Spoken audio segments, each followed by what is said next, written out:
They ought to make the day the time changes, the first day of summer. What?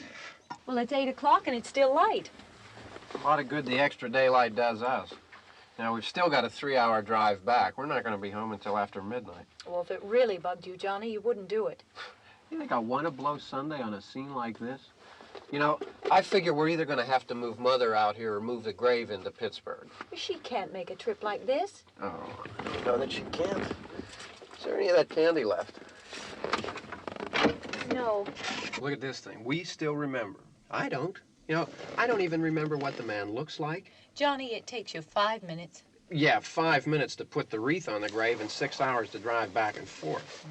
Mother wants to remember, so we trot 200 miles into the country and she stays at home. Well, we're here, John, all right? Test. We're back on? Oh. Ladies and gentlemen, we're coming back on the air after an interruption due to technical problems.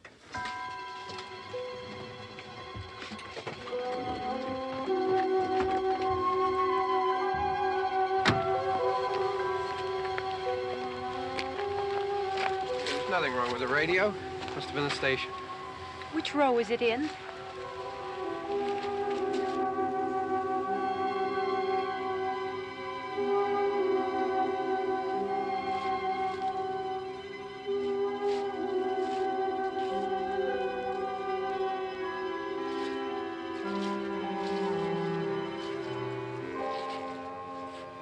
Well, there's no one around. Well, it's late.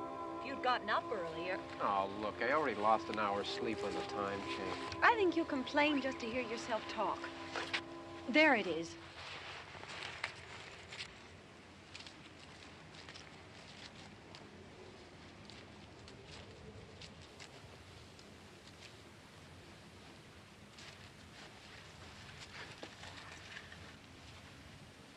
I wonder what happened to the one from last year.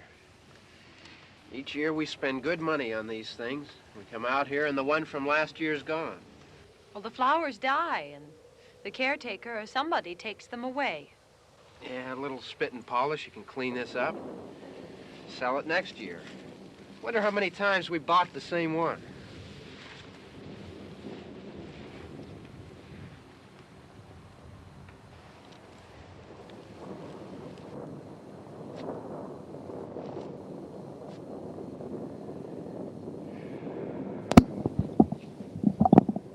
Hey, come on, Barb. Church was this morning, huh? Can you hear me now? You can hear us. I can, yeah.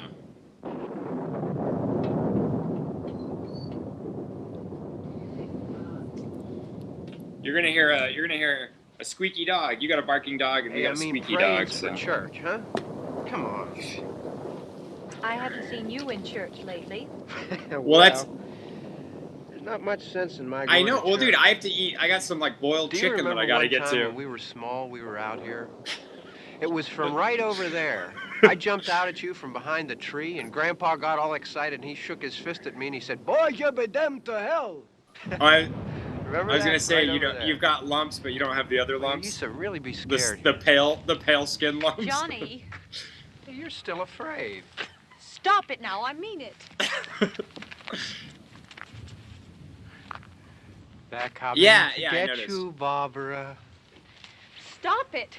You're ignorant. They're coming for you, Barbara. Stop it. You're acting like a child. Okay, cool. They're coming for you. Yeah. There comes Dude, one of them now. Pablo, you're looking great. He'll hear you. Yeah, dude. Here he comes now. Yeah, you're super getting out. skinny, and we both got the mustache, dude. Holy shit, dude. I can't believe. What are you even doing? Just working out or skating? No! No! Bulimia? Oh, boxing? Johnny! Nice. Help me! Oh, bulimia doesn't work. Oh yeah, you got a concussion, dude. Don't go to sleep. Unless you already did, well then you're. Yeah, it's like you're supposed to stay awake for like 48 hours or something. Dude, have you seen? Yeah, never mind. We can talk about it later.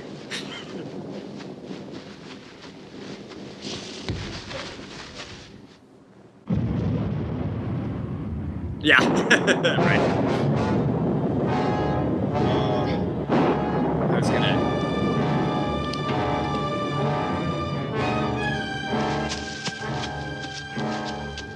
Sorry, honey, I can't hear you. I'm listening. Oh, we're feeding our dog. I'm doing nothing to Victoria.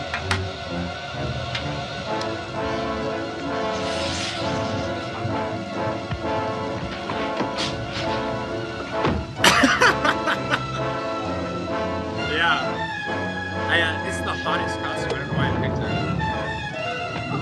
The hood, it's so warm, I'm sweating. Well, yeah, that's true.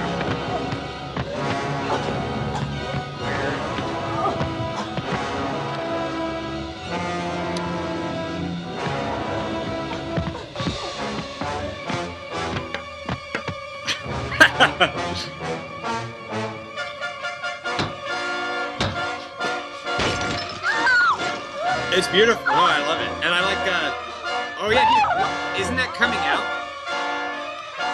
Yeah. Dude, Pablo will hear me. That's cool. Has he got the firstborn on his head? Oh, it's just yeah, dude. Yeah, yeah, I like that. The frowning face is cute. Yeah. And what is that glorious like crown or not crown? Cape.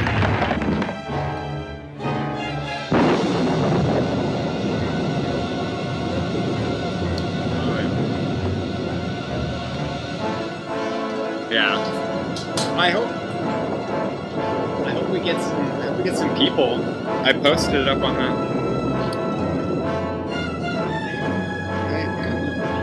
I'm sorry. Post it. God, Victoria didn't post. Oh my god.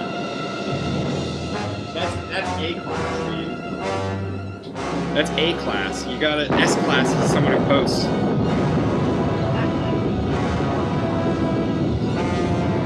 Oh yeah. Oh hey, Night of the Living Dead. Oh, that's what's going. Oh, we just put up so we have the stream on. We're watching the stream right now, but it's just Night of the Living Dead. That's cool. This is a cool setup, please. I'm sad that David's. Oh, well then, fuck, I should have. I take it back. Yeah, because I feel like this is gonna go. I feel like it. I feel like. Well, I don't know though, because it's just us, right? Like Kylie and Landon aren't gonna try to join. No, I know, but like that's because we have to, in the sense that like we have to keep, but yeah.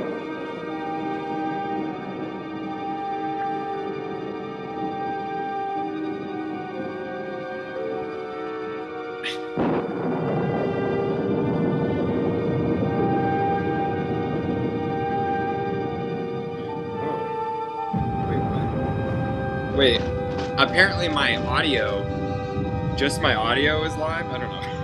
Whatever. Okay. Okay. Sounds good to me.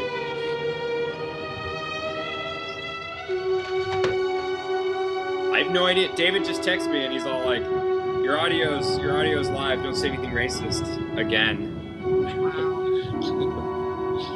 Oh, you got it, B. What? Your makeup. Oh. Hey.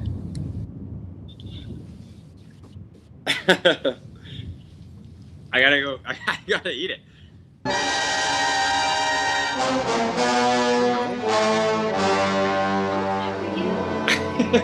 Thanks, B.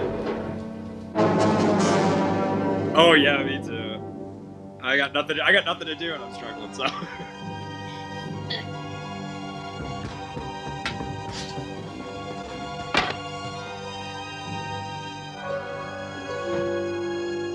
Oh fuck no. No, I can't. I didn't even. I mean, actually, wait. No. That's what I'm. No.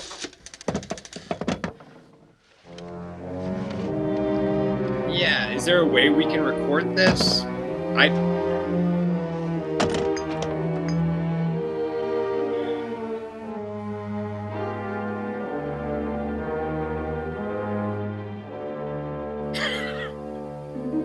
Well, I didn't anticipate that, so I'm not prepared for that at all. Well, I mean, I have that. I'll do it, just to, yeah.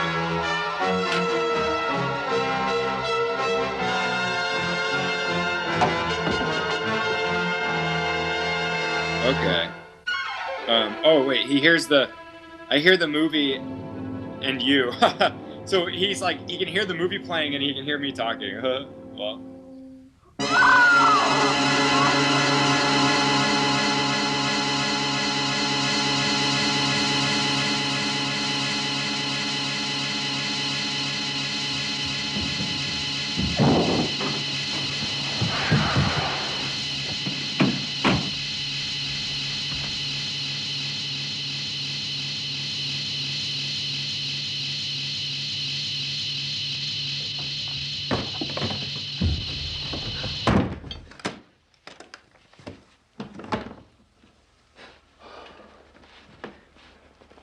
It's all right. Don't worry about him. I can handle him. Probably be a lot more of them as soon as they find out about us. The truck is out of gas. This pump out here is locked. Is there a key? We can try to get out here if we can get some gas. Is there a key? I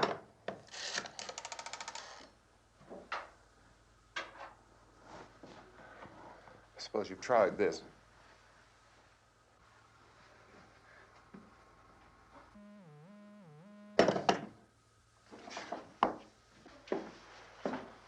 Do you live here?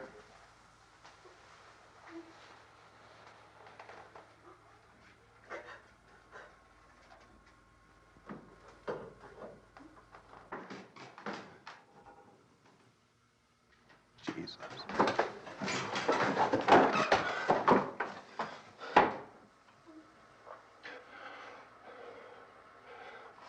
We've got to get out of here. We have to get to where there's some other people. Maybe we better take some food. I'll see if I can find some food.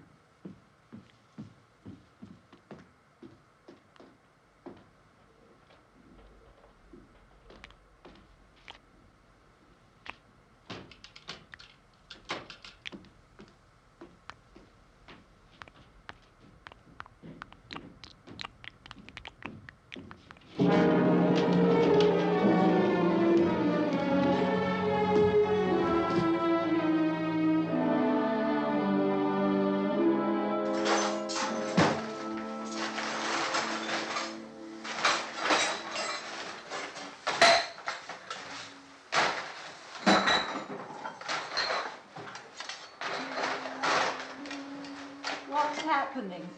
How do you think it's happening? What's happening?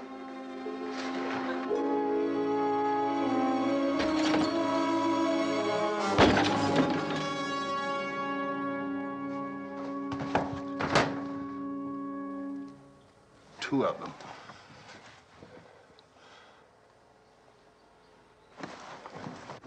There are two of them out there. Have you seen any more around here? I can take care of those two. I don't I know you're afraid, but we have I to... don't know! I don't know! What's happening? Oh.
I know we're in here now.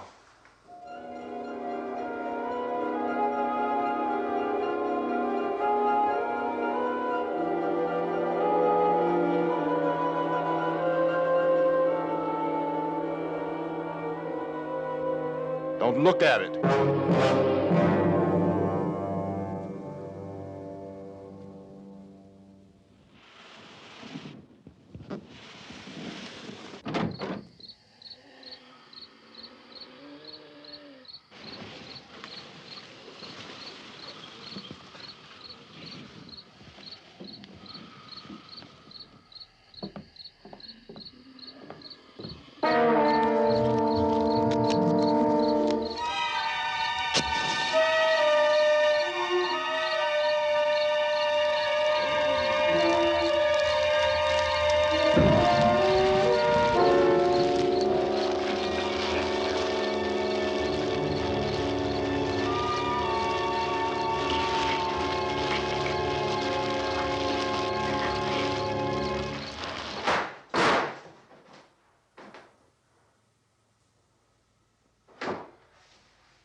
Get some more lights on in this house.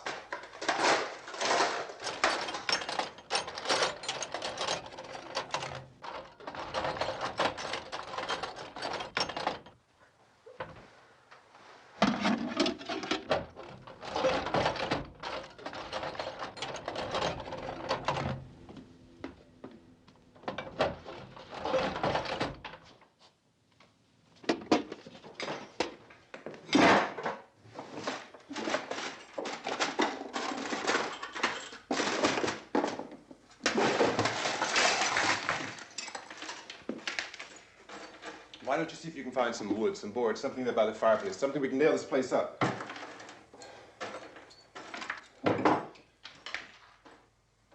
Oh, God damn! Look, I know you're afraid. I'm afraid too. But we have to try to board the house up together. Now, I'm going to board up the windows and the doors. Do you understand? We'll be all right here. We'll be all right here until someone comes to rescue us. But we'll have to work together. You'll have to help me. Now, I want you to go in and get some wood so I can board the place up. Do you understand? Okay? Okay?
That's wrong. Here, I want you to pick out some nails. Pick out the biggest ones you can find.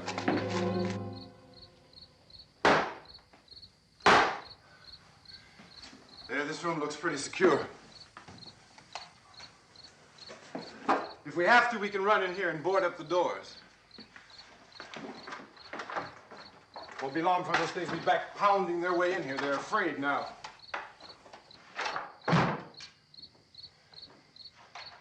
They're afraid of fire. I found that out.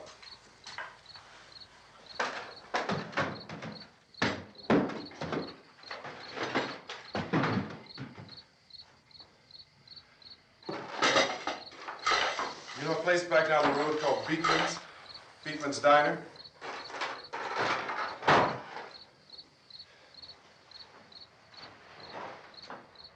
Anyhow, that's where I found that truck I have out there.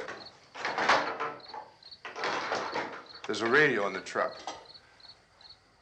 I had jumped in to listen to it when a big gasoline truck came screaming right across the road with there must have been 10, 15 of those things chasing after it, grabbing and holding on. Now, I didn't see them at first. I could just see that the truck was moving in a funny way. And those things were catching up to it. The truck went right across the road. Slammed on my brakes to keep from hitting it myself. It went right through the guardrail.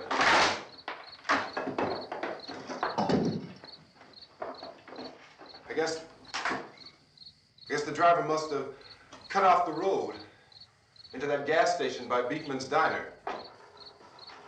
It went right through the billboard, ripped over a gas pump, and never stopped moving. By now, it's like a moving bonfire. Didn't know if the truck was going to explode or what. Still hear the man screaming. Comes our audio.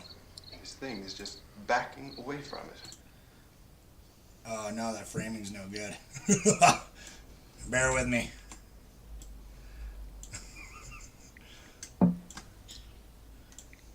Got a lot of ambient noise on this thing. Oh. Maybe. Hi. Hi. You. That's how it's going to be right there. Wow, that framing is rough, buddy. That's all.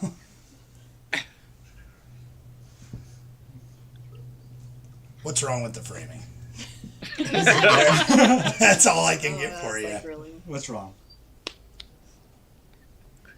Oh, this No, is we're like good. really lagging. No, how's it look? Oh yeah. How does it look on the I screen? think we're. Are we there? Oh. Yeah, you're there. All right, cool. I just want to make sure. So if anyone's watching right now, It's lagging. we have no experience in doing this, so bear with us. And if you got a problem with it, Yeah. okay. It's our first. It's our first stream. All right. Is it there? We're good. Yeah. All right. Crap. Get on your phone so we can watch the. You on there? Okay. Hey, Spooksvilles. This is the Cult of Similar Knowledge Horrortober extravaganza with the 5 of us. I'm Levi. Everyone introduce yourself. I'm Mary. What's up? Pablo. It's Pablo. Oh, so humble. I know. Cool Stop. guy, Pablo. And over there in Seattle. Oh yeah. Yeah, in the Hi, dead zone. I'm Victoria. Hello. I'm Jordan. We awkwardly welcome to the stream. Yay. Well, Hopefully I Get just ready don't watch have the to most touch awkward anything stream now. you've ever watched. yeah, we're. Oh yeah, we We're don't know. just We're not working Twitch along. streamers. Do you have a? You don't have. Can we see YouTube. the chat? On your phone. Go to. I know. I can't see the chat on my. I don't have This- a YouTube account or anything. This so is you what's guys- gonna spearhead our careers. Right here. You're like, God, these guys really had it together. All right, there's the chat. We already have. Anyway, you guys ready to talk about some horror movies? Because that's what we're... At this rate, we decided, so we watched 30 horror movies in October. That was assigned. I watched like 50. On your phone. Oh, that's I know. loud. I can't see the chat. Yeah. Thanks. he's- I watched like 50, and we watched 30. And at that rate, if we talk about it for about 10 minutes a movie, this will only be 5 hours long. Jesus. And so... But we're gonna go until we talk about all of them, right? We'll talk about them all, but that's the plan. we can't get stuck. So do we like sleep in shifts or what? Yeah, this is our intro. So does everyone have a drink first off? Yes. Well, it's Yes. too late now. If you don't, you're fucked, because hope you already We're went not poop allowed. and pee. Except for everyone watching, you can actually take this and go get a drink. It's true. Yeah. If you look at our setup, we're pretty much attached to where we are. We're like. I mean, to We're be fair, I'm umbilical. definitely going to get more than one beer in this, Yeah. Yeah. however long hour session. I just brought the bottle. Hours. That's smart. Definitely hours. We're already neck deep in it. We're fucked. I know. Now, with our wonderful awkward rapport, I wonder how many hours that'll add. So, let's get it going, y'all. Let's get Yeah. it going. All right. Hold on. I should probably... I'm hot. I told you it was hot. Yeah, get hot. Okay, I'm going to pull up the list Looks nothing so like that we can remember. So, if you'll recall, all the way back to the beginning of the month, No. 30 days ago, and it seems like just yesterday. The first movie we watched was In the Mouth of Madness. That's right. What do you guys think about that? I got John cool. Carpenter action right there. it was It's I think that's one of his underrated ones. You know, nobody ever talks about In the Mouth of Madness. You know, but everyone talks about John Carpenter. I mean, he's a huge name in the horror genre. So I wanted to start us off right with that one, and you got your John Carpenter, but it's also got its obviously really heavy H.P. Lovecraft influence. So two icons of horror right there to get us started off straight. What'd you guys think? He didn't watch it. I have to go back to the Reddit because I forget the movies and my opinions about the movies for 30 days ago. She doesn't remember the movie we watched yesterday. Yeah, well, no, you can't. How can you forget? Sleepaway Camp. But in Mouth of Madness. Don't even start. Yeah, we'll get there. Oh, don't worry, we'll get there. Eventually. But, like 5 hours. I do agree, because Carpenter's like, he is a staple, and so we get kind of a unique twist on his, but I don't know. I feel like he did some body horror, and he got some. Yeah, it was definitely creepiness in like, there. you know, it wasn't past his quote unquote prime, I guess, like his heyday. But he still made some stuff. But it's definitely him going into the 90s. You could tell like he was making it kind of like by the books. He'd already done it all by then. He wanted to do something a little bit more cosmic horror. But I think he was mostly concerned with just that sweet ass guitar that he was, that 90s rock and roll score that he wants to do. He's just like, okay, John, are we? He fell asleep with like a softcore porn playing, and then he had an axe in his hands, and he's just like, I got a good idea. That's what he does. Well, I liked it. Yeah. Go ahead, Mary. I was just gonna say I liked it, and I think it was a really good introduction into our Horrortober. Like, I'm glad it was first. I think it was a good pick. I was definitely a fan, and I'm going to read back to my comment because, again, I don't remember things. But I particularly said I liked the bent lady and chained husband. Oh, yeah. Yeah. The chained husband, that was the best. I liked the creepy painting that changed in the hotel. That was my favorite part. I feel like I liked it a lot. I was surprised that I liked it a lot. I didn't like, something that I thought was probably one of the most memorable moments that I didn't like, but just because I'm a wuss, is like that lady, she's like, she like, it turns like all the way upside down. The bent lady. Like, I loved the bent lady. Yeah, that's because like people who love horror would love that. And I was like, oh my fucking God. And I was crying. I liked her because she was like the grandma from Happy Gilmore, and she had like a sex slave around her ankle. Yeah. The chained husband was great. No, I just didn't read it. See, Pablo, if you missed it, it's about a guy that gets something to do with it. Yeah, let's explain the movie. We're gonna have to. Pablo, All right, watching. It's a half hour for each one. Back up, everybody. I mean, I know the Mouth of Madness. The good news is that Jordan's mom is watching, so good. Yeah, I know. Hi, Cindy. I saw her comment about the whole bottle, and yes, I know. I did. Like, I know the Mouth of Madness. Like, it's fun. It's H.P. Lovecraft. I liked it because it was like, it was cosmic horror light. That is one of the movies that I do regret not seeing. But. Yeah, it's like not too crazy, like cerebral, like, oh my God, it's, I don't know, it's more focused about like going insane and realizing you're part of a fiction, which I imagine that was fun to write, you know? Just like at the end, he's there and he's watching his life that like played out. They made the movie of his book, you know? That's fun. I could see that happen. Stephen King is going to write the fucking Apocalypse, because it's kind of based off him, too, you know? It's like H.P. Lovecraft and Stephen King. Yeah. Yuck. Victoria, what are you? I got a text from her. I'm Dry Bones. Dry Bones from Mario Party. He's those like skeletons, Koopa Troopas that you like bounce on Mario. Oh, you know? Okay. Oh, yep. I was like, are you a bumblebee? Here, put your head down. No, I'm not a bumblebee. I can see it. Yeah, there you go. I see it. I have a shell and I have these blue gloves and stuff. I don't know. The people at the supermarket asked me if I was a duck. And I was like, no, I'm Dry Bones from Mario Party. And they were like, oh, that's weird. I play Mario Party. And I still didn't recognize it. So like, I have a Mario Party tattoo and I didn't even know what you're talking about. I love Dry Bones is my life and I didn't recognize it. Now I see it now. You're the guy that comes back to life after you crush him after a couple seconds, unless you kill him with the cape. So Into the Mouth of Madness. That was a good one. Anyway, that was fun. We should watch watch that one if you haven't seen it. It's a good time. Did you guys do like the order of the movies in a specific way, or was it just random for the most part? In order.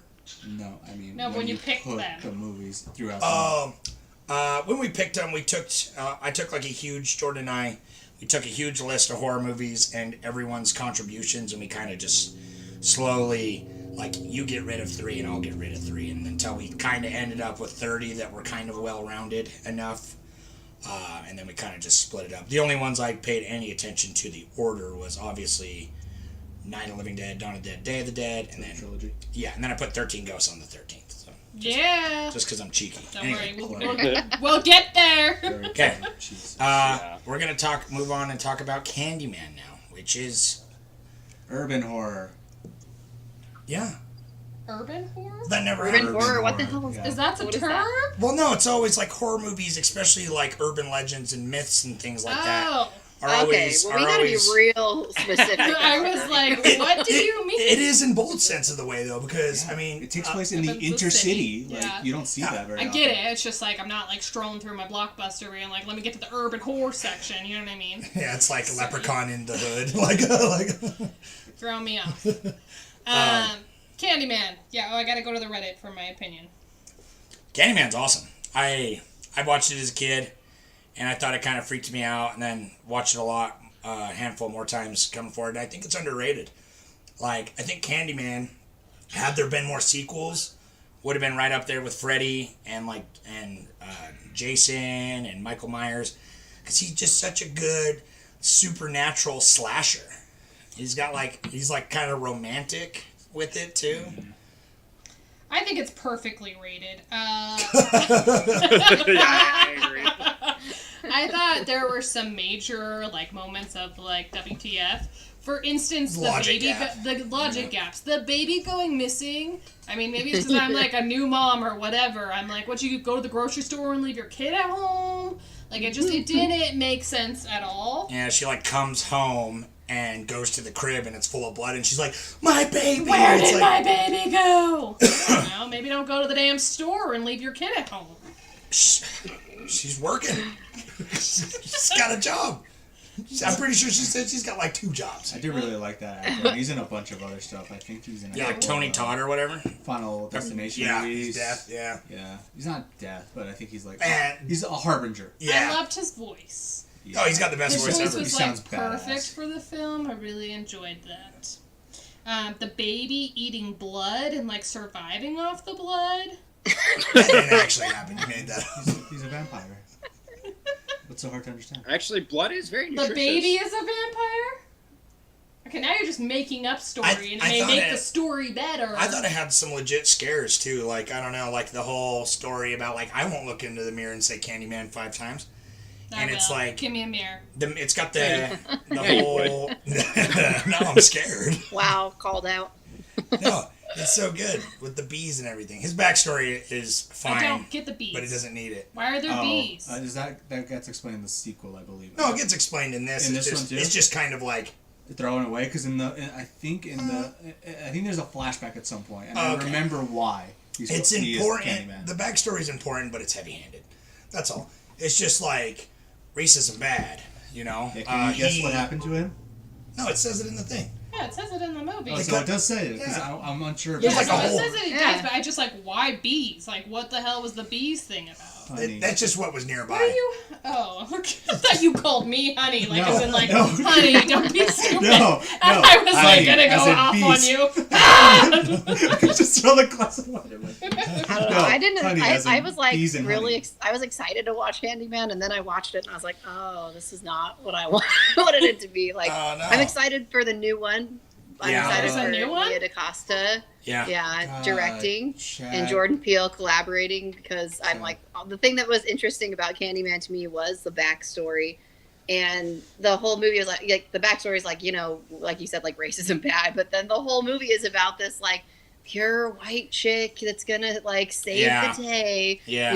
And then there's that coupling of where it's just where she's kind of idealized as this this pure white lady. It was just the whole thing was kind of ugh, gross. I could see that. I just it does the whole social commentary throughout the whole vein of the whole thing, with like a legitimate good slasher villain, but I love that it's like kind of got this weird romanticism to it. Like it's got this edge. He's just like, be my victim, you know, but he's like seducing her with it. It's weird. It's uncomfortable. But I think I need to just say this though is my one. I know we can't linger too long, but the one thing that I think sells it for me, my favorite part of the whole movie, and sells the whole angle is the score. The score is my favorite composer, Philip Glass, and he fucking crushes it. Because it is. It's like, it's almost like a little, it's the type of music you would hear in like a wind-up box, you know what I mean? Like a music box. So it's got this like mystical, like, element to it that I feel like if the movie had like a generic, just like, like score, then I would be way more forgettable. When was this movie made? Early 90s, like 92 or something. Yeah. It was very 90s. But I still like that's in the inner city and like it was filmed on wasn't it, I think in the Harlem, somewhere in the Heights, I think. Yeah, it was in Chicago, right? Or Chicago's. Somewhere like that. I thought it was in Harlem. Because it's CB Green or whatever the fuck it's called. But you can tell like the background, like some of the extras are actual gang members and all that. No, that's what's cool. It's like, well, they didn't, like, there was no...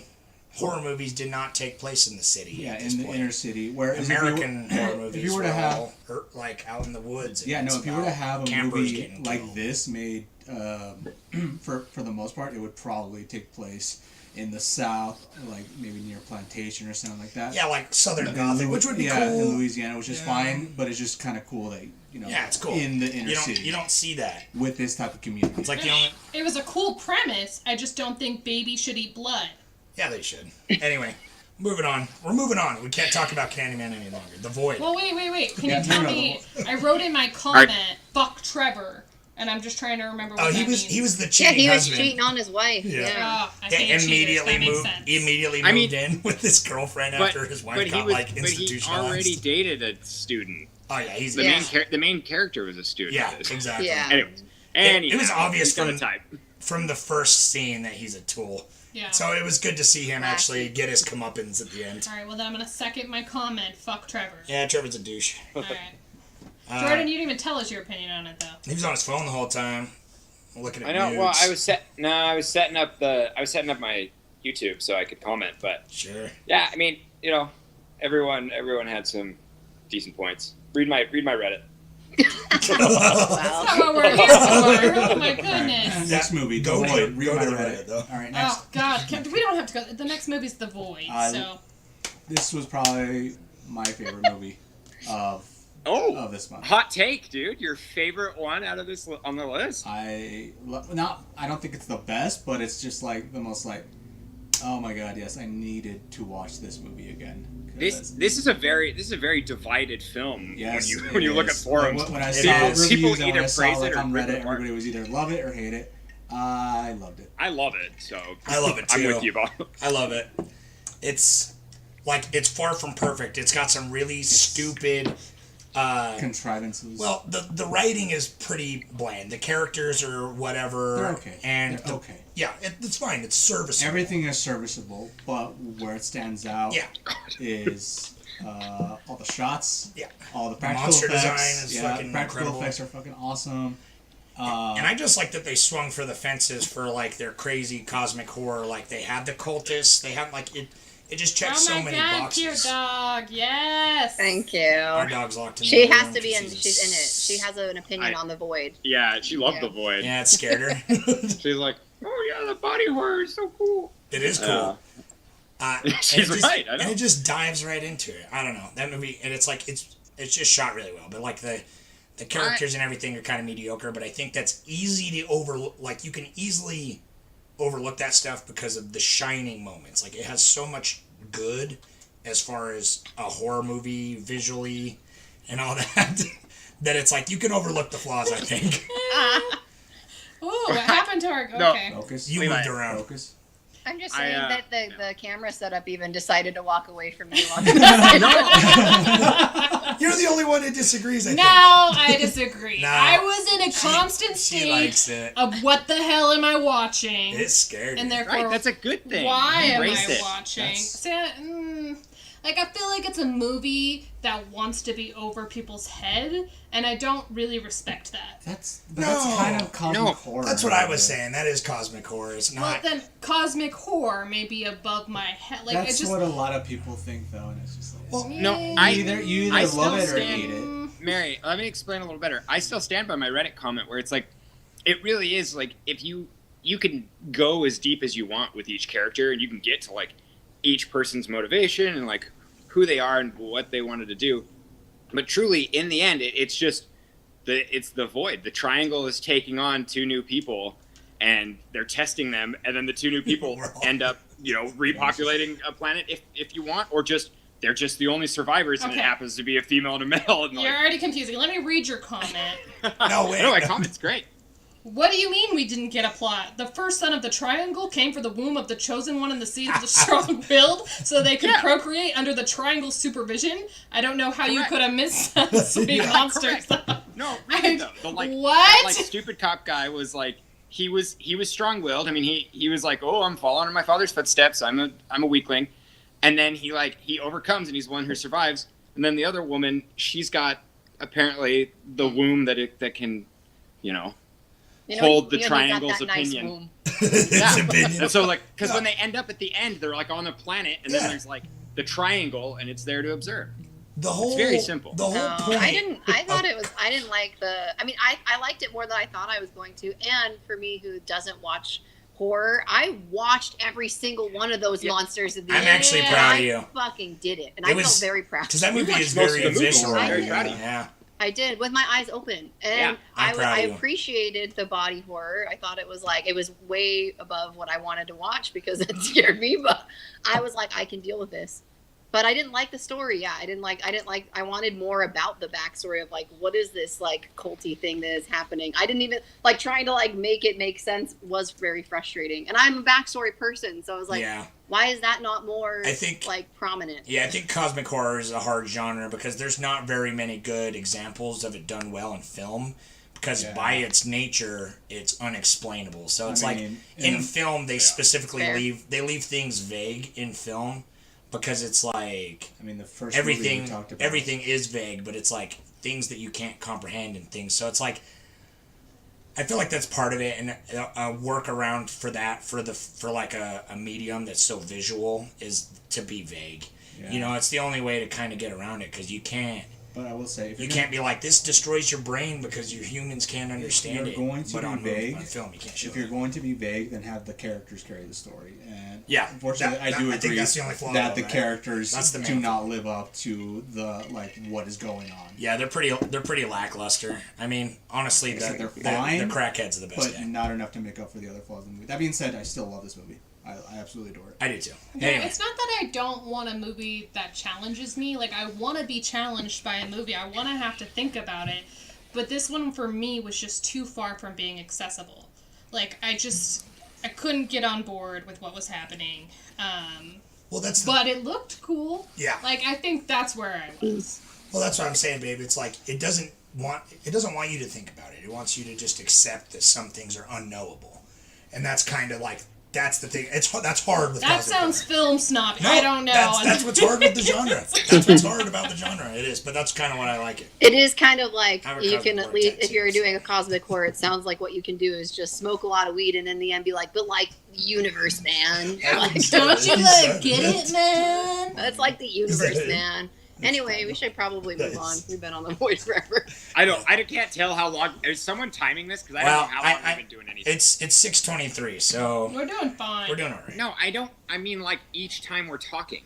Well, we started at 6 and we've gone through 3 movies, so great, do the math. Yeah. Okay, so then no. That was the answer. All right, everybody, the Saw. Have you seen the Saw? Oh, Saw's next. No.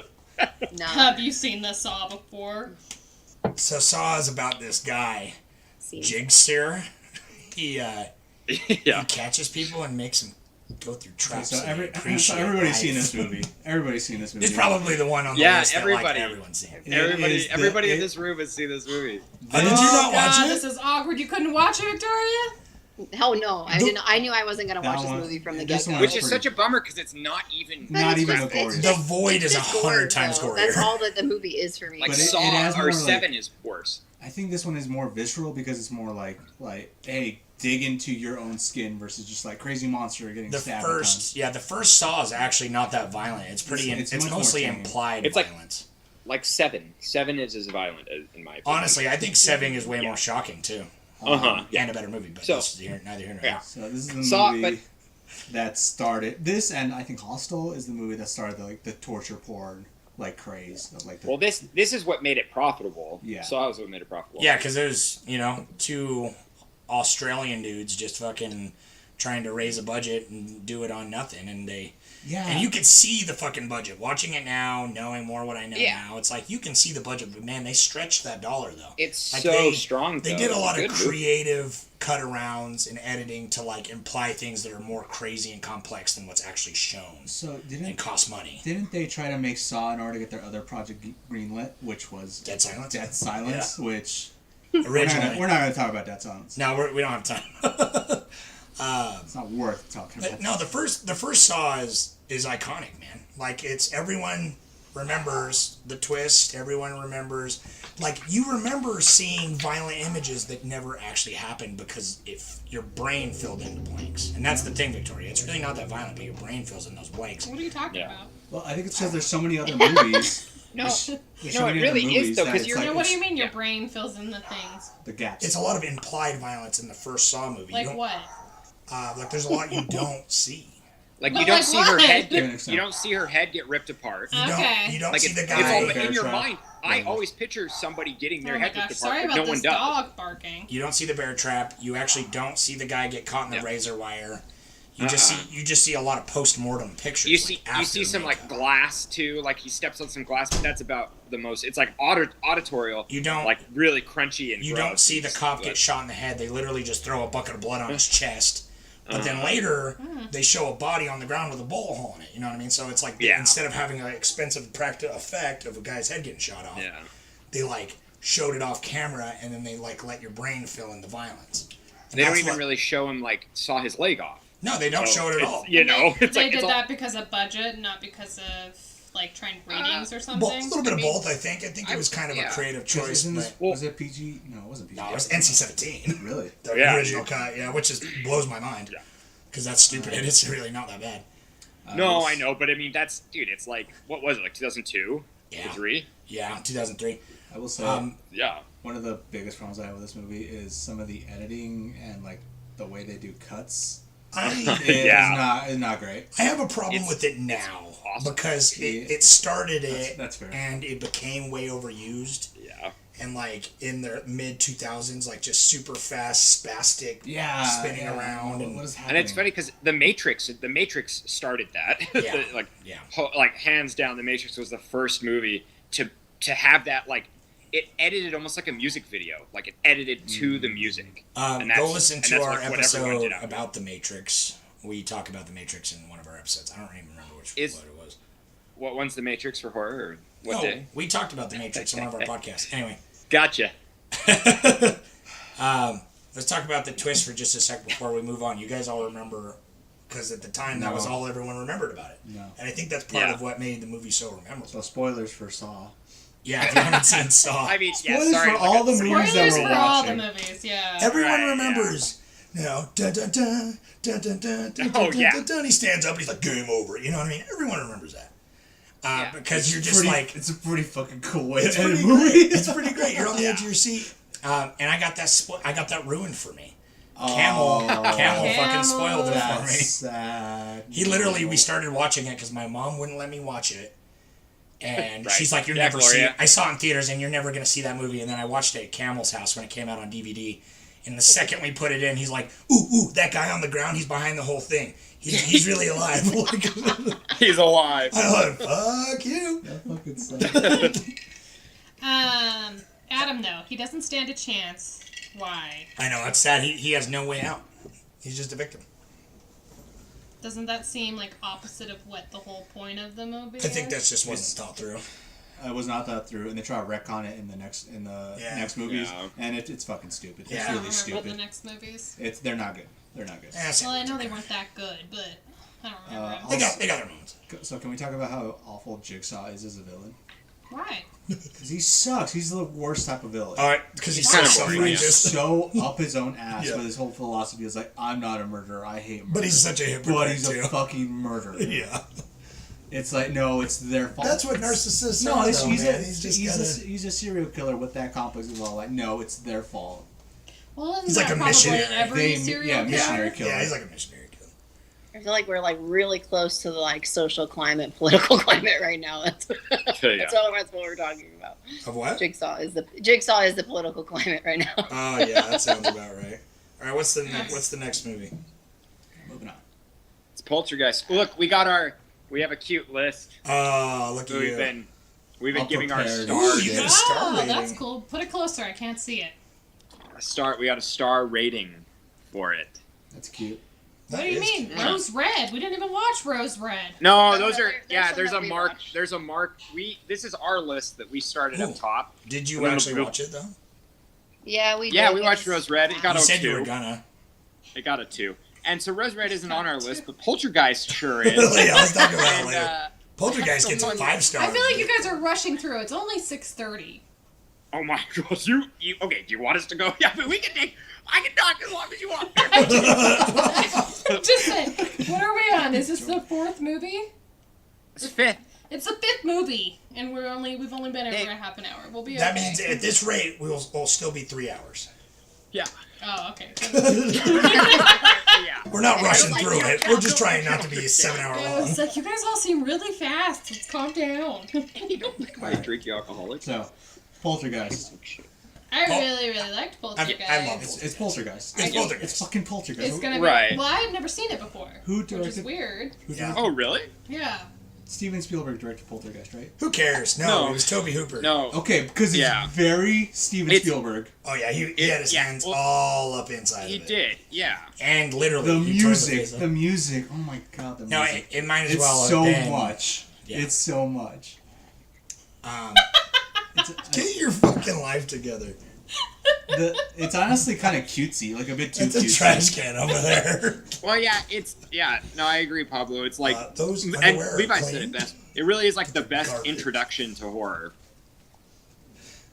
Yeah, it really is. Yeah, For me, that is partially the reason why I am the way I am, because as a young child, they're like, oh, Levi wants to watch spooky stuff, but we don't want to give him anything, so they let me watch all the PG-rated horror movies, and Goosebumps, and Poltergeist, and like the 1950s Blob were part of it, and I watched Poltergeist. I've seen probably Poltergeist more than any other movie on this list. I've seen it probably like 100 times.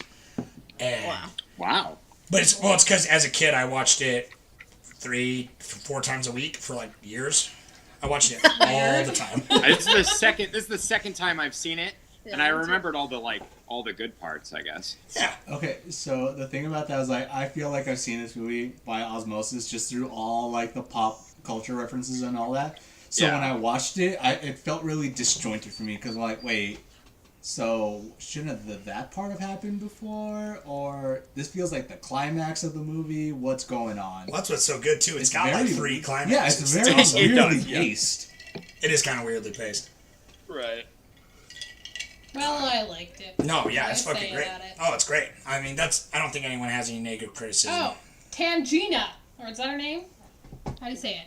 Oh, the psychic. Tangina? Yeah, the psychic. This house is clean. This house is clean. I'm gonna start a cult where we worship Tangina. She was in Leslie Vernon too, which we'll talk about coming up. Yeah, That's no. what I mean. The movie's weird. It is a weird movie. But that's the thing, it's got a lot of fun effects. It's got everything. It's It was got fun. all the spooky like ghost stuff. It made me scared of a tree. Like a tree ate a little kid, and that's terrifying.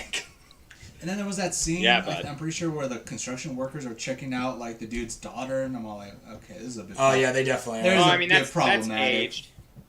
Yeah, that's all that's aged. a little. That's kind of what Sleepaway Camp has. Yeah, let's wait till Okay, we no, get to okay, no. Sleepaway Stop it. Cat We'll is something get there, we'll completely get there. different. It's just fresh in our minds because we all watched it last night. So I know, right? Yeah, and it's just I'll very never be able to forget memorable. Yeah. Okay. Anyhow, in a bad way. so in Poltergeist, Yeah. when that giant monster puppet skull head thing comes out, woo! Yeah. It's awesome. What? I don't even remember that. That was fun. When she like ties herself to the rope and they're like, go in there. Oh yeah. And you got like spit out the womb with all the goop and the stuff. goop stuff. That was fun. There's so much fun things, and there was like the rumors about their real corpses. It's got the whole like cursed legacy around it, where it's like in the sequels, like you saw that Shudder documentary. Oh yeah. I didn't actually watch it. I read about it. Yeah. Like the young daughter dies like what? She died of some disease in the. But it was like a day after the release of the second movie, or right before. They were filming the third one when she died. Rough. Yeah, and then like the sister got murdered. I don't know. It's a fun movie with a lot of like. On its own, it's a great movie, but it's also got a lot of cool peripheral things around it that make it a good piece of conversation and a good art piece in cinema. It'll definitely be like one of the first horror movies I introduced Emma to. Yeah, I'm gonna freak her the fuck out with that one. I say to this day, the only part that scared me as a kid is when the dude is ripping his face off. But that movie's got so many scary parts. Oh yeah, God, that part's. But that's pretty brutal. Was rough. It's pretty brutal. It's a PG-rated movie. There's so much of that movie that's just incorporated into all pop culture. Yeah. Anyway, that's Poltergeist. We don't really have much else to say about that. Other than, if you haven't seen it, what are you doing? Oh yeah. Get with the program, losers.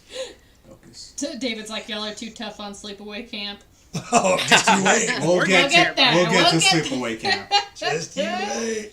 But also, Pablo's Dahmer with 3 eyes, just so everyone knows too. Yeah.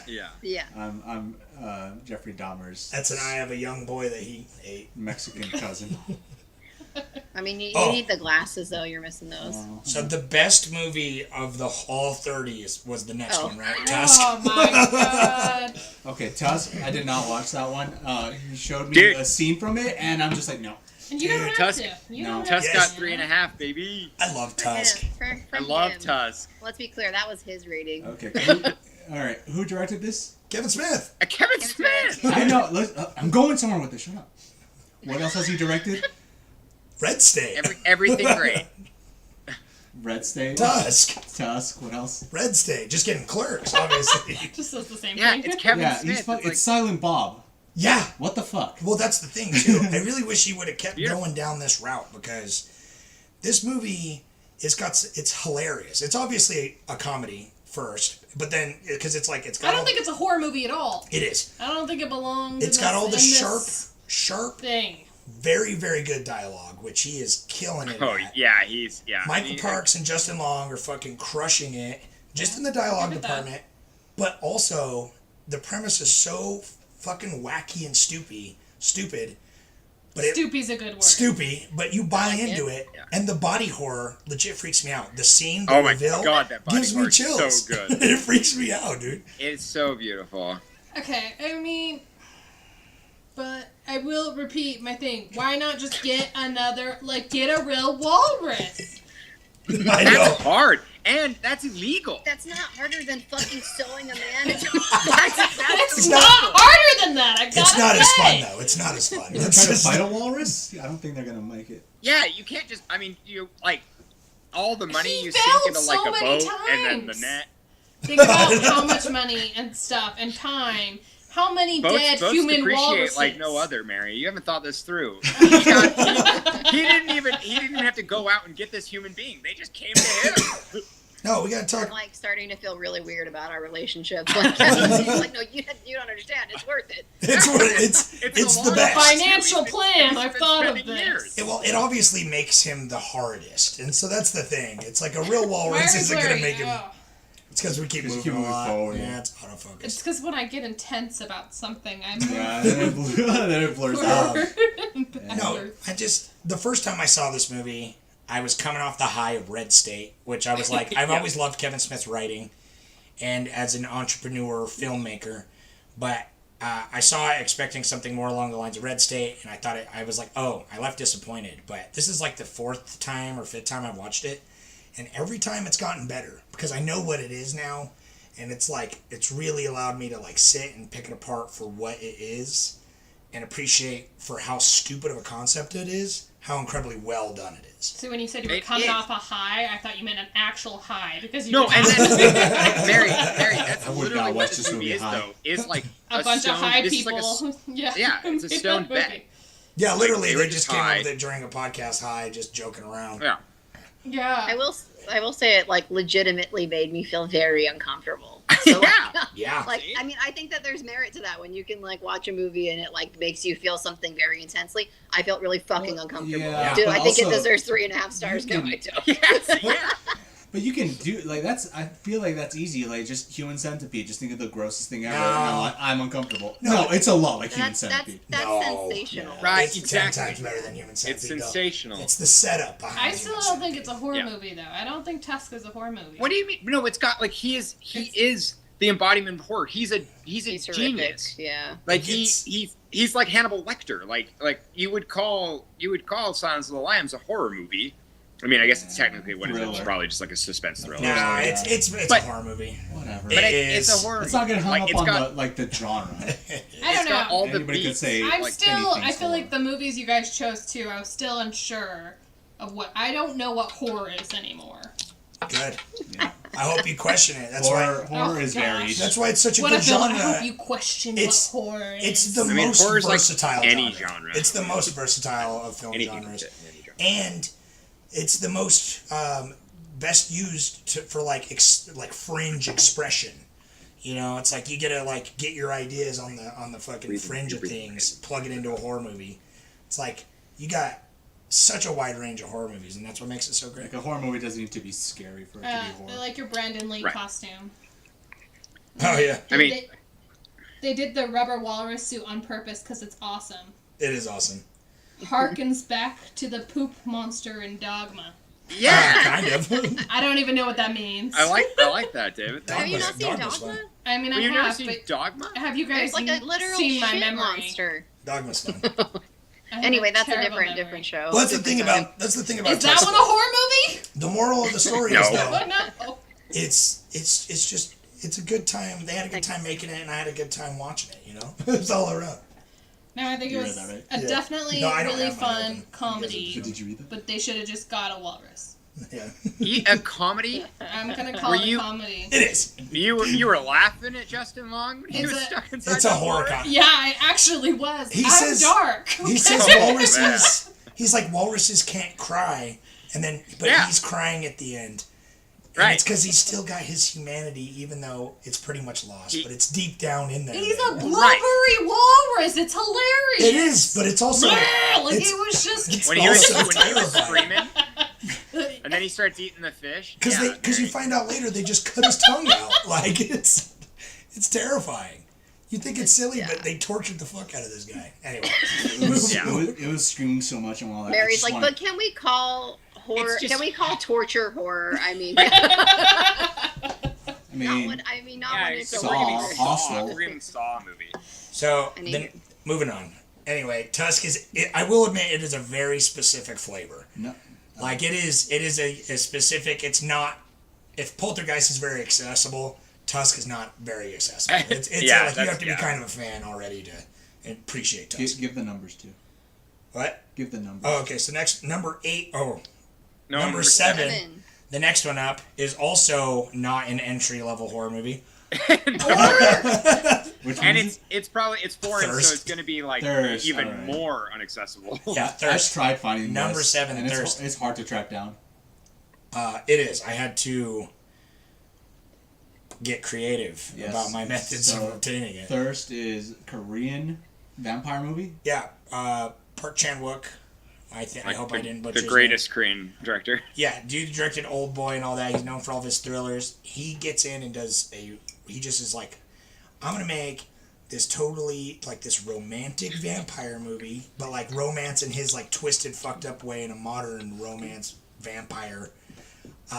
It's so good. It's got like all the classic like beats of a vampire story, but I don't know if it's just because it's Korean, but it's filtered through like a really strange lens and like a weird heightened reality, but also like a weird realism to it for me.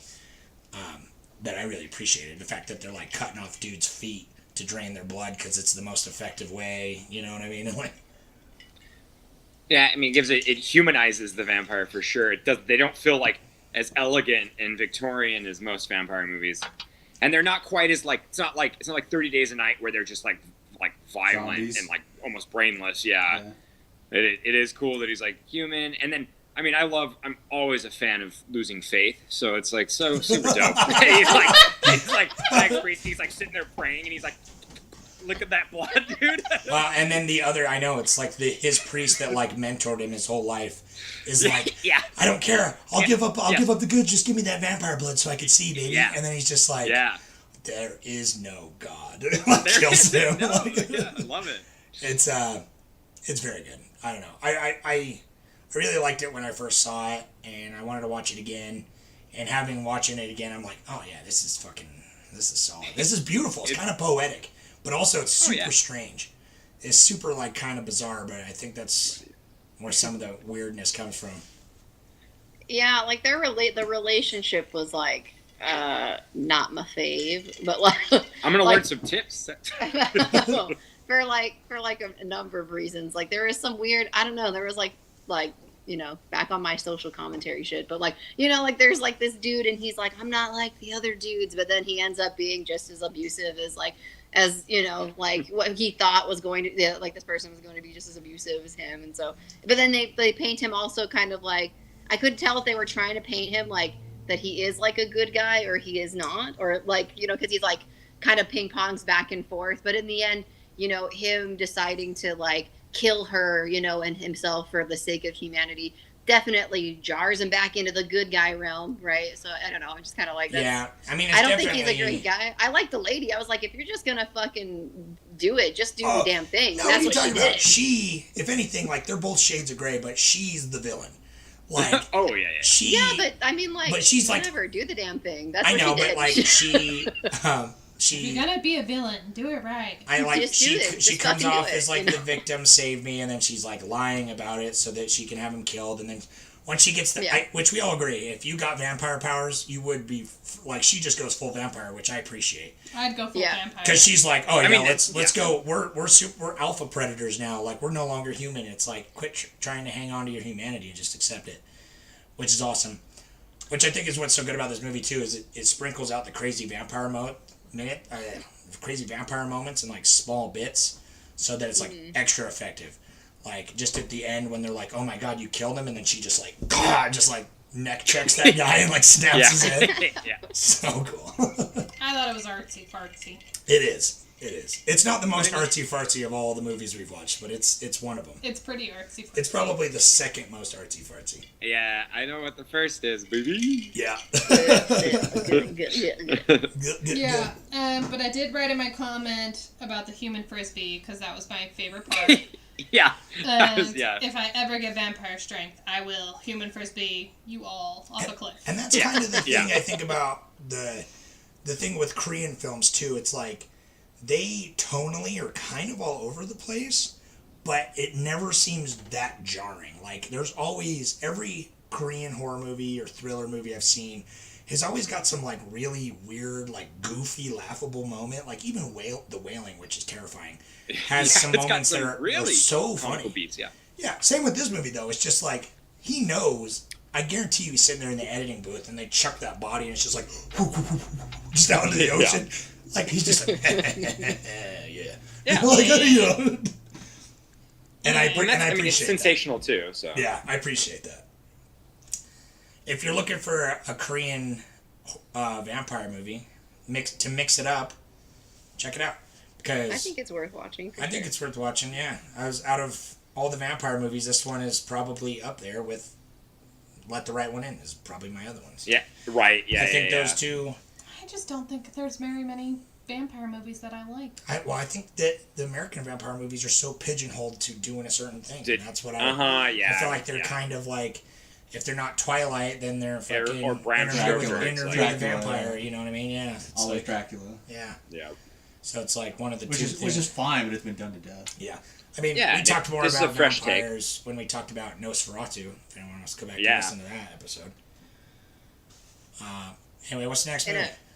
I'm going to dip out for this one. but because I didn't watch it because zombies. Ugh. Oh yeah, Cemetery Moon. Oh, Cemetery Man is the least zombie of all the zombie movies we watched. I know, really, yeah. This is definitely like this is one of my favorites, and actually, freaking, I don't know if Patrick's watching, but Patrick's the one that introduced me to this movie. Yeah, he told me about it, and then you were the one that's like, let's watch it. And Yeah. I'd never seen it, and I'm glad I watched it now, because it took me a minute to realize what it was doing. This isn't... It's odd. It's weird. I forgot how weird it was. Yeah, so this is what, numbers 8, Cemetery Man? Pablo says Yes. that we should say the Yeah, numbers we in the should. movie. Just, Oh, sorry, yeah. That's okay. Yeah, 8 Cemetery Man. Yeah, so... Is this Stephen King? Is this based on Stephen King? No, I don't know. No, this is just original, off of, like- No, this is based off of like a graphic novel, kind of.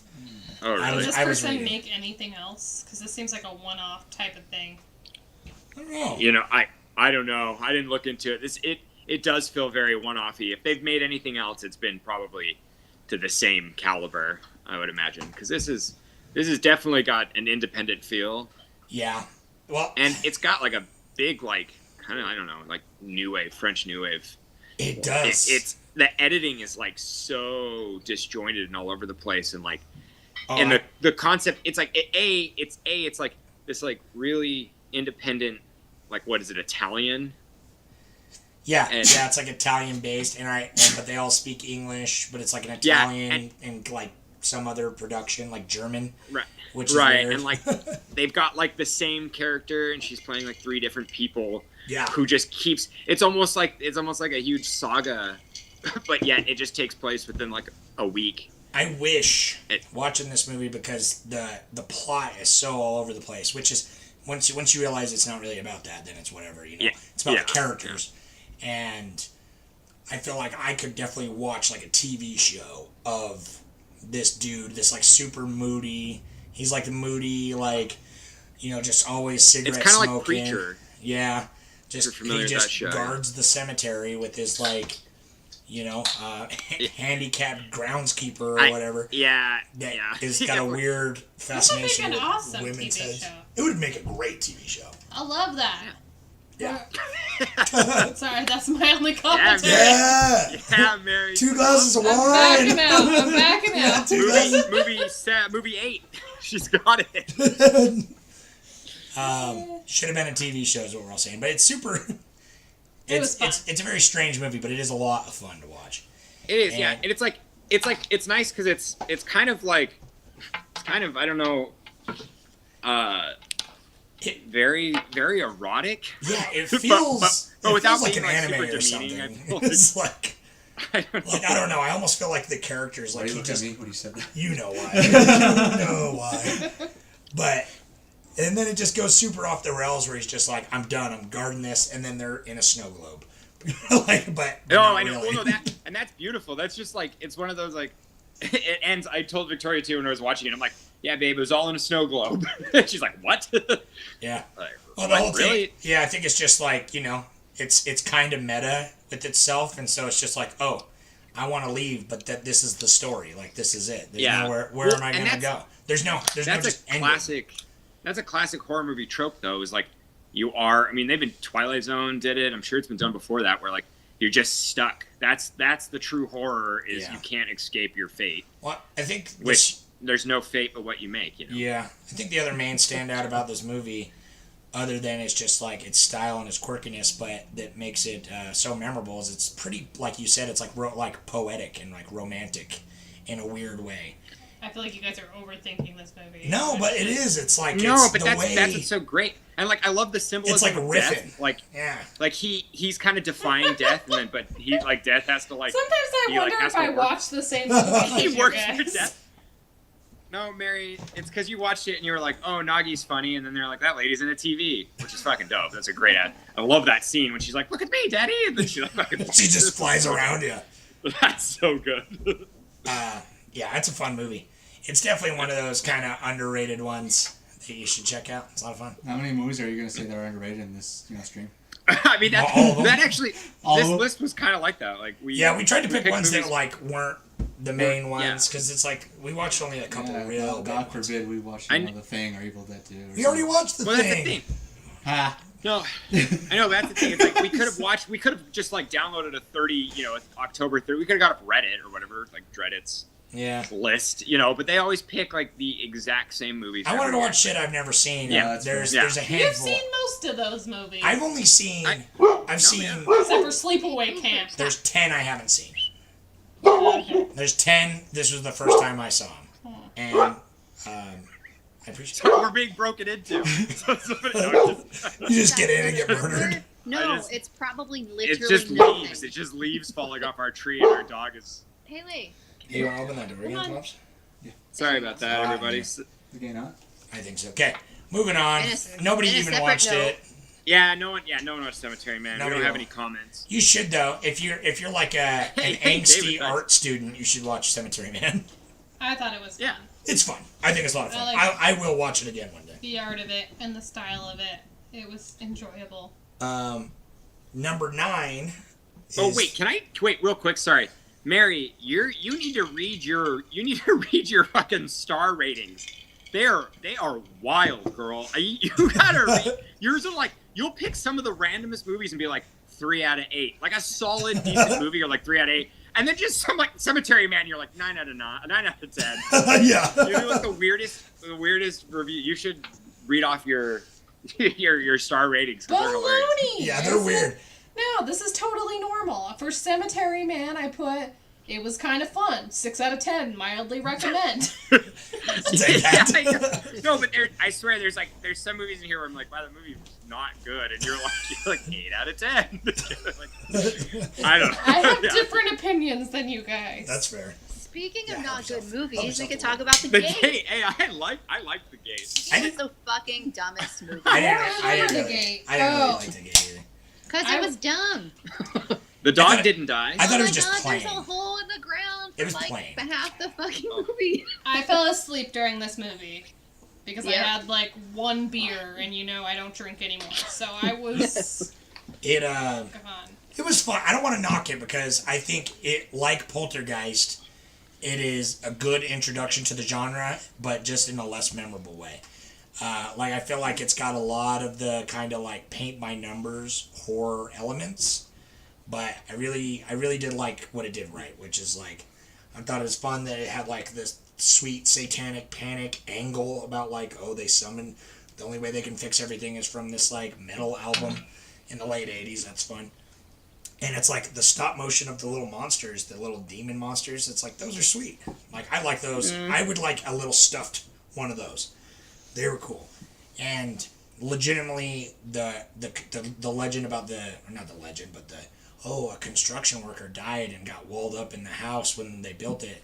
And then, like, the demon comes as a worker and, like, takes him to the wall. It was really cool. And that reminded me of The Void, because it was just, like, in a door and a wall, and now it's gone. No, I'm just saying, it's that in-between space. Realities... But No, it's because realities are thin, babe. You gotta think past the literal. Like half the movie is just watching a fucking hole in the ground. So like, A, nah. And then B, you're watching it just to see a big fucking turd come up That's from the the thing. ground and be like, I I'm not railed gonna on kill it. that kid anyway. Okay, that's it. And then it's done. Like, I don't know. I was really like, if I don't think it's scary, then it's not probably good at all. That's a good. I feel point, like, but I feel like if I was 8 years old, this would be the coolest fucking different. movie. That's what this kind of is movie like is. Poltergeist. It has that introduction. Like, this is a good one Yeah, to show Poltergeist a has child. just got the more wide appeal, and it's got way more behind it. It's got Spielberg behind it in the fucking mid-'80s, you know what I mean? Poltergeist could have done anything it wanted. But The Gate, I feel like was a little bit lower concept, but just as a good equivalent. Like, I feel like I appreciate it for what it was, but as all the films I've watched now, I just found it a little plain. But I thought it was still really good. It's like vanilla ice cream. I was excited about the Demon Rock, but then we watched Deathgasm next. Yeah, so- Deathgasm is like the adult version of The Gate. It really was like, no, Deathgasm was like they watched The Gate and they were like, oh, we can do that. Like if they just had it come out a hole in the ground. Never. Should we move on to Deathgasm? What number is it? Anyway, That's like number David, The Gate. 10. David, I liked The Gate, man. Don't. Yeah, me Okay, too. I like The Gate a lot. And I think it was what really Jenny's. redeemed it is the stop animation.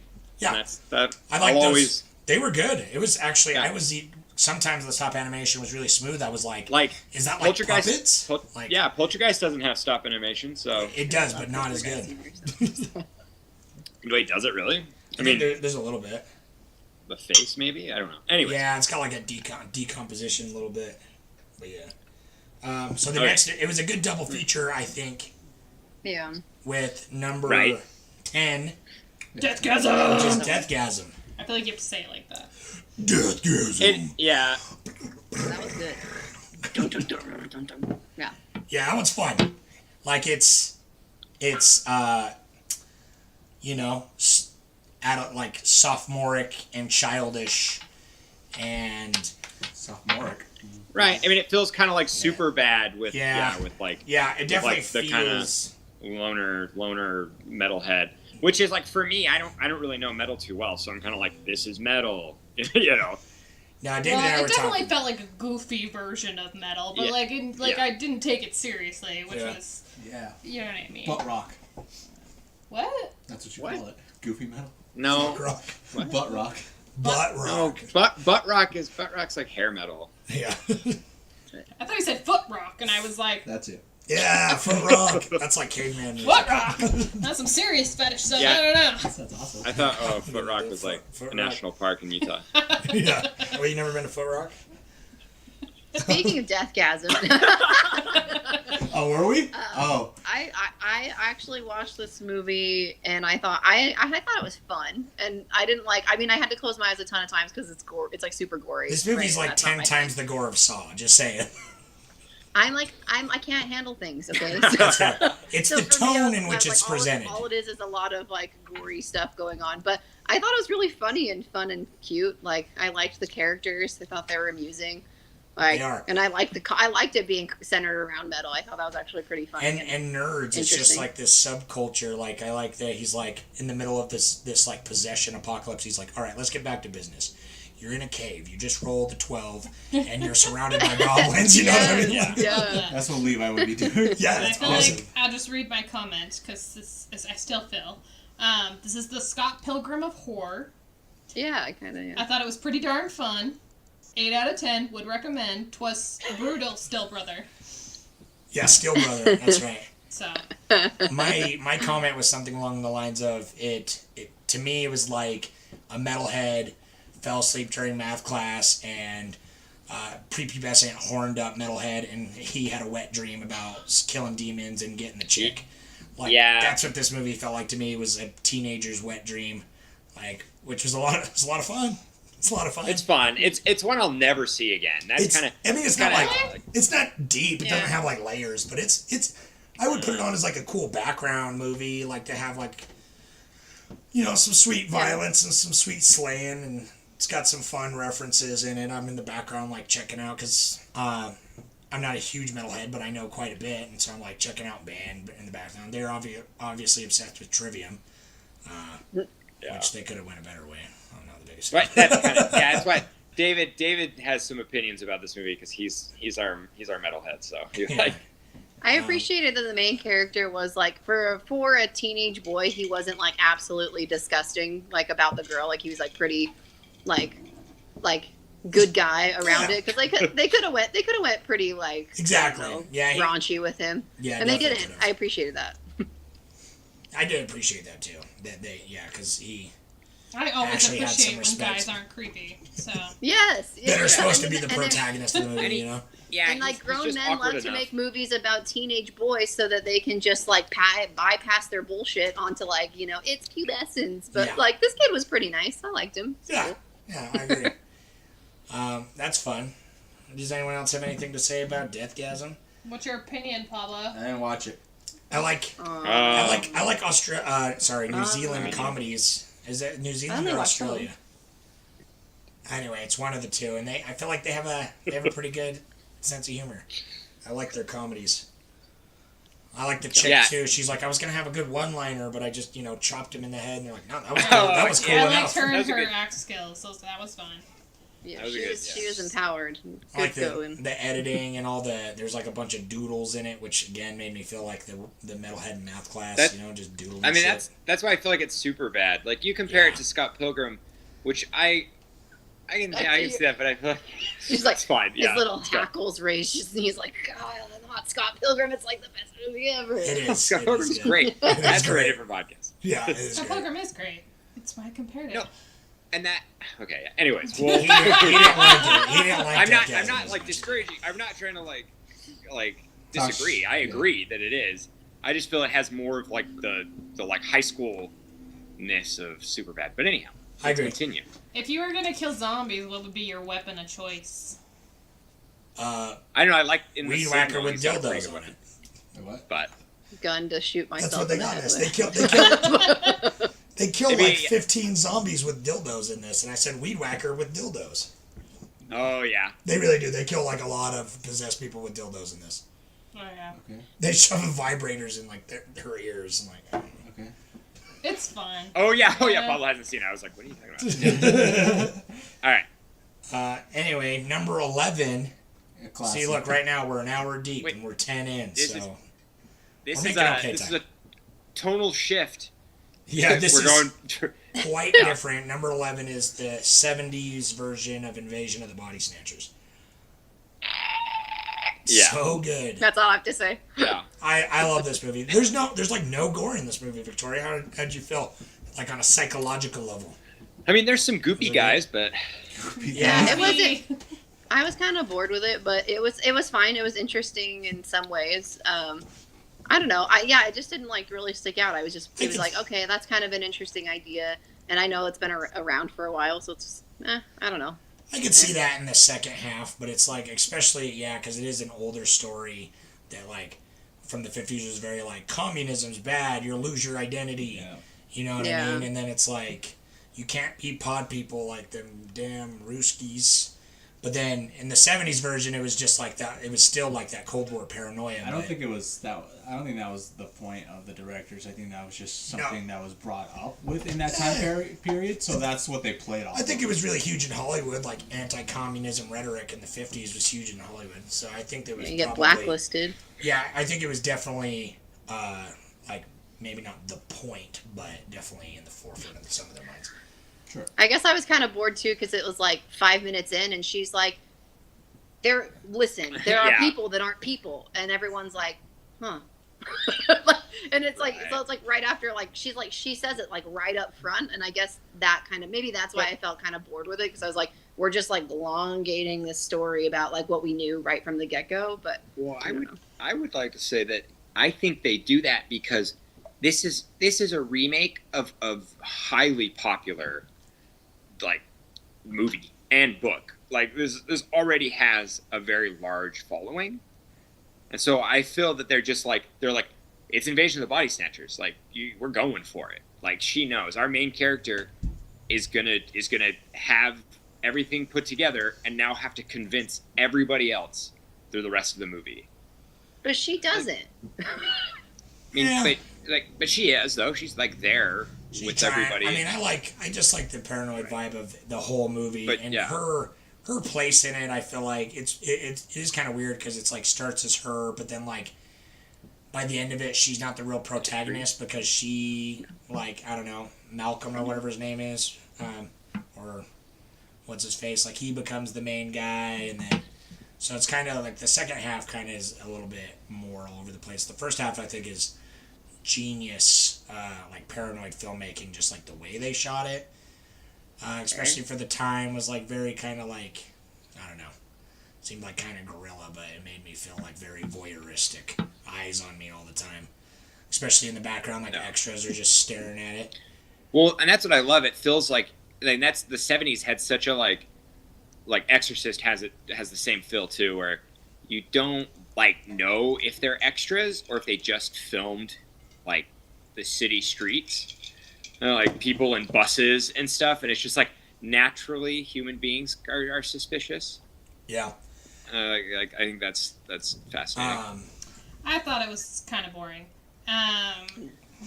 It's not Deathgasm. There's not a kill him in it, well, you know. Right. Now, I was excited for the concept. I love the idea of like these pod people. I loved the whole idea.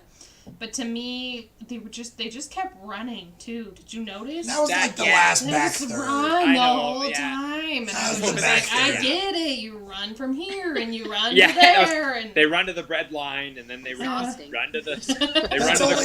the grow house. And, No, and then like the whole second act is like in the bathhouse and everything. It's like there's a lot leading up to it that I think is a lot of fun.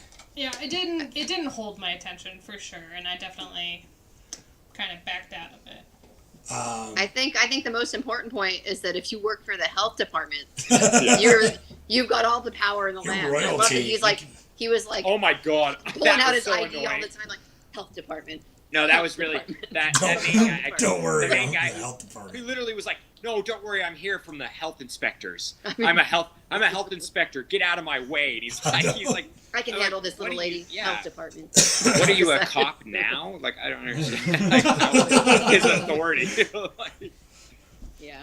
I know, literally, he's like, I'm gonna get on the phone right now and report this. Yeah. Trust me, Yeah. I can get through to the DA's I can get office. through to anybody. Hey, yeah, so I'm a citizen reporting an incident.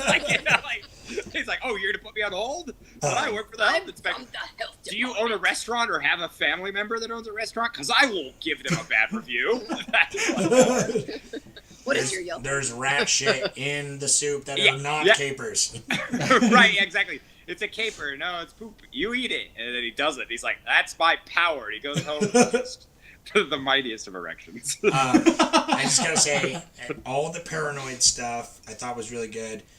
But the little bit of body horror, which is one of the things that gets me, it's like all the weird plant stuff growing and like him growing out of the pod is pretty gross. But the pod that was born from the mixed DNA of the hobo and his dog. I know. Freaked me out, dude. And it's like that actually that is creepy, but the fact that it's so like laughably superimposed and really kind of it was funny. Kind of funny. Yeah, it did. Hilarious. No. What the part that I found to be so visceral is when he sees himself, and then he gets like punched in the nose, and then his nose is bleeding, and then the body that's laying on the bed, its nose starts bleeding. Yeah. That to me, I'm like, oh god, that'd be so terrifying if you're like looking at a clone of yourself that's like growing, like a fucking tiny one of those little like dinosaurs you put in a cup of water. And it's just like growing into a Stretch Armstrong, and you're just like, oh, Jesus Christ! It's like terrifying. That is terrifying. A hobo dog is like scary. That face wasn't superimposed. That was like a rubber mask on a dog. I think we've established what freaks you out, Levi, is someone messing with your body. You were talking about two separate toys. A body horror is scary. Yeah, for you, that makes you very uncomfortable. Experimenting on me, turning me into an inhuman dog monster. Don't you understand? Yeah, the outcome of that was like, I mean, I even thought it was funny. Like, I was like, what is that fucking thing? Literally, we were laying in bed in Jackson Hole, and Mary's passing out, and I'm like 6 beers deep, and then this dog runs up the human face. I'm like, oh, what? like it freaked me out. I love it. Okay. It startled me. Like, I had to check under the bed. Oh, that was loud. All right. Okay. Anyway. Number 12. You're entitled to your opinion. Oh, all right. this is the best movie on the list. Yeah. No, it's not. Number 13 is. No. This yeah. We only picked this 18. movie for us. Yeah. So, number 12 is the 2007 The Signal. There is a newer one that is more popular that is not the same movie at all, called The Signal. It's probably better. The Signal's amazing.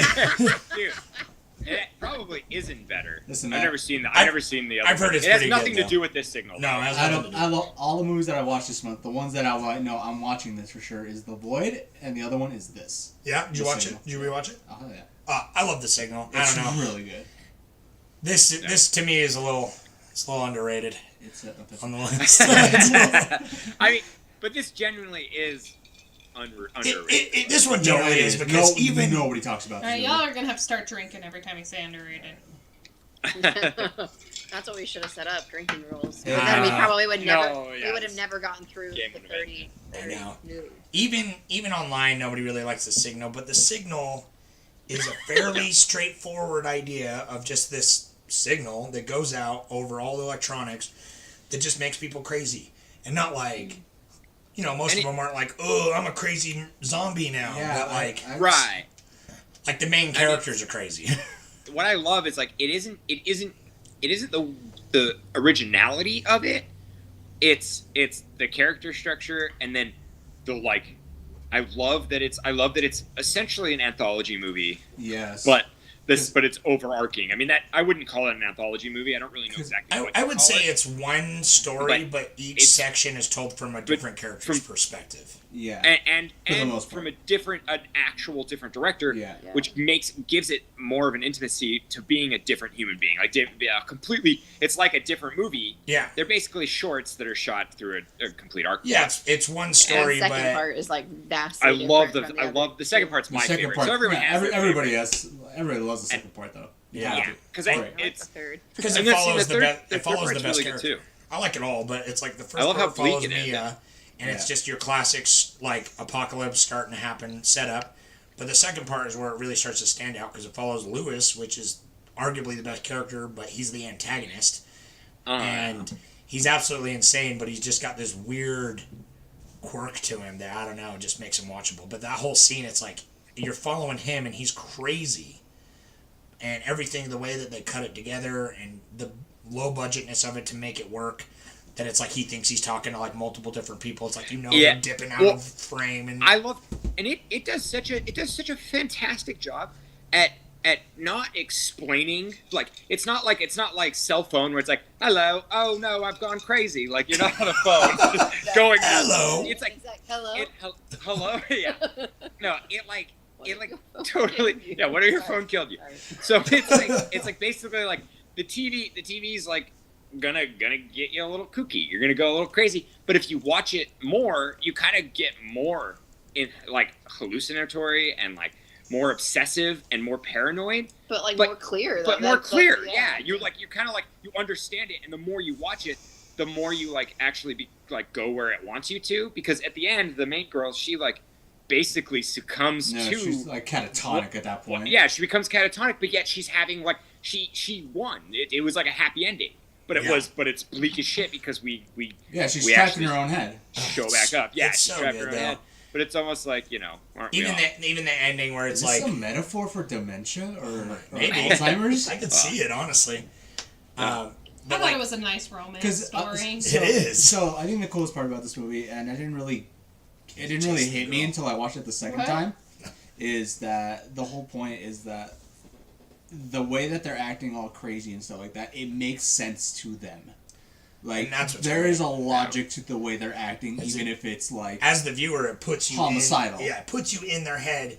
For even as nonsensical as their actions may be, you understand their motivations. You're never like, no, they wouldn't do that. Nobody would do that. Yeah, it's not just like all of a sudden they see, like for a zombie, it's like, oh, all of a sudden they see every human as food or something like that. It's like, no, it's like, oh shit, that person's out to get me. Like maybe also a metaphor for schizophrenia or something like that. It's like, no, like I know that I'm acting weird, but it just makes sense in my head. It just does. No, it does. It does it really well. I don't know, and like the horror's good, the comedy's good when he jump starts the dude's head. It's so great.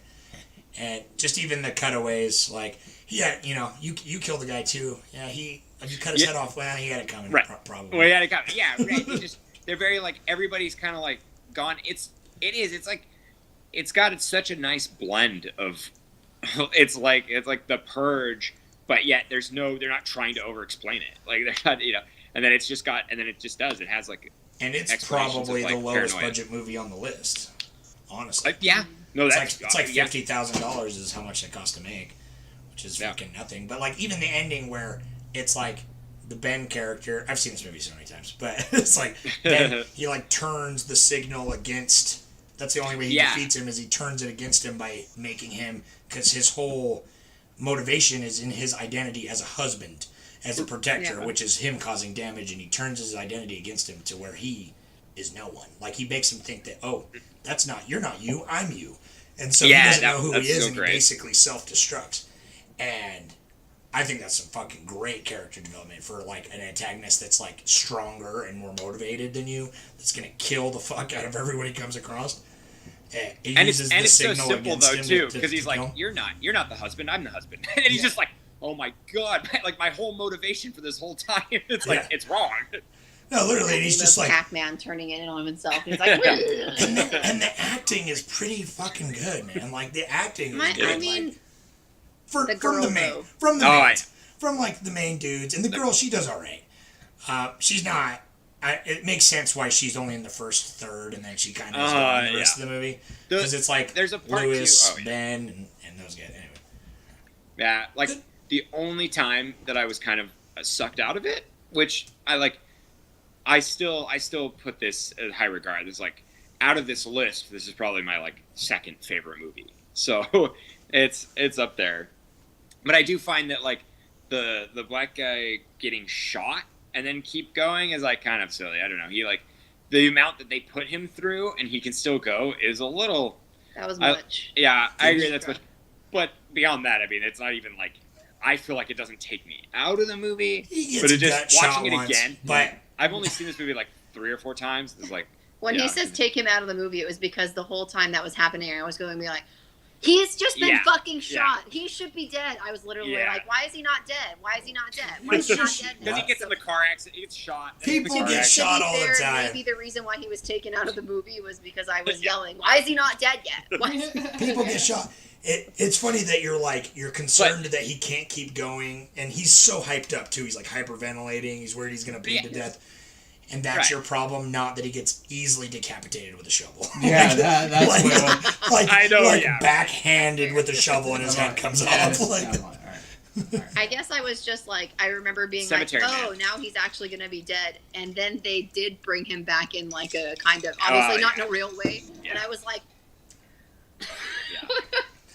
Anyway, come on, when they put the screws, we spent a lot of time on this movie. They spent the screws in his arm. I think we should move on to number 13. See the signal because I'm gonna stay away from 13 Ghosts for a minute. See the signal, please. That's like the one movie that like out of this whole list. Check it out. It's like even if you don't like it, it deserves to be seen more. It's okay. It is. That's true. It is a good movie. It's okay. It's a good movie. But not on the same level as 13 Ghosts. Yeah, number 13 is the 2000s, early 2000s 13 Ghosts, which is pretty sweet. I gotta say, it is very sweet. I thought about it more. Fuck Tony Shalhoub. Fuck 13 Ghosts. No, I 100% get it. Like if I saw that movie when it came out. And like I was like a drive-through or a drive-in, I'd be like hyped. Like this would be like dope. It would be so like there's some sick like slicing and murders and stuff, and like all the ghosts are pretty cool. But I just hate Tony Shalhoub so much. He literally like it's impossible for me to watch a movie with Tony Shalhoub in it. So it's weird. Well, that's fair because you have a personal thing, and he's apparently an asshole in real life. I feel the opposite. I just don't like him even before all that. It's like anyway. I feel the opposite. That like if I saw when it first came out, but I was a kid, so it kind of scared me just the visuals. But I feel like now if I would have saw it, I wouldn't have had the time to look past of all of its apparent flaws. Like it has so many apparent flaws. A lot of them rooted in big budget horror of the early 2000s. Coming back, but it's like, well, yeah, but at the time you would probably I would have written it off way more than I do now. Rewatching it, like I had a blast rewatching it. Like it was pretty terrible at some points, but I didn't care about that because the ghosts were spooky. Fucking Matthew Lillard was godly. He carried that whole movie, and he really did. Yeah. You feel like it should have been from his perspective, but it was from Tony Shalhoub's as like the heart of the story. But you could tell they wanted it to be Matthew Lillard. We're just like walk you down memory lane here, okay? Show us. Okay. This is Mary's pick. She's got to have a moment in the limelight. Go, Mary. Okay, I'm walking through Hollywood Video. I pick out 13 Ghosts. Right? I get cozy. I go home. I get cozy. In my box TV, right? You know, one of the like the little ones, like the 13-inch screens or whatever. Whoa, but she's thick though. Yeah, she's thick. She got a back on her, and I get scared to hell. And I do not get scared of movies. And to be fair, I don't get scared of movies nowadays at all. This does not scare me nowadays. But when I was a kid, at Hollywood Video that day, I actually got scared of that movie, and therefore it will always be my favorite horror movie because it actually scared me because those ghosts are awesome.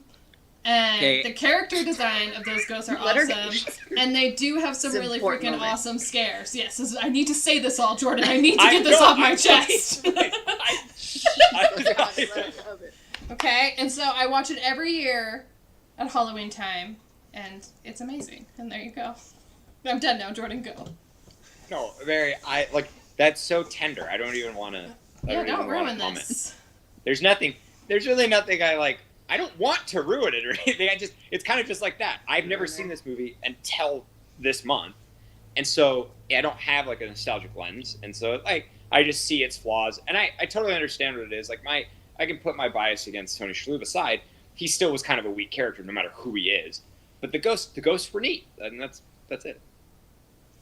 The ghosts were fantastic. And like you can tell that the writers and the people behind it, I forget that it's like at the time, the guy who did like all the set design and like all the lore and everything, he was behind like a lot of really good shit up until that point. I forget, but like up until that point. No, even so, but like he like set the stage for like they wrote a really interesting lore to like the actual back plot, like an interesting lore to catching the characters, and this is the gate to hell that they need to catch these ghosts, and like to do that, like that's fun. That is a fun story. And even though it's portrayed in this big, flashy, jump scare moment, it's like, it's got the ghost, it's got the fucking crazy. Like, the fact that they took such a gamble on this movie, that, like, it's this shape-shifting house that's got these crazy glass walls and incantations on it. Like, that movie would never get made today. It's too weird. It's too weird of a premise and too weird of a promise. They would just make another Marvel movie. Show. No, yeah, that's what I'm saying. They just make a fucking... Yeah, they would give it a fourth of the budget and make it a Netflix movie. You know what I mean? We did talk about, it would be cool to, like, watch a TV show for all of each of the ghosts and, like, their characters. That'd be fun. The ghosts... Yeah, no. The ghosts that would be cool. And it's like...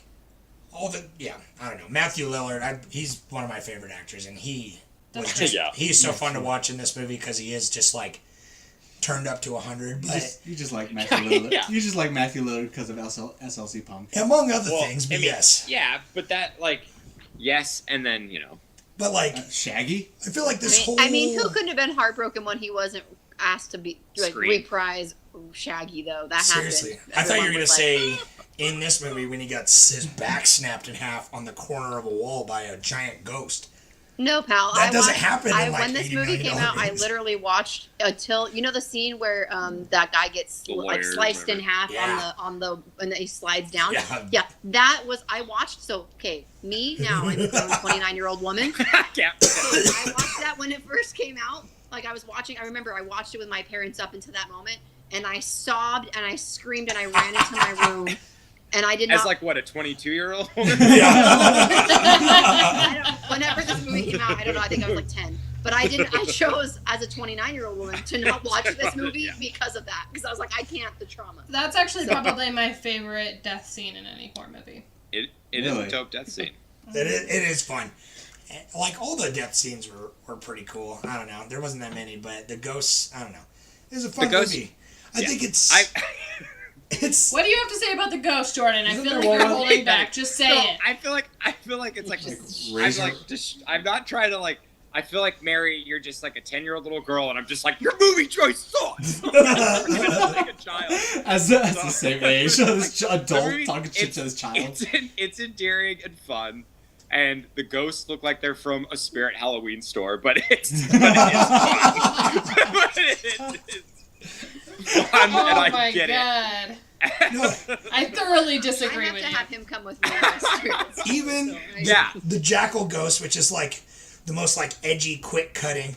That was my main problem with this movie was as how spastic. Like it never slowed down on the editing to like let things be spooky. It was just like it's so scary. Like I feel like the longest shot was like 5 seconds.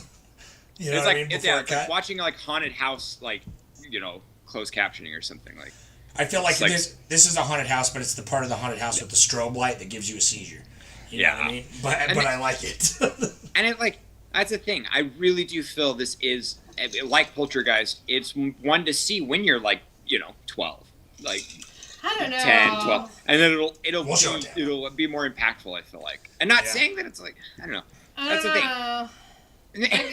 I know you love this movie, and that's like there are movies that everyone loves. That I wish like, my 12-year-old self hadn't seen them. Yeah. You got anything else to say about 13 Ghosts, babe? I think everybody lets it play into like the bad ratings or stuff, and I think sometimes they want to like overthink instead of just like enjoying the damn movie as it comes. I think it's fun. Letting yourself be scared of the ghosts and like the whatever, even if the acting can be like crappy sometimes. Like it's Halloween, have fun with it. Don't be so goddamn serious. That's my point. Cheers, motherfucker. I would never watch this outside of October. But at that point, I'd rather just watch Friday the 13th or. No, this movie's better than Friday the 13th. Shut the fuck up. It is. Shut the fuck up. You know, I might. Mary, how about this though, Mary? I'll probably watch this movie again. Yes, Jordan, watch it with me. Yeah. You guys should watch it together. I'd hide in my room. I'd probably watch this movie again. It's like a Halloween-y movie. You know what I mean? I love Matthew Lillard so much that it's like, We're about to, we're gonna like come up on this trilogy here, and that's my cue to again leave for more alcohol because y'all know I didn't watch those movies. Oh, but you didn't watch. I know. Yeah, That was sorry. so good. So wait, number 14.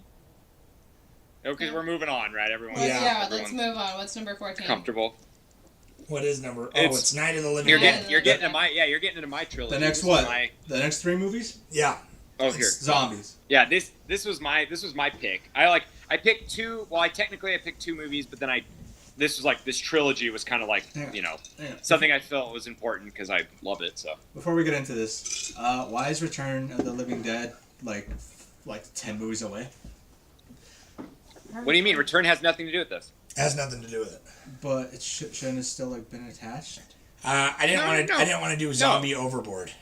Oh, and Return is Return is what you're gonna get in this is Return is almost it's satire almost anyhow that's we can get to there. Yeah, we'll get to Return when we talk about it. I was just wondering. Yeah, but that's. I thought about it, but I didn't want people to think they were the same because they're not. They're not part of the same thing. It's a smart choice to kind of break it up, let you breathe between it, so then when you see Return, you kind of get the idea, their influence. What they're doing. Exactly. Yeah, I was coming back. So, Night of the Living Dead. It'd been a while since I'd watched it in its entirety, and last year I actually watched the '90s remake directed by Tom Savini, which is pretty fucking sweet. I've never seen. Oh, dude, you should watch it. I know. Well, because when I was younger, I was like, meh, remakes, meh. Yeah. And then, but I'm like, oh, Tom Savini did it, so that's almost not a remake. It's like no, it's a love letter. Yeah, Tom. It's Savini, a love letter with Tom Savini's awesome effects. He deserves to. Yeah, he's the only one that is allowed to make a remake of Night of the Living Dead. It's fun, and like I said, because Mary was saying Barbara was so annoying. Oh, fucking Barbara! She was, but in the remake, she's kind of a badass. Well, and the lead lady, Mary. Yeah, Mary, you're right. I know. That's the whole thing. I know. She was supposed to be the lead, and there's a lot of rich history in this, but she was supposed to be the lead, and then she just wasn't good enough. She wasn't a very good actress, so they just they basically nerfed her, and she just sat on the couch. I feel like the same thing that happened in movies like The Birds, where it's I feel like she had more to do, but then because of the time, it's she's a woman, so nah. I don't know. That wasn't George Romero though. George Romero, he just wanted to make the best movie possible, and he made the ballsier choice of making the lead a black man in 1968. Yeah, which is way more ballsy, bossing everyone around too, and being the leader of the situation. And look how he ended up. I know, and then he gets shot in the fucking head. I know that. God, that's so sad, tragic. That's poetic. Yeah, he says too that George Romero says that that's not his intention. I didn't cast him because he's a black guy. I didn't mean to make a a commentary, and I'm like, I think you did a little bit. I think you did. I mean, but of course, because he did it in every other movie after that. I know it's really sad because we can get super real, but that's it's even now having a black character in a movie is it's people go, look, we have a black character in our movie. Yeah, it's just we haven't changed at all in Hollywood. It's really it's sad. No, it's a shame really. But this movie, man, it's spearheaded so much stuff. It is like shockingly violent for the time. Yeah. And I kind of forgot. Like, it's obviously tame compared to like shit we've been watching on this list, but I'm trying to watch it through the lens of like, this movie came out, dude, like forever ago, and you're like, oh my god, this dude is eating intestines of like a character that I liked. Like, I feel like I would be like seizing in my seat in the theaters. Okay, well, it wasn't that long ago. Was it what, 70s? No, it's 68, dude. Which I mean, sure, but it's like okay, 68. No, that's and okay.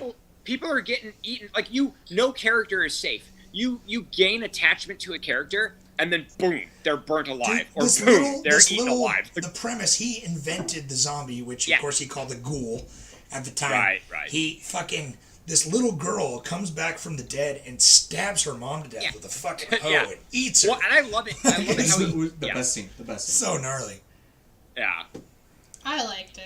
I thought it wasn't fun. Oh yeah, it's the zombie movie. It's iconic. Here, I gotta be. Well, and that's what's so cool about it is it's iconic, and I love the fact that it actually holds up. It's not like some like The Shining, or no, excuse me, The Shining, the Thing, like the original Thing. It's solid. It's great. It's got some good dialogue, cool characters, but it's really bloated, and it's the original Thing is not as good. The Thing, but this like. Is so good. It's like it doesn't feel super dated. The Thing and from I mean, I Another don't World? know. Yeah, the Thing. The Thing from Another World. The original From the 50s. Thing. It's called The Thing from Outer Space. The Thing from Another World.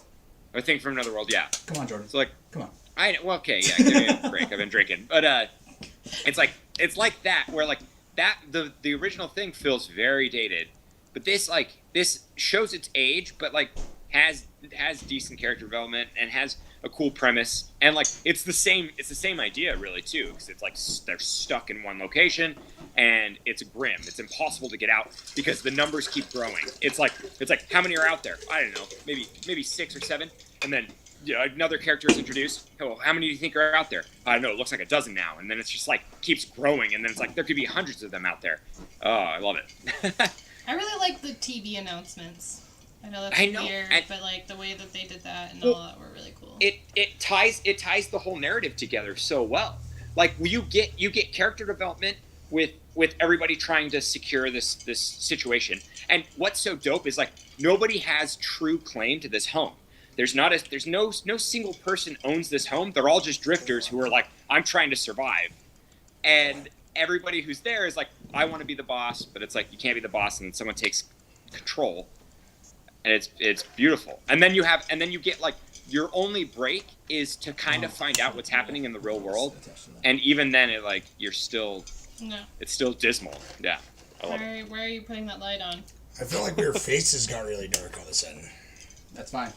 I like to be dark. Yeah. I don't know. It's fine. Alright. Well, I give Night of the Living Dead a 1 out of 18. Yeah, it's alright. I don't know, that movie... What did I give it? I didn't give it a number. I didn't give it a number. I just said you didn't rate this? No, I just said it was cool. I liked that it was more history. What would you rate it now? I would give 13 skulls. 7 out of 10. Would shoot Barbara in the head. Yeah, I would definitely put Barbara out of her misery. Barbara gets hers, so... Yeah. I think that these movies maybe get progressively better as they go, but let's see. Because Dawn of the Dead, I know those are fighting words. I know you would like to continue. I know Dawn of the Dead is your favorite, which and then again, yeah, Dawn of the Dead's my 13 Ghosts though, Mary. So I think you'd be. Yeah, I like Dawn of the Dead. I remember meeting you and you were obsessed with Dawn of the Dead. Yeah, I'm still obsessed with Dawn of the Dead. It's great. I haven't watched it probably since high school. Nah, but it's been a while. But yeah. Actually, that's kind of true too. Good. I haven't watched it for a long time either. But that's why I was happy we watched all 3 of these, because I hadn't seen all 3 of them in like a decade though. Yeah. And, same. It's Dawn of the Dead. Yeah, I don't know, like the chaoticness of like seeing... Oh wait, are we going to Dawn? So yeah, we're on Dawn. Yeah, I'm just 15 or 14. Yeah, I'm just kind of lumping. Yeah, the next. Is it 15? Yeah, 15. I'm just kind of lumping these 3 movies together. Yeah, so 14, 15, and 16. And that's what I did too for my review. Are the trilogy. You guys, we look like death guys out of the band over here. Yeah. We are. Yeah.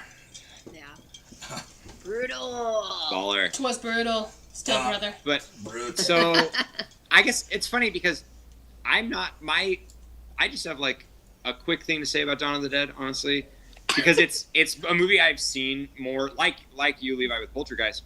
I've seen Dawn of the Dead 100+ times. That's like no exaggeration. I used to just watch this movie all the time. And 28 days later, you used to fall asleep to that movie all the time. Yeah, I used to fall asleep 28 days later. Yeah. So I love zombies. Zombies are my like, and it's like It's great. I don't know. It's crazy. Yeah. Well, that's what's funny. Isn't it Tori ironic? loves that. We found each other, but I'm a zombie fan. She likes vampires. We were on the Maury Povich show. Yeah. Yeah. But it's like well, I would rather be a vampire than a zombie though. But Yeah. I love Really? yeah. Or live in an apocalyptic world of Focus zombie. me. What were you gonna like heartfelt say about this movie? Just Dawn of the Dead is it's a ragtag team that comes together and becomes a fammy. So this is the one. And it's beautiful. This and is the one. That's like, yeah. Sorry, this is the one that like, takes actual place tears. in the mall, right? This is the Correct, 80s. yes. This is the 80s one. Just making sure. Yeah, this is yeah. This one takes place in a mall. Tears. I know. I love it's really beautiful. Yeah, they come together as a Also has that social commentary of just like Consumerism, we're zombie. They're like taking the escalators to shop and all that stuff. and right? that and see and you like so And that's cool. On the surface, it is just consumerism. I mean, he literally says, "Why are they here?" Well, they're just they're doing what they normally would do. They remember to go to the mall. That's and this is like it's 78. So you've got like or 70. Oh my god! Actually, that's it's 79. It's like 78. Late Yeah, this 70s. one's like 10 years.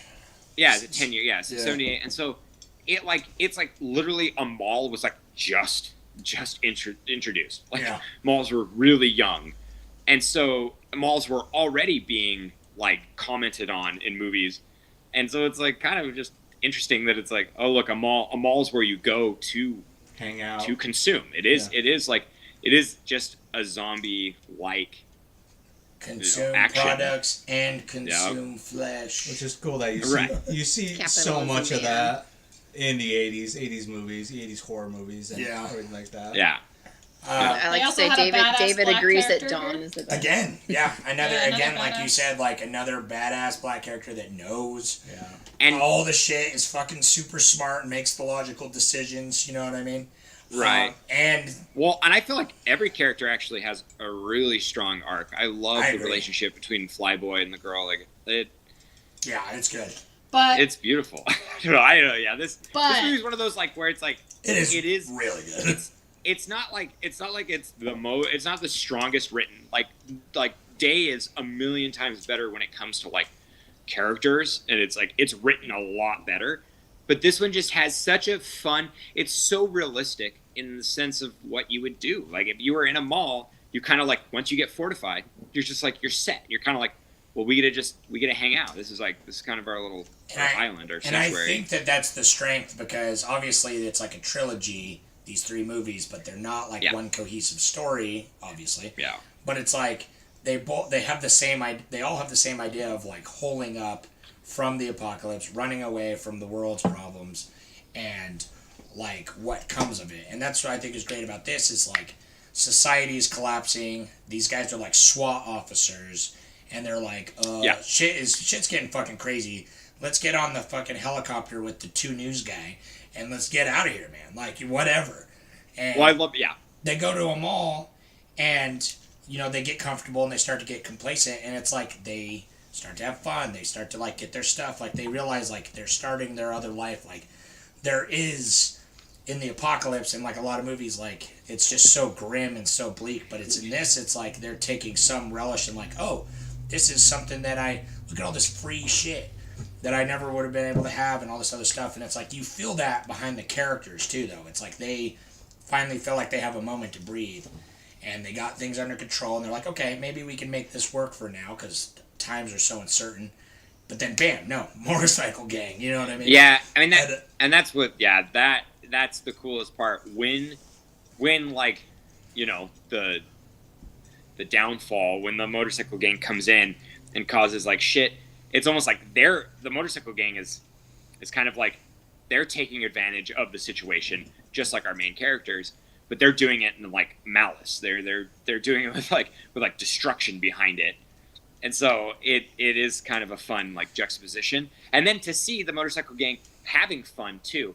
And then I just love how like each movie is such a like it is a political commentary. Like they definitely like, you know, you have 68 with like civil rights movement, and then you have like 78 like right after fucking Vietnam. And so it's just like every one of each them.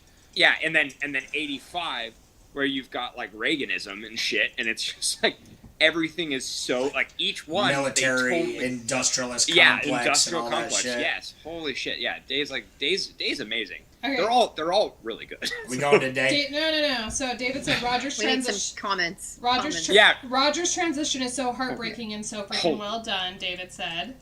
Yes. Gatlin says Harley Davidson's baby. Ah. I would say on this movie though, I really really liked it except for the damn makeup. The makeup was rough. Yeah, I know, and not the effects. I agree. The like just the makeup. We need to make these guys look like corpses. Let's paint them blue. But think of this though. Yes, Mary, you got to understand.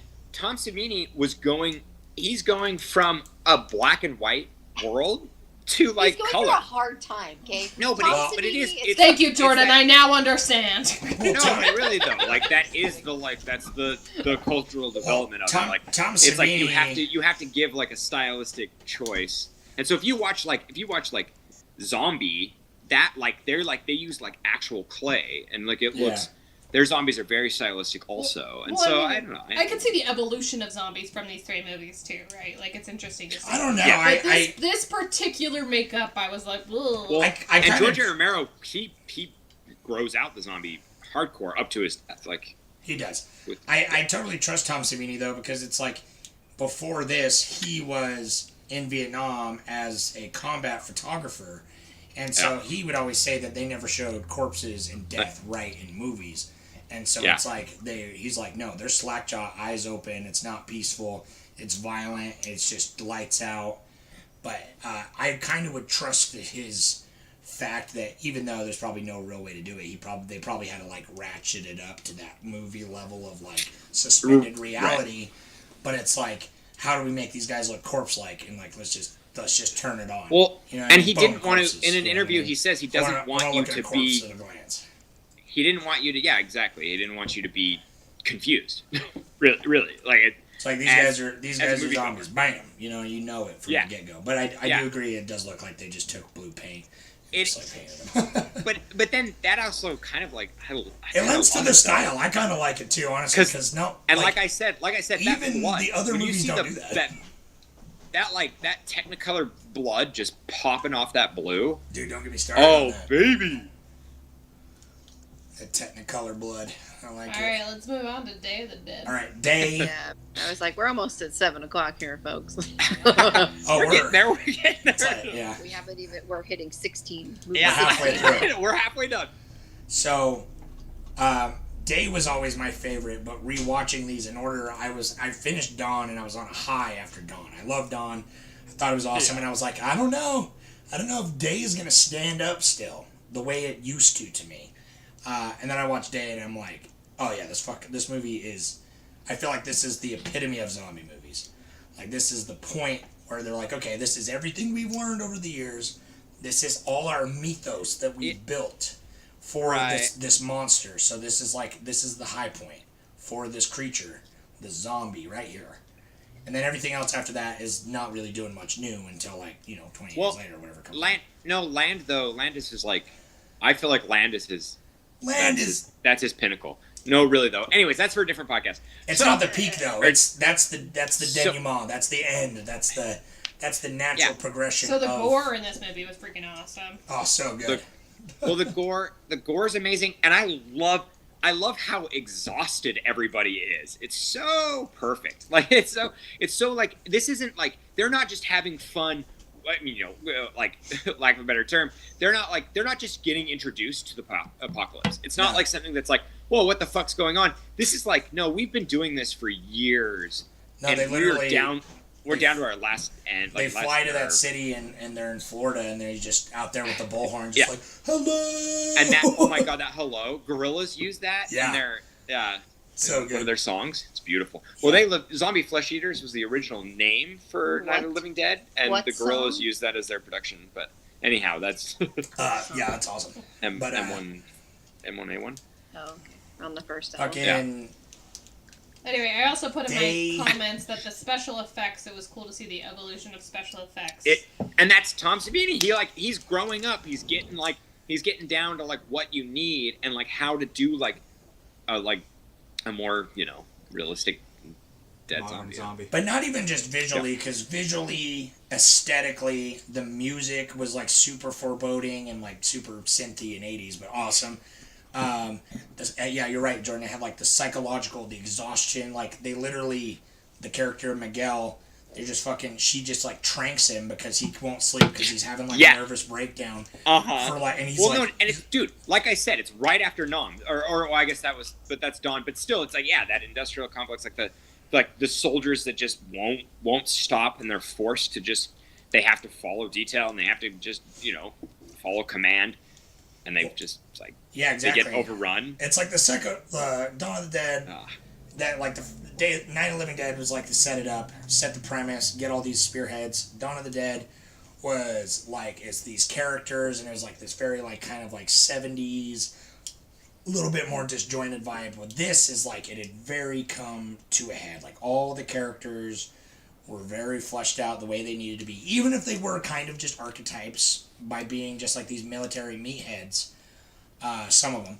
But it's like you have the doctor that's like the scientist that's going crazy that they're trying that his like work hinges the peace between the two groups, and then it like turns out he actually is going fucking crazy too. Well, And it's like this movie made me care about a zombie. Bubs, man. Yeah. Like I know, yeah. You're literally watching it like that thing. That's not gonna come on. Oh, okay, maybe we'll. But it's like literally I felt the heartbreak in that movie when he sees, his owner, Dr. Frankenstein or whatever his real name is, dead. Yeah. And he sees him and he just like has a meltdown and then he fucking shoots at the other guy until he gets ripped apart, which him getting ripped apart is probably, other than maybe Dead Alive when they rip out the rib cage, but it's it's so good. He's just like, choke on it, fucking choke on it, is his last words as they're ripping him to bits. Yeah, well, and that's what's so dope is like in Victoria's Dawn face. of the Dead, you get that, you get the gut rip, and then in Day you're like, oh, they perfected it. They perfected the gut rip. And it's so I love it. Yeah. I still think the best. It's like there's so much good violence in Day, but the best is when they chop his arm off. Dude, because that's what I drew. Yeah, I saw that. That's my favorite. It's so subtle, but they just like take the machete and they're just like, you're just like, and I just oh, love, fuck. Like it's so true to character. Like she's like, I'm a fast thinker and I take action, and she's just like, he always like he does that really well, like giving each character their own voice and their own motivation. And she's like, I don't give a shit if we're lovers. I'm gonna fucking like this is it. I do this, maybe I'll save your life. And his redemption too, because he's kind of a tool sometimes. Yeah, he comes in and he's like, no, fuck you guys. He like gives himself to the zombie horde to get eaten, to bring them in to fuck up all the military guys, to give them a chance to escape. So good. Yeah. And even again, another awesome black guy that is fucking knows all his shit, is super on top of shit, like logical, like spearheading this shit. I don't know. I love them. It's good to see horrors. It has sometimes good representation. Well, from and my that's point of view. Sometimes. And let me say George Romero, so cool. I guess. But George A. Romero, though, I love that was his favorite thing. So he worked for a news in Philadelphia. He worked for like some channel, like Channel 9 or whatever. And he loved the helicopters. So if you notice, in every single movie he's ever made, really, there's always a strong helicopter influence. Yeah, there is. I don't love it. I don't know why. I feel like he single-handedly upplayed the need for helicopters during an apocalypse. So like you got dudes like Bill Burr out there learning how to fly the helicopters, and it's probably not gonna work out. You know, it's like no, really. I was gonna ask really quick: are there people that like live in these movies? Like, by the end? Yeah, they always do. There's always someone who lives. Yeah, it's always. Are they? I'm always curious because I'm like, we're talking about representation. I'm like, did the black characters end up living in most of the movies? Or everyone, I think. In Dawn and not Night, Day, not Night. Yeah, in Day he gets no, away. not Night, but. No. I was just wondering because I'm like, you can't like have some like because like that's like a big issue too, right? It's like you can't have a black strong character who does all the work for everybody else and then dies, right? Because that's like pretty shitty. No, he dies in Night, but it's like as a commentary. And then but then the other two, it's like I haven't seen him. I'm just curious. No, when he dies in Night, he's the last person that lives, and he dies on like a technicality essentially. He gets shot, and then he lives in Day. Thinks he's his own. Or excuse me, in Dawn. And Day. And then in Day. It's always the helicopter boys. Yeah, Dawn and Day both end with them getting away in a helicopter, and it's always a shaky piece. You know, it's always like just a breath of like, but you know more shit's gonna come. But it's like, okay, that situation, I'm out of it for now. At the end of Dawn of the Dead, she's like, how much gas do we have? Because they're taking off in a helicopter, and he goes, not much. And that's like it. That's it. That's how it ends. It's so fucking dope. It's so good. Almost as abruptly as this trilogy wrap up should be to move on to the next movie. So Terrified. Oh yeah, Terrified. Oh, so Terrified's dope. Anyway, if you haven't seen any of the Dead movies, what are you doing? Yes. Please. You're a horror. If you like horror movies, go watch it. Well, this is my first time watching them, and I'm glad I did. It was very good. So zombie movies are kind of done to death. No pun intended. But see this fucking trilogy because it's literally like the trilogy. It's the classic. It's the classic. Go back to your history. So Terrified is really dope, and the girl with her neck like bent down is awesome. I have to pee. It's great. I'll talk to you in a second. All right, we'll get started on Terrified. You saw Terrified. I heard it. Remind me. Yeah, you saw Terrified. It was. I heard it. Ghosts. I heard all of in Buenos Aires. It follows like all these ghost hunters, and this the cop. Why don't I remember this? You remember it? It was. There's like a little boy who like there's like a mom and she loses her little boy and the little boy fucking comes back and he's like fucking corpsey and shit. That's but terrifying. really. That's just a part of it, but the whole thing is about ghost hunters that come by because there's all these like crazy ghost shit that's happening just in like one neighborhood. Oh yeah. That boy, I mean, there's like some pretty creepy moments, but like all the moments with that boy were really well done. Yeah, because it's like literally they took like pretty much. I don't know if they had a kid in makeup or if they had like a dummy that they made, but it was it didn't move. You never saw it move. But it's like, it was all the implications of it's like doing otherworldly things. There are footsteps leading from the grave. When they're not looking, it like knocks the glass over. You know what I mean? Mm-hmm. And it's like, and he looks terrifying. He's just like covered in dirt from the grave. And he's definitely got that stink on him. That stank. This great stink of the grave. It's definitely, that for me was by far the most effective part because I think the rest had some spooky moments, but the computer effects kind of downplayed for me some of the moments like that were extra spooky. I'm like, that was like they just plugged in a real quick shot of this weird demon thing grabbing this lady. Yeah, so I think what I said is I again said it had some fun spooky moments, but I thought that like how the characters interacted with each other didn't feel real. But then again, you did bring up the comment that it might have been like because it's like wasn't it like translated or it's translated, yeah. So. That's why because I kind of agree with that. It definitely seemed kind of like the dialogue seemed long-winded, where it was very like over-explaining things, and I don't know if that has everything to do with the writing or the subtitles, because the subtitles could have been the translation of like, okay, yeah, we get it.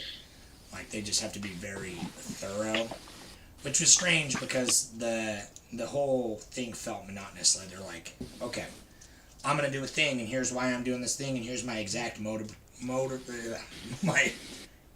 motivation for doing this thing, and so I'm gonna go do it now. Okay, yeah, you do that thing. We're gonna go do that now. Yeah, that's the way to do it. Okay, great. Yeah. And so it's like I feel like it struggled a little bit sometimes with like, saying instead of showing when it. But then sometimes it did do really well visually. Like I said, with the dead kid, it did awesome, and I think with the banging at the opening scene and it's the fucking wife like flying back and forth.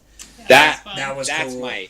That's my favorite part. That's like so fucking that's the part dope. you drew. The only thing that I saw, because I heard it, I heard the whole movie. I listened to the whole movie after the whole knowing that there's going to be a corpsey. There's a corpsey dead boy. I kind of I'm going to tap out on actually having to watch it. Because it's also not. I was like, I had to read subtitles, which would mean that I'd have to really pay attention, and that scared me as well. Can't watch it through your fingers. But I did. It did get me on the wife. I did see her smacking back and forth. That's so cool. And I was like, I appreciated it, even though it was scary. I didn't like it. I was like, that's pretty dope, but also terrible. I have fun watching movies with Victoria because I get to explain everything that's happening. Yeah. And I get to go. You didn't do a very good job. Yeah, I get to go. I was like, no, tell me don't what worry, happened babe. now. It's not that scary. Just look. And then she looks. She's like, ah! And I was like, oh yeah. I guess it is scary. I don't even listen to him anymore. He's like, oh, that's not that scary. It's not that scary. And then he's like, oh my god, this is the most terrifying movie I've ever seen. That's it's literally in the same 30 minutes. Well, no, it's like that. The woman that runs out to the car when the cop gets in this car, and she comes out, her head's bent. I'm like, oh Jesus Christ! that scared me. But I'm like, oh, once you see it, it's not that scary. Anyhow. I thought it was pretty good. I'm sad because it's the second half. I did feel like it was kind of wanted to be an anthology or something originally because it was trying to tell all these different stories, and there was never really a main central protagonist to latch on to. Mm-hmm. Yeah. And it's just as I was kind of getting into, I was waiting for more of a climax, and I was like, oh shit, it's all gonna come to head, and then it ended, and I was like, nah. I was hoping for one last shebang at the houses, because it obviously ends. It just didn't feel like a climax, which was weird to me, because it ends with him. He's he has his heart attack, the cop, and because he's terrified, right? And then he douses. He's like, nope, fuck this, and he douses everything in gas and lights it on fire and leaves. And then it's goes back because the whole thing's told through the premise of someone else is telling the story. The cops, yeah. And then it's one last jump scare, and then it's over. And I was like, for some reason, I was just expecting more. I was expecting it to keep going, it was just ramping up, and then it ended. But I think this is the only movie on the list that no one had seen. And I put it on there because I wanted another non-English speaking film. It had been recommended. I remember when it first came out a few years back. It was on, it's on Shudder. It was recommended on our horror on Reddit, and I wanted to check it out. And I'm glad I did. Did Did you mention David's comment about it looking? It kind of fell prey to that advertisement where it looked like crap. The cover. We judged the book by the cover. It's it looked terrible, but then watching it, it's holy shit, this is really fucking good. Yeah, I thought that cover was terrifying, but again, it's pretty solid. But the cover for The Signal is the worst. The Signal is the worst. I know. Dumb. Yeah, it's pretty dumb. I remember that's the first thing. That was my reaction to The Signal. It's I don't want to watch this. It looks dumb, and then it's amazing. But anyhow, I think that all of us should go on to the next movie, which is my pick and the best movie on this list. Oh, is it because of the black people? It's us. Us. Yeah. You think it's the best movie on the list? Yes. Oh, All right, then you gotta go first. 19. All right, Victoria, you gotta go first then. Yeah. No, honey, no, I don't remember. It's because I fucked all those up. Anyway. It's 19. Is it 19 or 18 on the list? Oh, we skipped. No, it's 18. Okay. 18. Did we skip something? No. Terrified was 17. Us is 18. Next is Behind the Mask. Okay. So this was my pick because I think it has a lot of really good like subtext and a lot of good social commentary about like what is going on, and like also you don't fucking see a horror movie where the main characters are a fucking black family and they all kill it. Like the acting is like on point. Everybody is like fucking dope. And they like it's all like it's just I don't know. I think it's really a tight concept and really interesting. For me, I'm like I don't really like horror in like a like gory, like gore is not my thing, right? So like this, I mean, there is some stuff that happens in this that is like gory, right? People get killed in like it's got moments, yeah, for sure. It's got some pretty. It's more like situational violence. Yeah. It's not like the main focus of it, right? But I like, of course, for me, movies are like I like when you actually mean something, and so for us, it knocked it out of the park for me. That's fair. My problem is I think that like I really liked it and I really wanted to like it. I was super hyped up for it because I was like I loved Get Out. I think Jordan Peele is a fucking incredible writer, and I think this movie was so worried about trying to tell an important social commentary that it forgot to make a good movie. Like it forgot to like make a cohesive story, and that's what bothers me is because it's like in what way? Well, I know, right? The first half because I I'll tell you.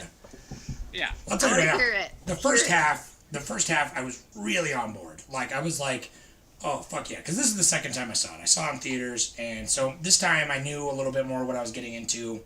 But when I saw it in theaters, I was, like, utterly disappointed. Like, I was like, oh, I'm mad. That movie sucked. What? Yeah. We saw it together. I didn't like it, though. I didn't hate it. I didn't hate it, though. I did not hate it. Yeah, we liked it when we left. We were just like, we were kind of confused. But watching it again, though, I'm so on board for the first half because it sets up this really interesting, like the characters are super, super good, super well written, super well acted, and then like these tethered come along and they're like these characters' shadows, and to me I'm like this is the embodiment of like all their worst personality traits. This is like this is the parts about them they wish they didn't have. Yeah, exactly. It's like their anti-selves, and I'm like, oh, this is fucking interesting. You know what I mean? And that still works. Like, that all still works. And I'm like, okay, cool. And then it gets to, it keeps going along. Then they leave the house. And, like, everything up until they leave the house I think is great. And then they leave the house and they get to their, like, rich friends. And I'm like, okay, this is, like, a global thing. Okay, that's cool.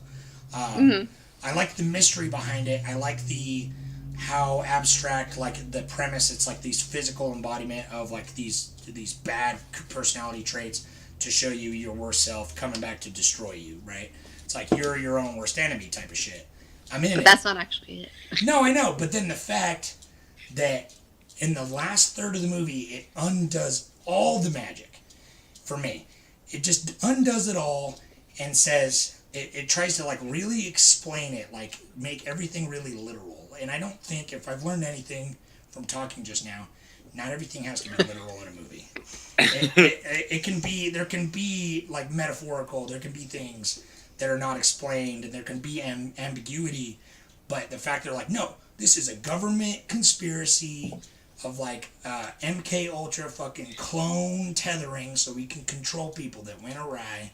We threw them underground, and it's like this real physical thing. It like took away all the like mystery that I was like, the whole selling point for me was like, ooh, that's interesting. It's like these characters come back. They got the red suits. They got the fucking one glove and the scissors. And I think I'm just pissed because it like over-explained everything in the last third, which, not to say the last third was bad, because the confrontation between the two main characters at the end was awesome. Their like dancing ballet moment of like fighting with themselves, and I get it's a metaphor. I watched it. I like teared up. I was drunk when I watched it. That was really good. That scene was really good, but I'm just like, I don't know what I expected, because I don't know how you end something like that. Well, but I was just mad that they explained it. Like the explanation was stupid.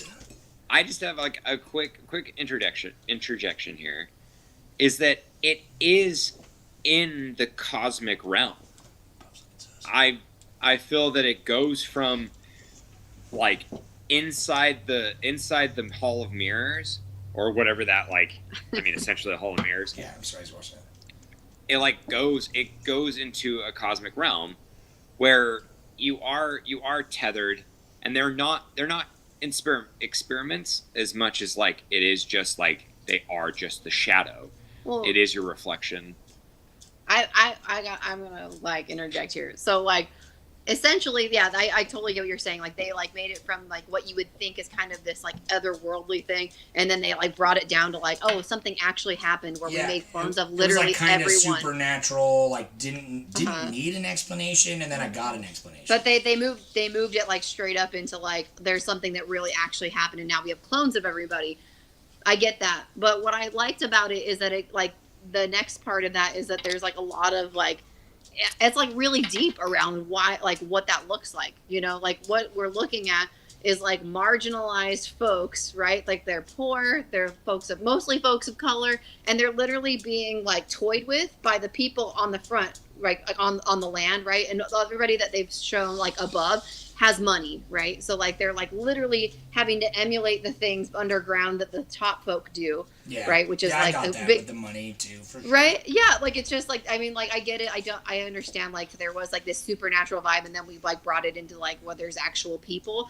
But I think it's like the symbolism behind like we commodify and use people, marginalized communities' bodies for all different kinds of things. Like it was just like holy fuck, like it's just. And it's just as easy for you to be on the other end, right? Because like that's the end of the end, like the end of the movie is that like they're actually switched the whole time. I mean, I definitely think the symbolism still really works, and I will admit the second time watching it, knowing how everything turns out, I can definitely see how tight the writing was from the beginning, how it was always like baked into the story, and obviously you needed that to have the main characters like. Her twist that she was like the actual girl that like switched with her, you know what I mean? I really like that line where they're like, "We're Americans." It was like, "Oh yeah." No, like, it's super. Ooh, Jordan Peele got me going. Right. Anyway, I got him. No, I agree, but that comes on earlier. Can someone just explain to me why they all stand with their hands held? Oh, that's Hands Across America. Hands Across America. Yep. Yeah, the Hands Across America. I know, but why? Because symbolism. So, but like, why? What is it symbolism? Like I'm asking. It's a direct. Oh, go ahead.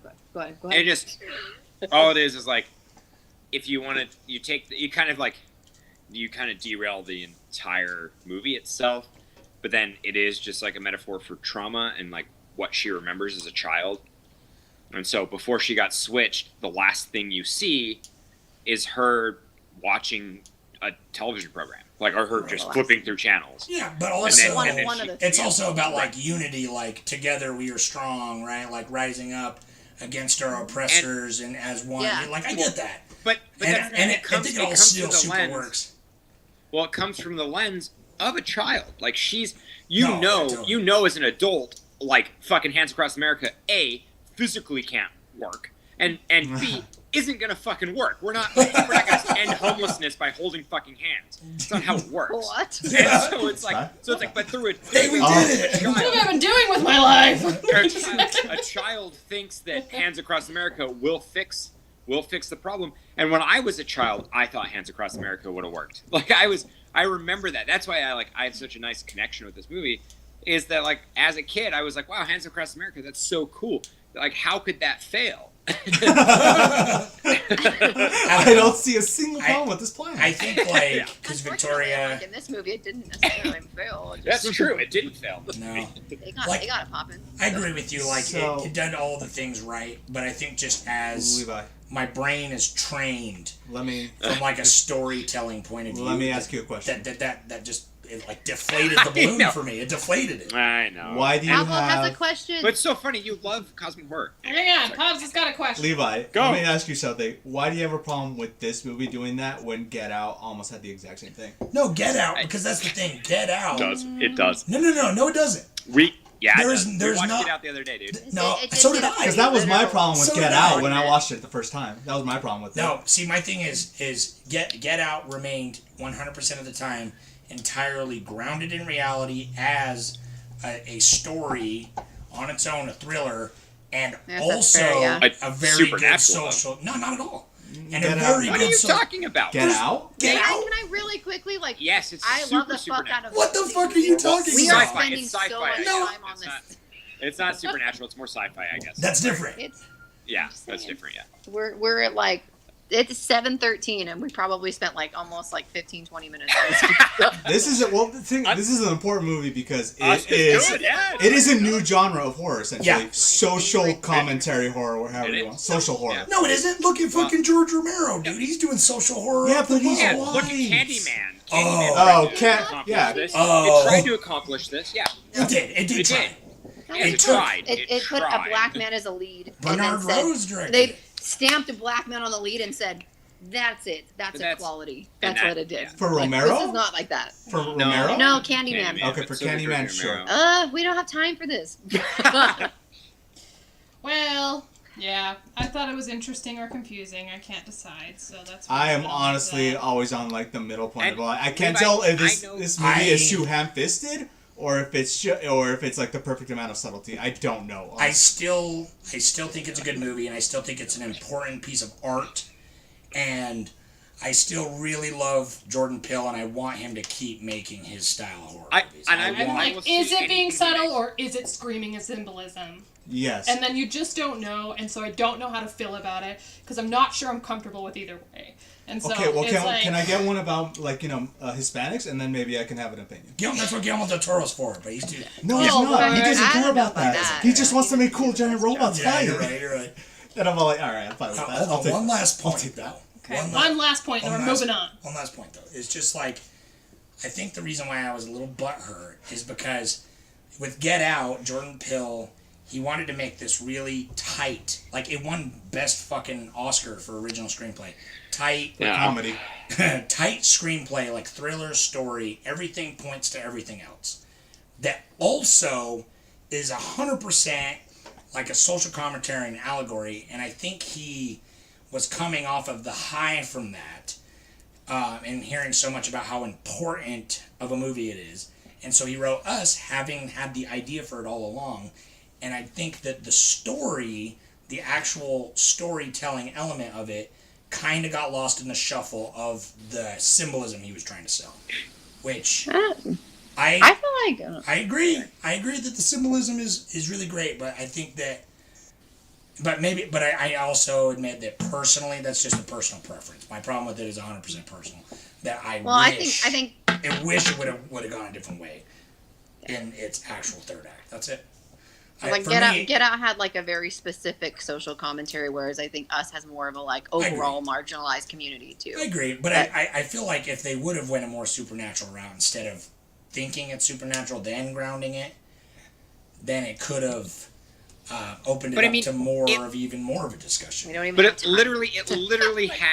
literally has a smirk at the end. Like it literally is like it's like everybody's gonna debate this movie, and all she does is just like smile, and that's it. It just ends. It's beautiful. It's a great movie. True. It is good. So watch it. It makes you think about what's behind the mask. But so behind the mask, the Behind the rise of mask. Leslie Vernon. That's a great segue. Smash Miller version. Yeah. Just shout it. You're welcome. Just shout it into the mic. Yeah, So- it almost makes me think of Behind the Mask, I felt that like Number 19. every marginalized community in Behind the Mask was represented just phenomenally. Stop. Sorry. Stop. They're all 100% white. So yeah, no. Okay. They are, yeah. I'm like the only minority here. I should be the one talking. I mean, Speak up, Pablo. What do you gotta say? No, I'm marginalized. I can't talk. it's not our fault. It's society's fault. Oh, It's not my fault. I mostly grew up with white people. Oh God. Okay. That's a lot more too. But on a real, Pablo's but on my a real friend. note, Pablo, do you He's have my something he's to my say? friend, not your guys' friend. He's mine. Behind the Mask. Let's move on. So this movie was kind of stupid. No, this movie was awesome. I like this movie a lot. I enjoyed this movie. I didn't think I would. I thought it was gonna be dumb as fuck. Me But too, I yeah. liked it. Again, it didn't hold my interest, and I don't think it's a horror movie. I think it's a comedy. Fair. Well, that's the thing. It's a horror movie. And horror. It subverts the horror genre. It's more like a horror genre movie. I don't know. It's not scary. It never tries to be really, But it's just like what we'll explain later, Cabin in the Woods or Scream comedy horror. You know, or even scary movie in that fact, I guess. Like a spoof or just satire. Yeah. It's a satire. It's a meta. It's a deconstruction satire, of not only the slasher, it's not even of the slasher genre, but of the found footage genre, which you don't really see much of that. Yeah, of the of the slasher, but then just of any like horror archetype where you have the like they go and they do like the microfiche. I mean, he explains that's what's so beautiful too. And then it has the callback to Poltergeist, and it's like they do that like microfiche. Like this is, you know, he sets it up and he's like, all right, this is how it's written, and it's so beautiful how they like deconstruct a script for a slasher or just any really horror movie. And no, it's hilarious. He's over there training, and he's like, I have to be a perfect specimen because while they're looking at me, everyone's running their asses off, and I gotta walk like all intimidating. And then when they're not looking, I'm like sprinting. Sprinting, yeah. It's genius. Yeah, like. And this was early too. I'm surprised how it was like 2006 or what, 2003? Something like that. Give me a drink. Yeah, and so it's. Give me a drink. Of what? I don't. Yeah, like. It surprised me because, I mean, it's kind of one of the first, like, movies to really get that deep into the satirical aspect of it. And then, yeah, because it's like Scream did it, but, like, it did it in, like, more of a subtle way. This is, like, very blatant in the baked into the actual premise.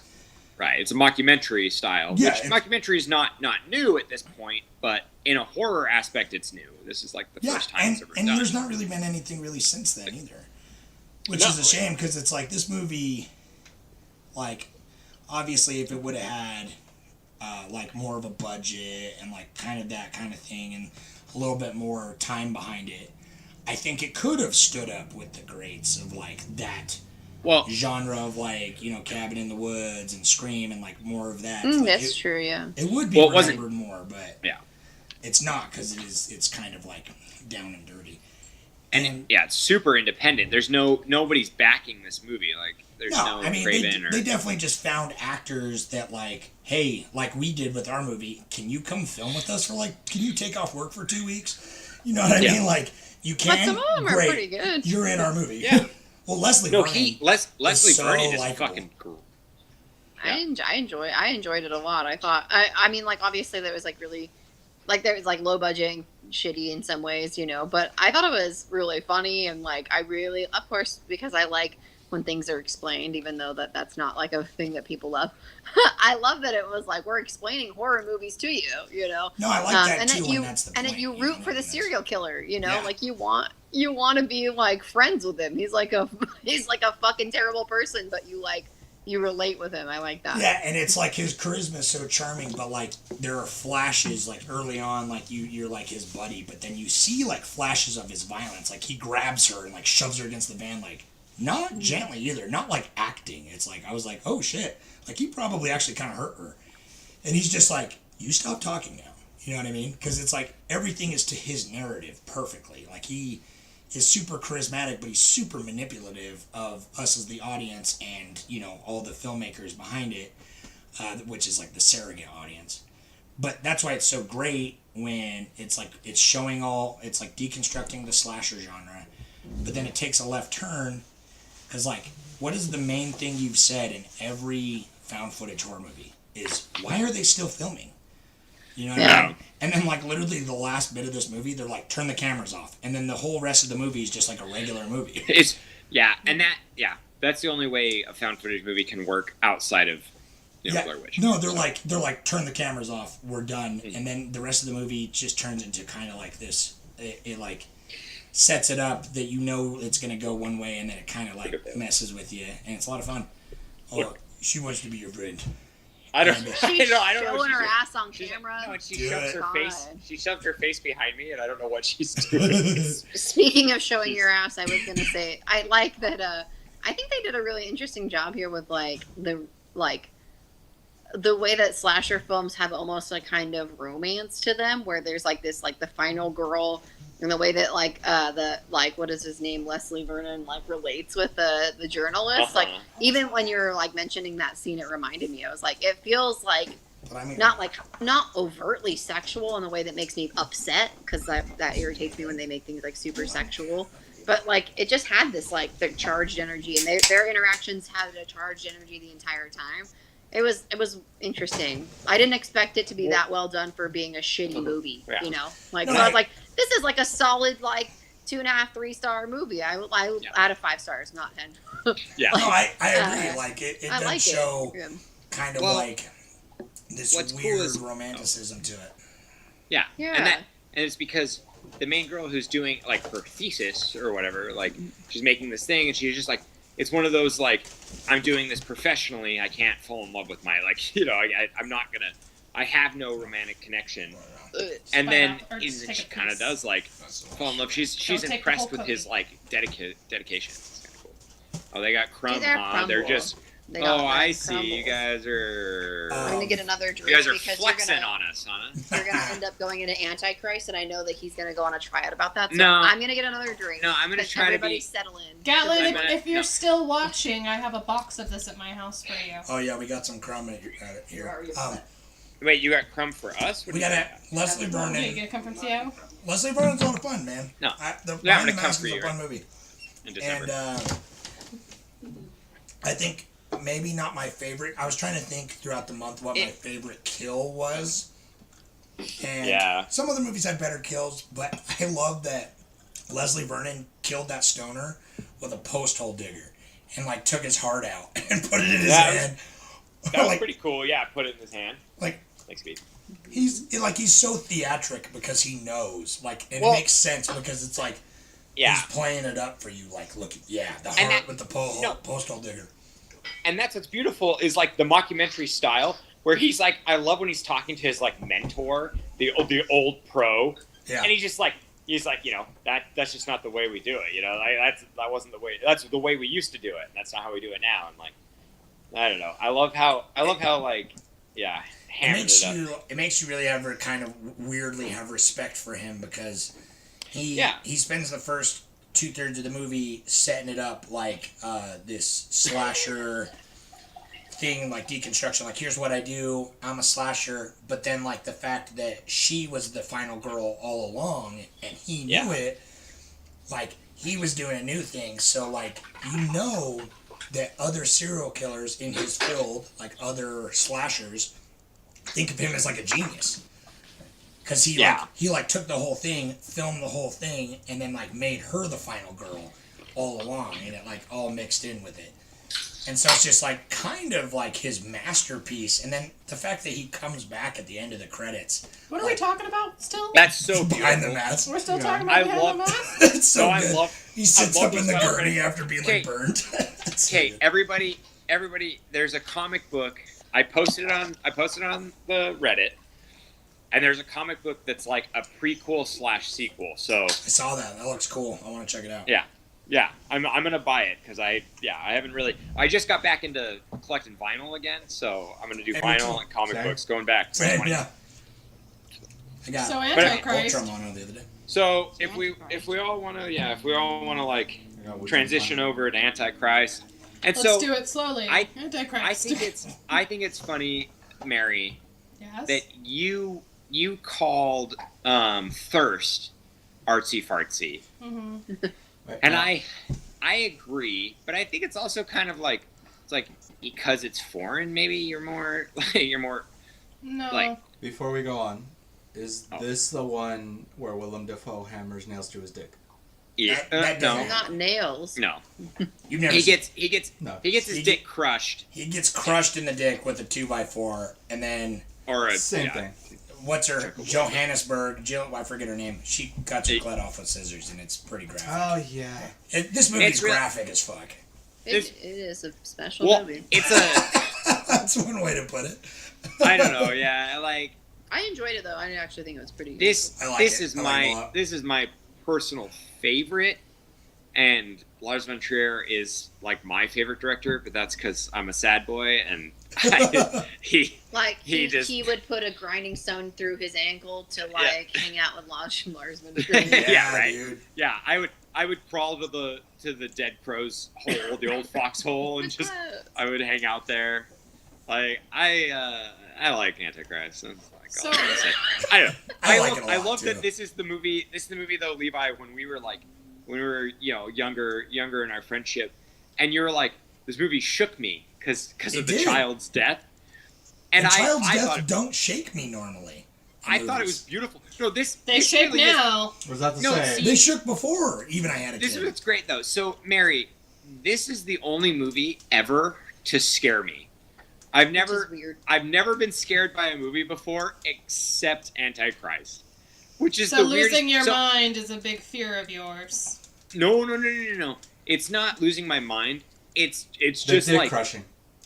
no. I mean, dick crashing Part of it. just That's like everything. seems really Are you uncomfortable. afraid that your clitoris is going to be cut off? Is And that that- what I was yeah. afraid? No, That- no, yeah. deeper. Are you afraid you're going to cut off your clitoris?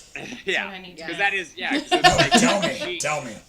But no, it's just more. It's like it's so funny because this is like the first time I ever got like really deep into just how like simple a psychological horror can be. Yeah. It's just like it's No, just like one woman out there and she's just hanging out, and then it's all of a sudden like she becomes her work, and she Lars has, von Trier, he God.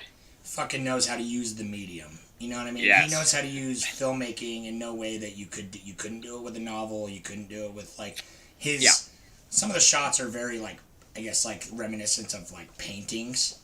Oh, totally. Yeah. That's Totally. Yeah. I mean, But, that's like, dude. The he house that uses- Jack built. Oh yeah, It's dude, like so it's a much. still. Yeah, That it whole is. movie's like a still. I fucking love that movie. Anyway. Yeah. But Not like, that movie. even, God, we even saw with so many. Antichrist, it's like Yeah. there are so many moments where it's just like he knows how to like really slow things down and like make you feel. That's the thing. He uses it because art makes you feel something, right? And it's like he's not really trying. Like there's a story here and there are characters, but they don't even have fucking names. You know what Well, I no. mean? It's just he and she is what they're in the script. You know? Yeah. And it's just so much about grief and depression and just like fucking and like but capital E evil. Like I feel the evil in this movie portrayed just through the visuals, like just in the environment. Like even the fact like it's the place that they're at or the moment that they're in, whatever it is, it's like I can feel that weight and like people try to explain what it is. Like this movie's not like a lot of movies on this list are super fun and enjoyable. This movie is not fun, but I think it is I great find film. enjoyment out of it. It's not fun though. It's I love definitely watching not a it. fun I movie. love watching I it, liked but fun is not Yeah. the word I would use to describe. Yeah, so I think it's artsy fartsy. I still think it's Totally arts. is. It's Totally definitely is. artsy fartsy, It but is. But- I liked it. Yeah.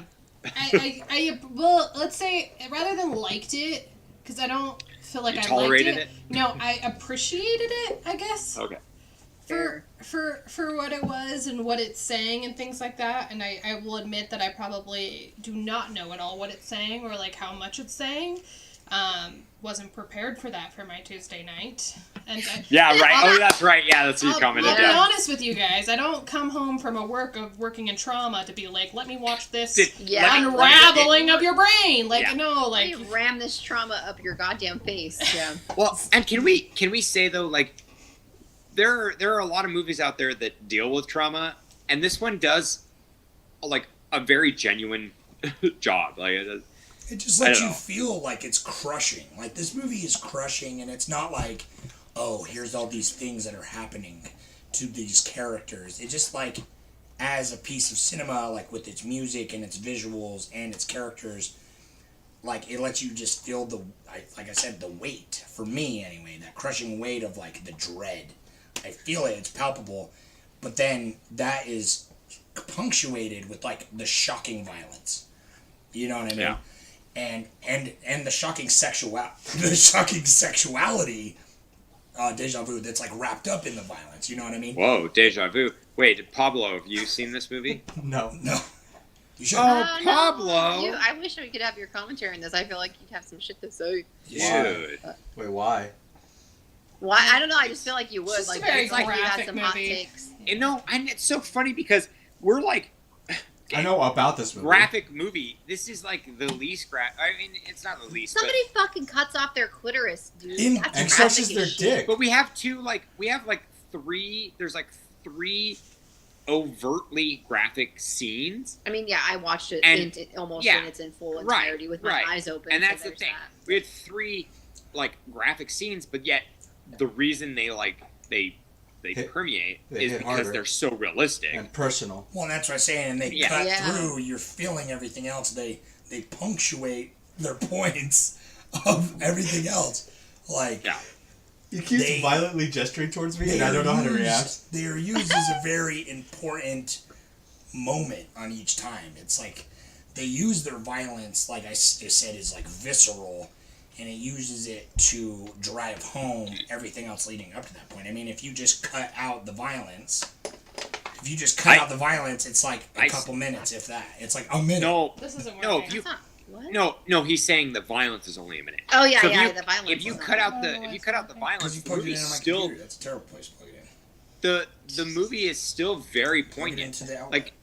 Like the violence in it is like the least amount of violence he has in movie. Well, actually, no, it's kind of up there. Melancolia's got less, but it's got less. Yeah, true. But Melancholia is just as. I mean, like I said, it's like I feel like Melancholia is more crushing when it comes to depression. But this feels like more of a horror movie because it is. I feel like the evil of like your own thoughts. You know what I mean? It's like her character. Like I feel like her evil thoughts of like letting. Like it's revealed later. I just moved that. It's revealed later that it's like she let her. Like she saw her kid climbing on the ledge, but she let her own pleasure get in the way, and like she abused him by putting his shoes on backwards. And I know, yeah. And it's like you feel her own thoughts of like the darkness of her own mind, and no. Go ahead. No, it's crazy how different like a person can see a movie. Like for me, because like I watched this movie and I was like, and to be fair, I'm not like discrediting the way that you're seeing it. I'm like that makes sense too. Oh. But like when I was seeing it, I was like I asked. I mean, like we had like an hour-long conversation after this fucking ended because I was just like, what is it saying? What is it trying to say? But there is a lot of for me. I was like, again, you know. Yeah, I was like, what are you eating? What is that? Christ. Mary just bought me a breadstick. I don't know why, but that's because she's the best wife ever. Did you say thank you? I did. I said she's the best, and I'm glad. I said, oh shit, made me hold his marinara. No, I said, oh shit, babe, you're the best wife ever. That's marriage, kids. That's marriage. So I want to know how you interpret for me, it was like, there was like, I mean, I've got my, social commentary hot takes, but it was just, I don't know, it was weird. There was a lot of weird points in which, like, like the for one, I am a therapist, and so having a husband after both of you have lost a child, be like your wife's therapist is terrible. just. I mean, it's so unethical, completely terrible, realistic in a realistic way. But that's his ego. But that's I was like, but that's his ego, right? Like he is a very egotistical, like paternalistic character. He's gonna take care. He's gonna take care of all of it. Honey, he's somewhat of a scientist too. Shut up. Anyway, is he from the health department? Yeah. But yeah, like he's like, he's very pedantic. He's very like, like I'm going to be very paternalistic in the way that I am towards her, and she has to in the beginning of the movie, she kind of just like puts up with it. And she gets frustrated. You see these like blips of her being like, fuck you, that's not right. And then like, as you get closer into like, he just throws her into this exposure therapy because he thinks it's like going to work, which is just, I mean, like, again, I'm not going to go into the like logistics around therapy. They were wrong. But like, like I'm not going to get up into that shit because it's just not worth it. But like, even so, like the social themes in it were interesting because like, it was like this whole thing where women are evil, women are hysterical, right? There's like that whole reminiscent theme in the whole movie. And so then like, she says like there's this one point and I talked to him about it a billion times where he like gets upset with her because she says like that women, she said something about like women being evil and like that, like actually they are like the evil race. And he's like, haven't you been doing all this research otherwise? And he starts like mansplaining to her why like women aren't evil. It feels very weird. And like, so, and towards the end of the movie, and her being, arguably the I don't know, the bad guy in the movie, like, I didn't feel evil from her. It was like almost like it was just mental health issue upon mental health issue upon societal constructs of what women should be. that I was like, I don't feel dread. I don't feel evil. I don't feel any of that shit. I feel, even when she let her kid throw out the window, I was like, I know that sounds bad, but I'm like, maybe she didn't want a kid. Like, you know, not that you should ever do that. It's just like there was. No, honey, don't throw your kid up. Okay, well, that's why we're never gonna have kids, you know, because there I am. But you know, it's just it's weird that like that's the point you took away from what I was saying, because I'm interested to see, because obviously it goes a lot into like the whole fact of like she's saying is like women is evil, but I didn't get that like at all. I thought that they were. It's a both small evil. part. It's like one scene of the movie. No, if you No, I get it from the movie, but I'm saying I didn't take that away from it, as the evil vibes I got was from the filmmaking and from both characters being just going down this pit of despair and grief. And it was never about her being a woman. No, I definitely got the vibe that there was some. That's what I'm saying. As a man, I didn't get the that context of the movie is that women are innately evil, or there's evil, innately evil about women. I definitely received that message from this movie. But like he's a piece of shit too, like you've been saying this whole time. Like they're both. But they didn't ram that shit home. Like I guess that's why. I think they like, did, Jared right? and I were like, Everything we were you like, just we're said like, was what the is? point of it. No, I was saying like there were all these pieces like that are more subvert about him being this like pedant, like patronistic guy, but like it's not as fucking run home as your wife fucking, you know, letting a child die, like deforming somebody's fucking feet, and then putting a fucking, what is that, like grinding stone through your husband, and then later cutting off your clitoris and trying to like fuck his dick off or whatever. Like, you know, like there was a lot more violence attached to the Pablo hasn't seen it. He's like, whoa. What? Remember when I said it was graphic? There was all this like really like intense stuff attached to the female character as opposed to the male. But I'm not saying that that's what he like, that he is like actually literally blaming women or anything. It just, well, he might be. Confused like, about Lars what Van his Trier, message is. No, well, that's the whole thing. He's even said in interviews, like, with this movie specifically, he doesn't know what the fuck. Like, half of it doesn't symbolize shit other than his own depression and his own, like, climbing that hole. Like, that's not how he makes movies. And so it's like, from his point of view, he, like, and his movies have been kind of called, like, you know, sexist occasionally, you know what I mean? And it's like, you know, but that's the thing about art. I don't think he was being quiet about it being sexist, though. Like, genuine, but he is. But that's the thing about art. I'm not saying like he's like this sexist prick or anything. I was just like, it was interesting enough to me that I was like, what's going on here? What does he really mean in what he's saying, kind of thing. So it's interesting to know, like, for him, it's like, this is my depression and I'm processing through these things, but. I mean, obviously, I talked about this movie. I'm talking about it now for fucking ever. I talked about it with him for fucking ever.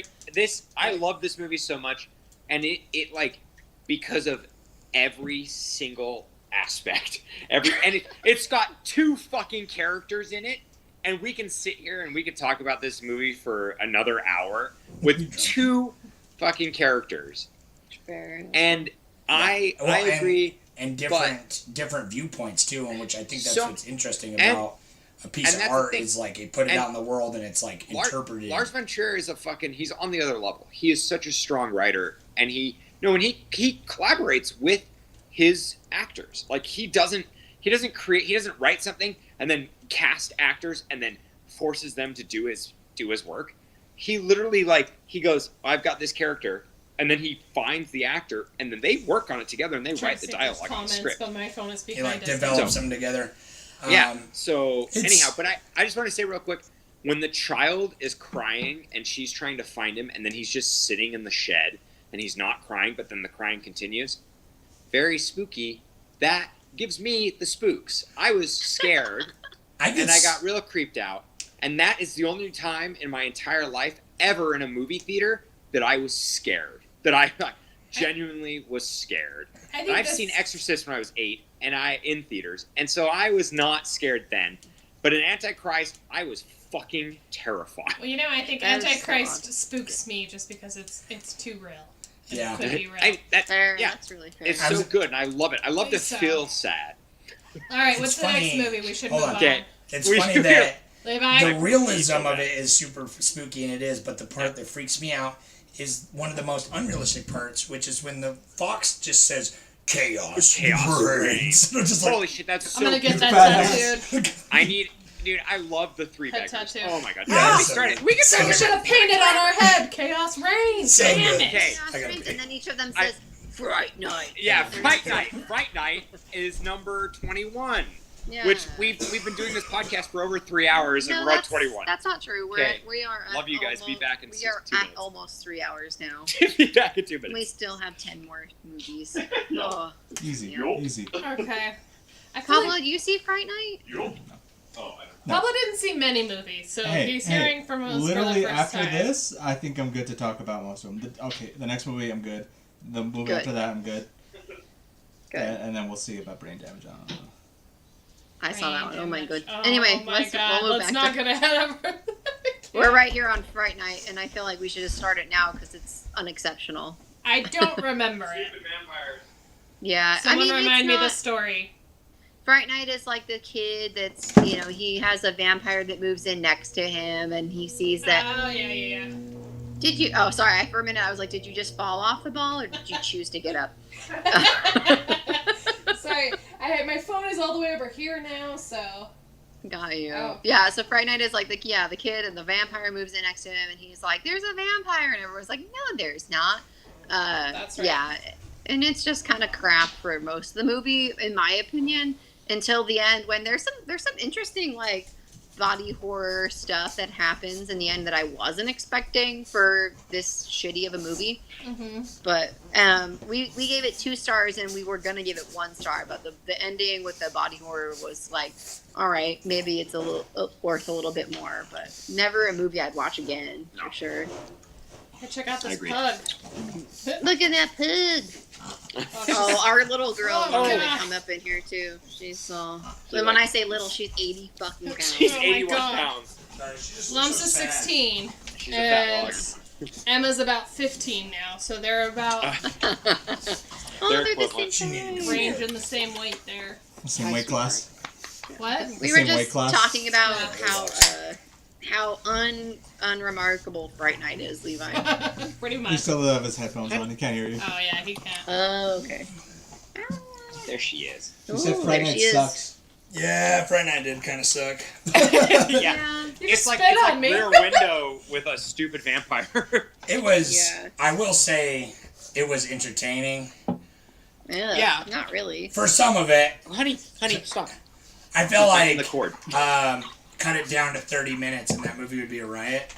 This This is a good kids movie, you know. Yeah. I'll yeah, show that for to sure. Emma. you know Except what I for it's also like a softcore porn. I'm trying to remember Again, the porn this parts. is like the bad example of like the teenager trope, right? It's like grown men writing a teenager who just like wants to get off. So Twilight. there's that whole thing. But Yeah, Friday Night, I don't know. It's got its moments, and I can see why if like you grew up when it came out, you would be really nostalgic for it.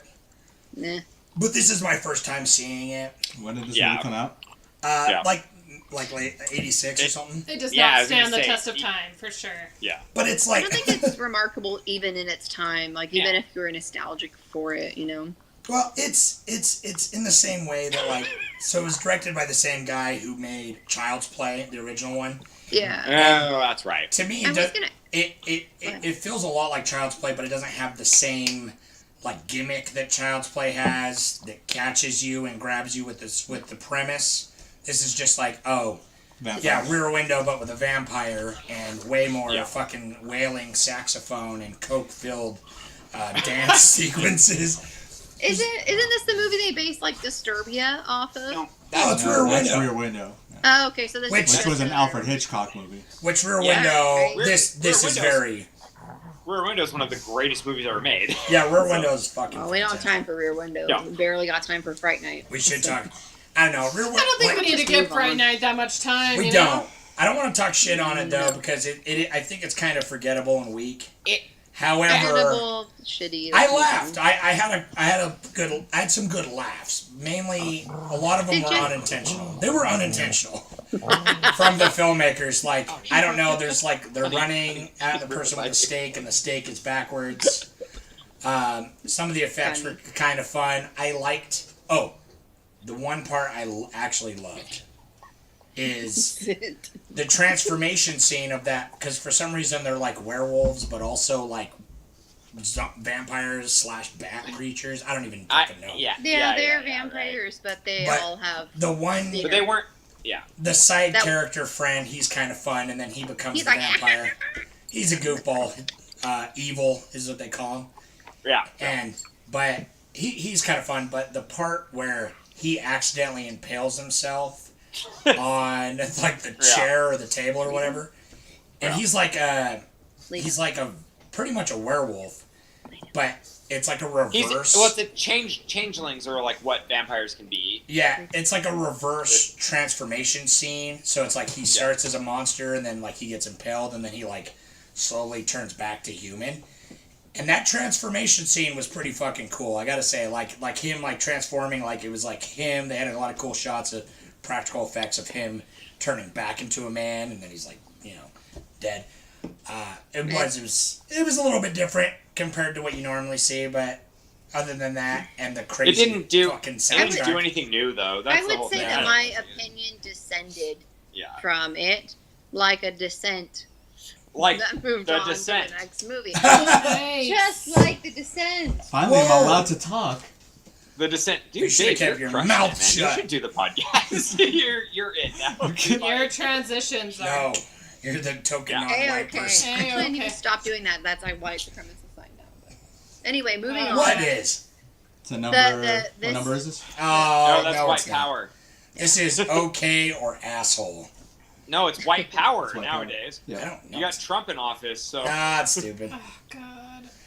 If you hold it up like this, but if you hold it down like this. Talking about dissent. Number 20. Number Don't 22. buy into it. You're giving it power. Okay. Number 22. The Descent. Is it 22? Love the Descent. Oh, is it 22? Yes. Pablo, do you have something to say? You were like really Pops. amped up for a second Okay, there. Pops, did you watch this movie? Yes. So the next couple Have you movies. seen a movie? I'm still not allowed to talk. No, please talk. Anyways. I'm quiet. So I really liked The Descent. I thought it was okay.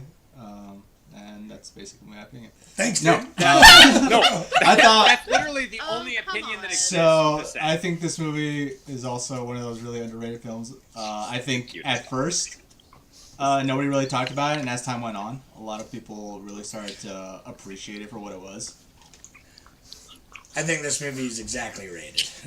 I thought it was highly rated. Was it not highly rated? I think it's overrated. Overrated. Oh no, y'all was great. People talk about it all the time. No, now To be the neutral rater, I watched the whole thing with my eyeballs. So Yeah. that means something. If I can actually have my eyes open the whole time, it's not very scary. I've seen this on lists of like top 10 movies you can't watch. Top 10. Like, the scariest The movies ever. scariest And horror I think it movies depends of on all who you time. I are. got overhyped, dude. This fucking movie is so overrated. I watched this movie with like not even I'm realistic. I don't come into movies thinking they're going to be the scariest thing ever because I've never been scared by a movie except Antichrist. But it's like I You want to talk about Antichrist some more? Yeah, well, we've always Okay, but to that point though, I Jordan. expected to be scared. I get scared by one simple jump scare because it cuts to that dumb fucking weird window, guy, yeah. and then it's like he's like a weird Nosferatu guy, and then like and my scare goes oh, and then and that's like oh Jesus Christ, there's like, and you expect it to happen, and then it does, Okay. and then it happens and it scares you, and then you go cool, and then they're just like these like blind but can attack you whenever the plot decides to. To be, I'm out. I kind of agree with I you, have Jordan. a comment. Me and my dog. I agree with you. I something to think say. what we've learned though is that different things scare different people, right? So like one Fair. person's version of scary, like Victoria's scared of zombies. Jordan's scared she's of scared Antichrist. She's scared of everything. Levi's scared of body horror. Literally scared of everything. And cosmic horror. And The majority. I'm scared of The change. majority means you close your scared of eyes. what? I'm scared of change. Change. Like loose Pablo's change, scared like of pennies and change. nickels Like and shit. everyone has their individual thing, right? So I feel like we can't say that The Descent is not scary. I think it could make people's top 10 lists of being scary. And too, I mean, yeah. I thought The monsters are there's scary. certain parts for me Monsters that I'm sounds like, great. Yeah, it's awesome. yeah. Okay. Mary, what are you saying? I feel like we're just like over talking you. I'm just saying, it could be scary to certain people, so don't call it not scary. Like it's The it's claustrophobia. Yeah. Yes. Oh my Pablo god. was just saying that. No, Yeah. it's like time trap, dude. They're just like, It's ooh, not I- like time travel. I was expecting it to be Not like like time time travel. in this lame ass cave. Time frames. Look at us, Bagoo. It literally is time crime or whatever. It's time trap. They're like stuck in this old time cave. Like they're like, look at these prehistoric creatures who don't exist because it's like No, they're fucking- humans. They have evolved to live in that area. Whatever. They're cavemen that Whatever, evolved to dude. live in caves. Going off of what Victoria was saying with like Yes. having an all black family, I think it's also really cool that in this film it's like an all women cast for the most part. Except for the one dude Yeah. that dies at the beginning, yeah. Well, yeah, but who Fair. cares? No, he's Yeah. not in it at all. He has like 2 lines He of doesn't dialogue. count. Yeah, I mean, No. he's No, Well, yeah. I Well, agree and with you. I like that they're all. And it was female. with the female who lived through it was the one who had absolutely no reason to live through it. No. yeah. No. Yeah, no. Well, I agree. it's because they set her up to have the most artificial trauma so that you would care. They manipulated the fact that her family died as a plot device to make you care about the things that are happening. And not only her that, family died in like no historical like. Can we also say there's like They died by there's Final like, Destination. There's like a concert. Yeah. There's a concert of people involved as the main characters. There's like 6 main characters. You know, there are. who needs that many deaths? And so for me, I was thinking, okay, the reason why they made this troop of 6 women, and I agree with you. I liked that it was like 6 empowered women. They're gonna like they're they're pretty fucking expert spelunkers. Like they Which know what is they're cool. doing, Cool. right? Some of But them. like. like for me, I was like, they all seem. They're all better than me. They you knew know? what they knew what I they would were doing. If I had to immediately go fall. across that where I'm they're just- climbing across the ceiling, I would time trap immediately and fall I'm to just my saying death. that 6 people means that you're gonna make 6 or at least 5 really good deaths, Yeah. and you didn't really do that. No. No, you made 6 people for no reason, and then you And- killed them off in like Yeah, really weird. there's, like, dumb one good ways. And it just felt like here's scene 1. Oh my God, let's be quiet because the monster's here. Ah, there's the monster. Death 1, you know. Next scene. Oh my God, let's be quiet because here's the monster. Run away. Here's the monster. Kill. It just felt like the same thing over and over again. But When this movie came out, a lot of people thought it was just generic, and then as time went on, people started to notice it. I agree. And now we're back at the same thing where it's like, oh no, it's just generic trash. I don't want to talk too much shit on it because I feel like when I saw it, I was like, whoa, this is like really fucking edgy and these monsters are super scary. And even, this is probably my 3rd time watching it or something. And this time I was kind of like underwhelmed by it. But like, I don't know. It was strange for me. The shining moment by far, though, is none of the characters but the monsters and the environment they live in. Yeah. Like, that's funny. I actually think the claustrophobia got me more. oh, than okay, anything you when know, they you're were right. going. I agree. The claustrophobia is top notch. I feel like if they would have marketed this movie like From Dusk Till Dawn, where like it's just a spelunking movie that like it's like a cave in, because that's scary enough. Like oh, this is a crazy cave in movie, and then monsters show up halfway through. People would be fucking like, they would remember like, what the fuck, monsters? well, anyway, I really liked this But you're like movie, waiting actually. for the monsters, you know what I mean? And they don't even show up until like an hour. One more thing. Can we talk about how unnecessarily cruel? I forgot her name.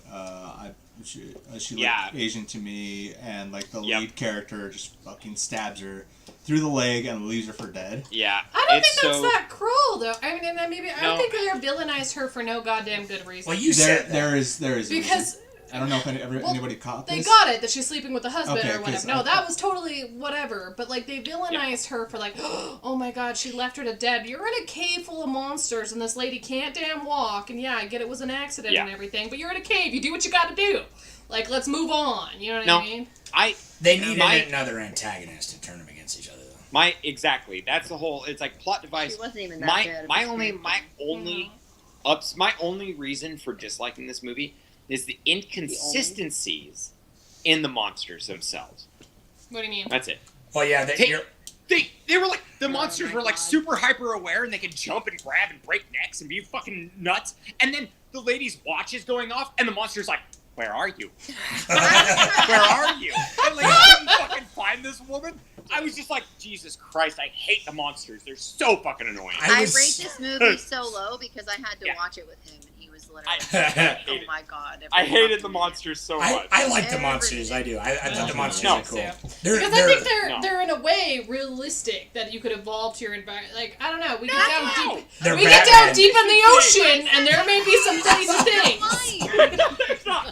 They're blind, but yet they're able to like break necks. Like fuck them, dude. I hate them. Go on, Jordan. You know what I would hate? You know what I would hate more than The Descent? Walking into a house of 1,000 corpses. Wait, I have one more point. That was good. That is a good transition. Jordan, can we talk about the weird Mandela effect we have of being positive this is an American production with an all-American cast? And then suddenly everyone's saying shit like cheeky and like mate, and they're super British?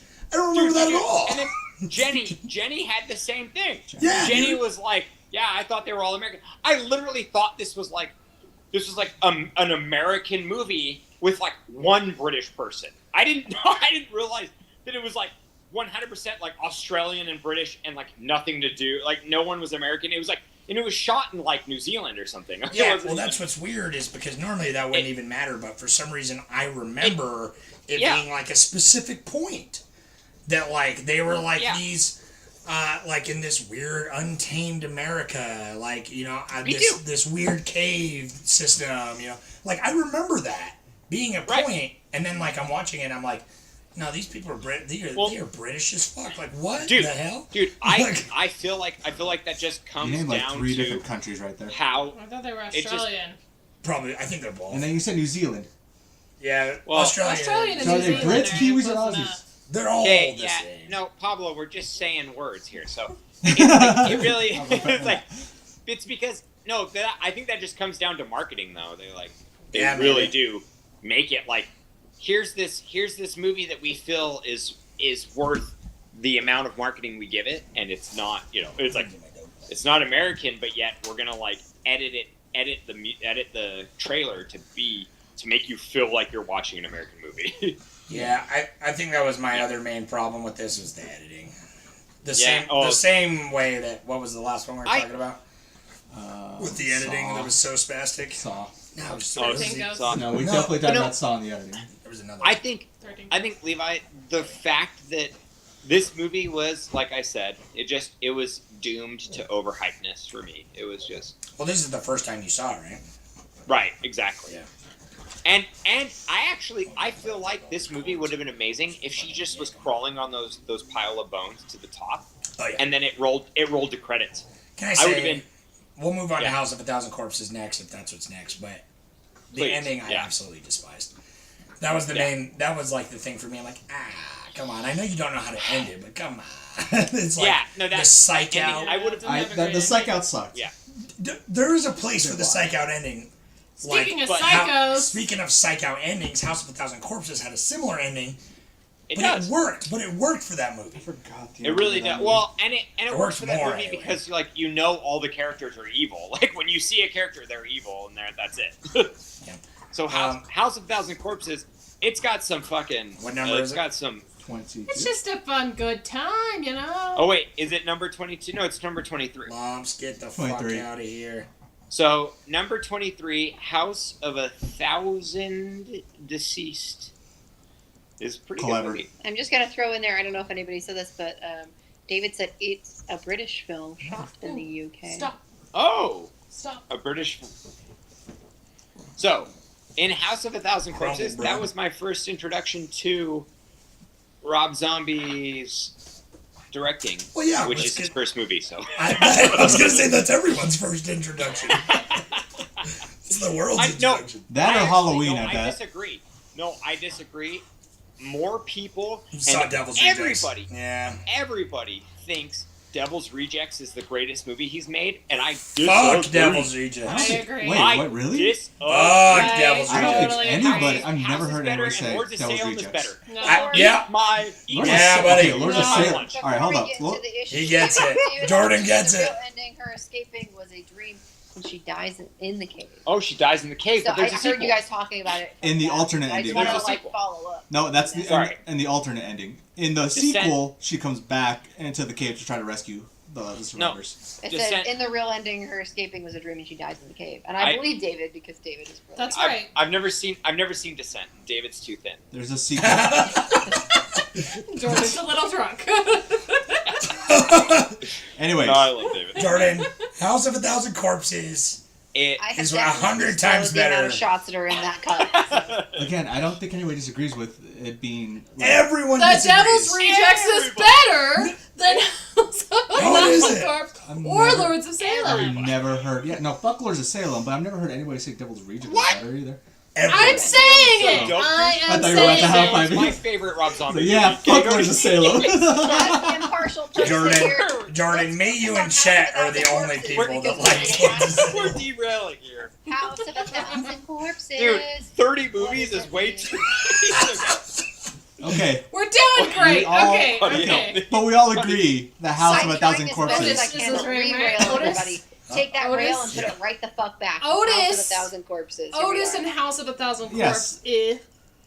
You know what I'm saying? The best. No. House of... No, shh. What?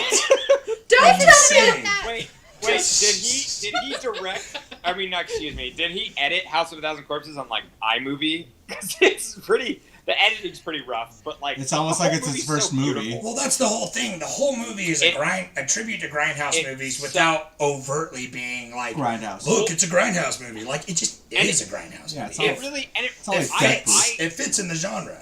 Like, on its own. I will die on this hill that Rob Zombie is like the last person making true 70s grindhouse movies. Yes. No, he is, though. But even... It really is. his... Like, everybody's influenced or even like you look at Quentin Tarantino and Robert Rodriguez and they made a fucking movie called Grindhouse, which is great. I love them. But they're just like this super clean, polished, perfect version. They're like Rob Zombie's the last person making actual Grindhouse movies. No, they're like they're an imitation of a Grindhouse movie, where House of a Thousand Corpses just is a Grindhouse movie. It is a Grindhouse movie, yeah. And like, it's like, so for all you guys, you all had a story about how there was that one movie that freaked you out, and for me, it was House of a Thousand Corpses. Whatever. You're scared of so many movies. yeah, it's because I love horror movies. Well, I had my story of Poltergeist, but I watched House of a Thousand Corpses at a sleepover on a old computer monitor at Camel's house. And did it ruin that movie for you too? No, he'd never seen it. We watched it with his older brother, and Camel's a disgusting human. He just had a baby too. Congratulations. Oh wow! Oh, good. Congratulations. Yes, yes. Treat it well. But we were like, Don't push it out a window. yeah, right. Yeah. Everyone, shut up. We were like 13, and it scared. Like that was the kind of shit like this fucking twisted. Because at that point, I hadn't seen like Texas Chainsaw Massacre, right? I hadn't seen it.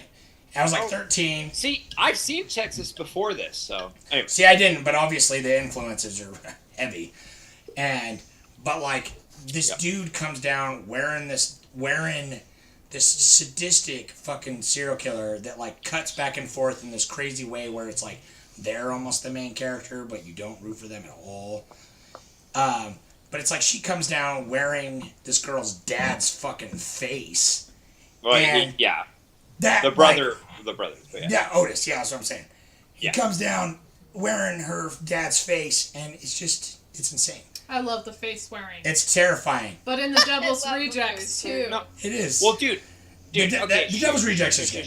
It is good. So when Otis. No, why is everyone telling everyone to When Shut Otis up. takes Dwight, and Otis has Dwight from The Office. Yeah. And he's like, this is my masterpiece. He turns him into Fish Boy. What's his name? And he's like, I've had writer's block until I met your boyfriend. He's an okay makes guy. Fish Boy. He says he makes Fish Boy or whatever he makes Merman or whatever. Yeah, it's Fish Boy. It's terrifying.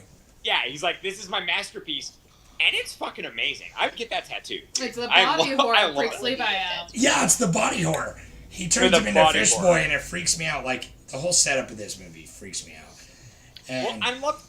This movie feels like a movie that you would watch in, like... It's like a 15-minute movie, but yeah, it just keeps going. It's so good. I don't know.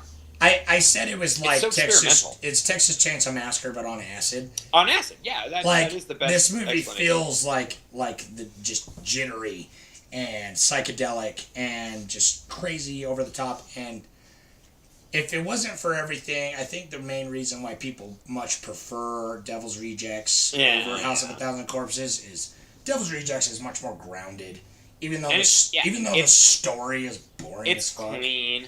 I don't know, yeah. It takes these fucked up villains and turns them into anti-heroes. Tries to make them like likable and follow them. Yeah. Which they're not. And I mean they're fun. They're fun to watch, but they're not fun to be the protagonist. We all relate to them a little. But like the fact that this movie, the last 20 minutes, it just takes a left turn and it goes to fucking Crazy Town.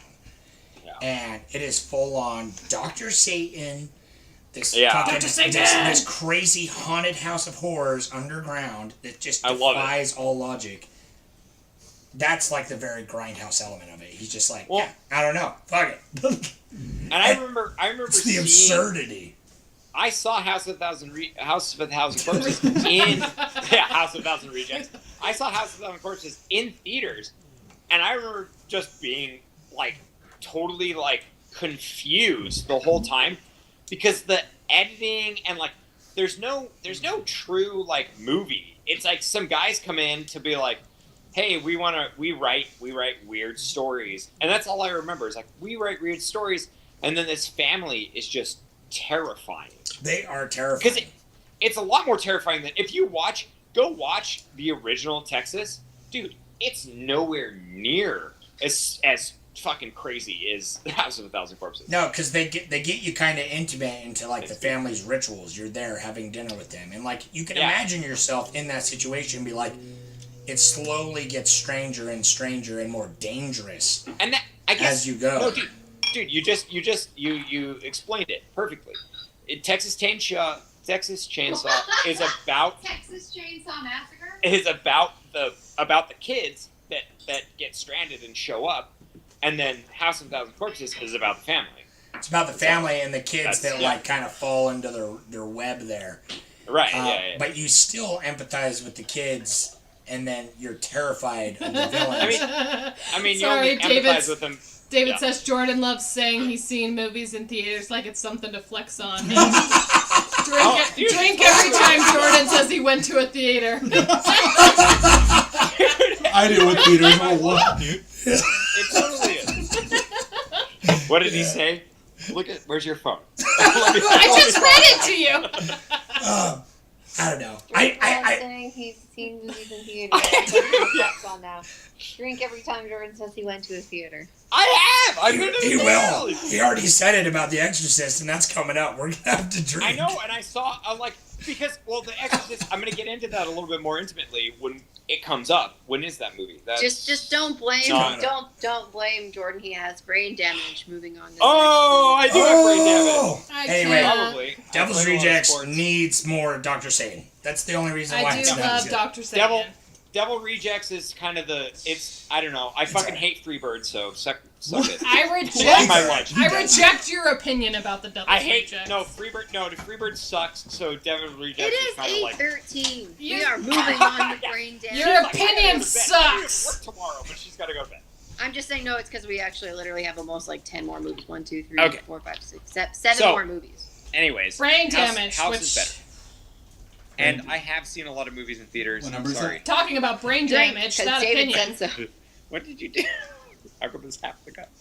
Because it's a shot and So I walked out on brain damage at the Give It Head section. I didn't know. At the Yes! Yeah. No, that's the only scene I thought was like gratuitous. It was ridiculous. Which is kind of like, I would think it was fun, but it's not fucking fun. No, I know, it's not. Sorry.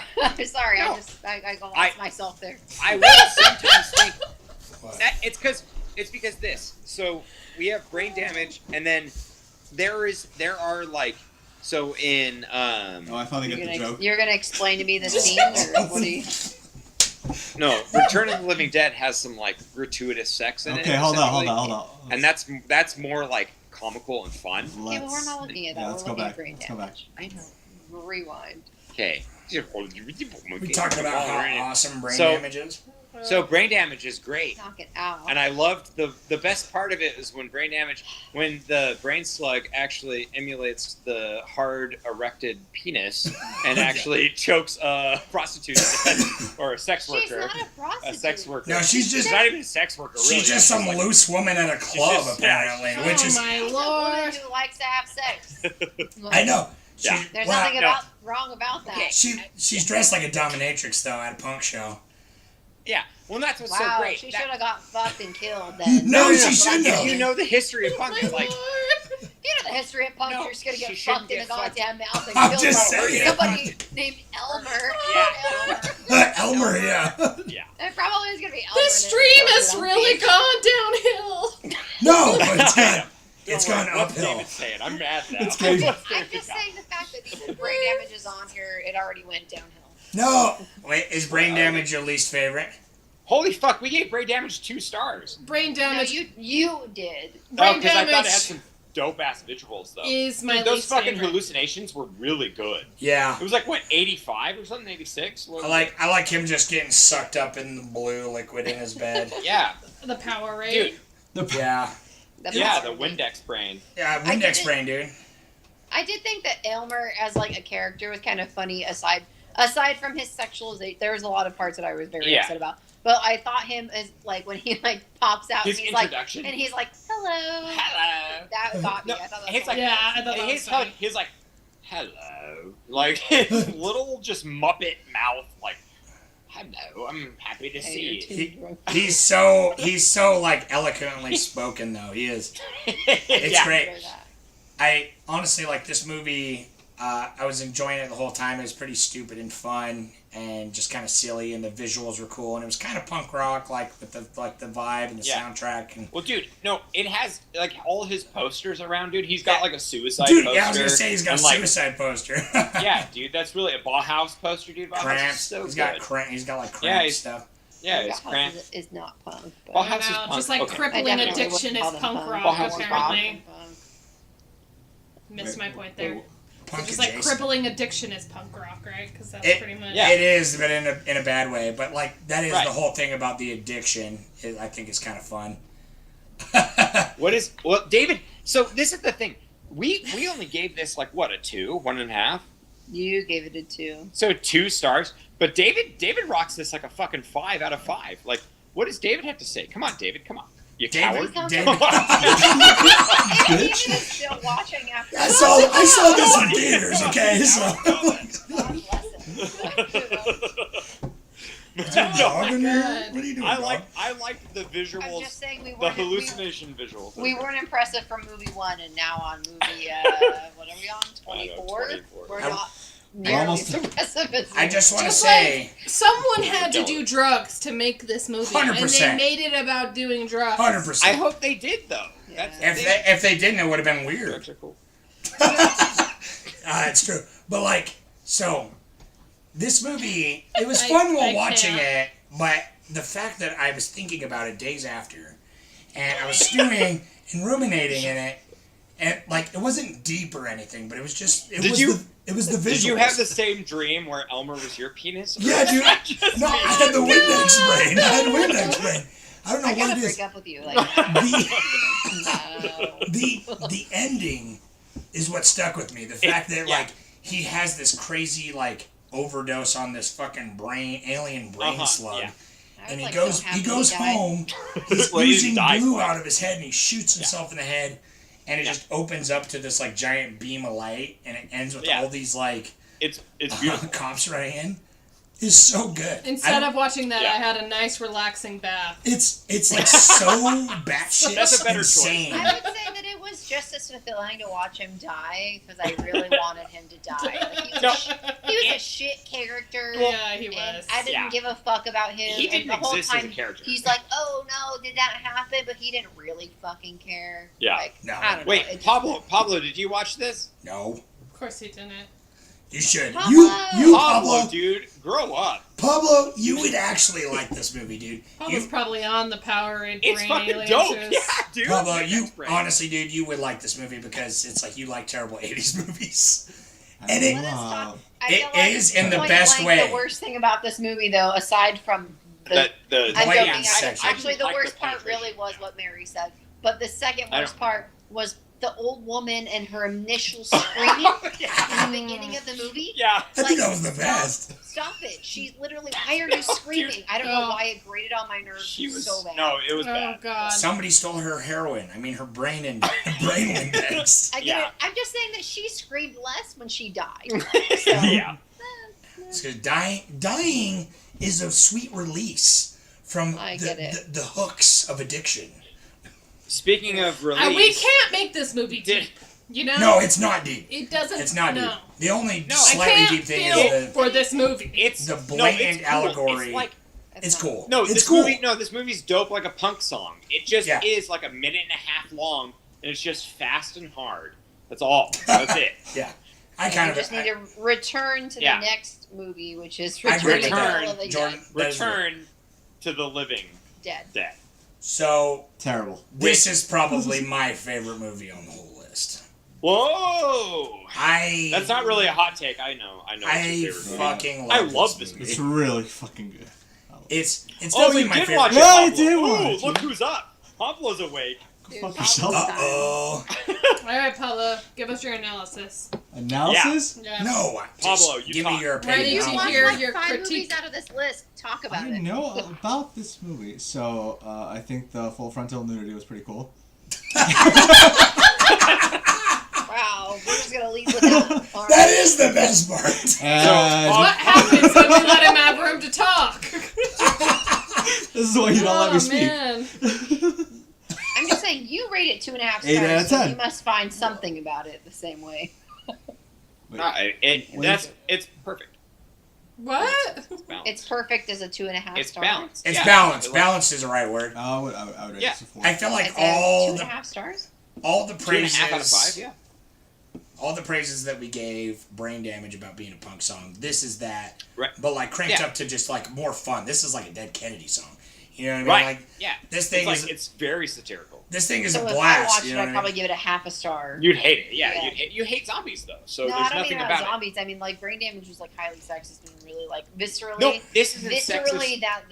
that scene. No. Like when Mary said she walked out, I was like, I felt very. sympathetic. Victoria would do you feel know the same way do you know about what's that great about naked Return of the Living zombie. Dead? The naked No, zombie, so- the one who's like walks straight through. Victoria would feel the same way. But she's just a Okay. ridiculous. Yeah, she's just But like she's like- zombified. Like, She's a lot more empowered. I agree. Yeah, she she's is. awesome. She's like the head Trash zombie, is awesome. first of all. I mean, She's all the head- males in the room are like, dude, she's empowered.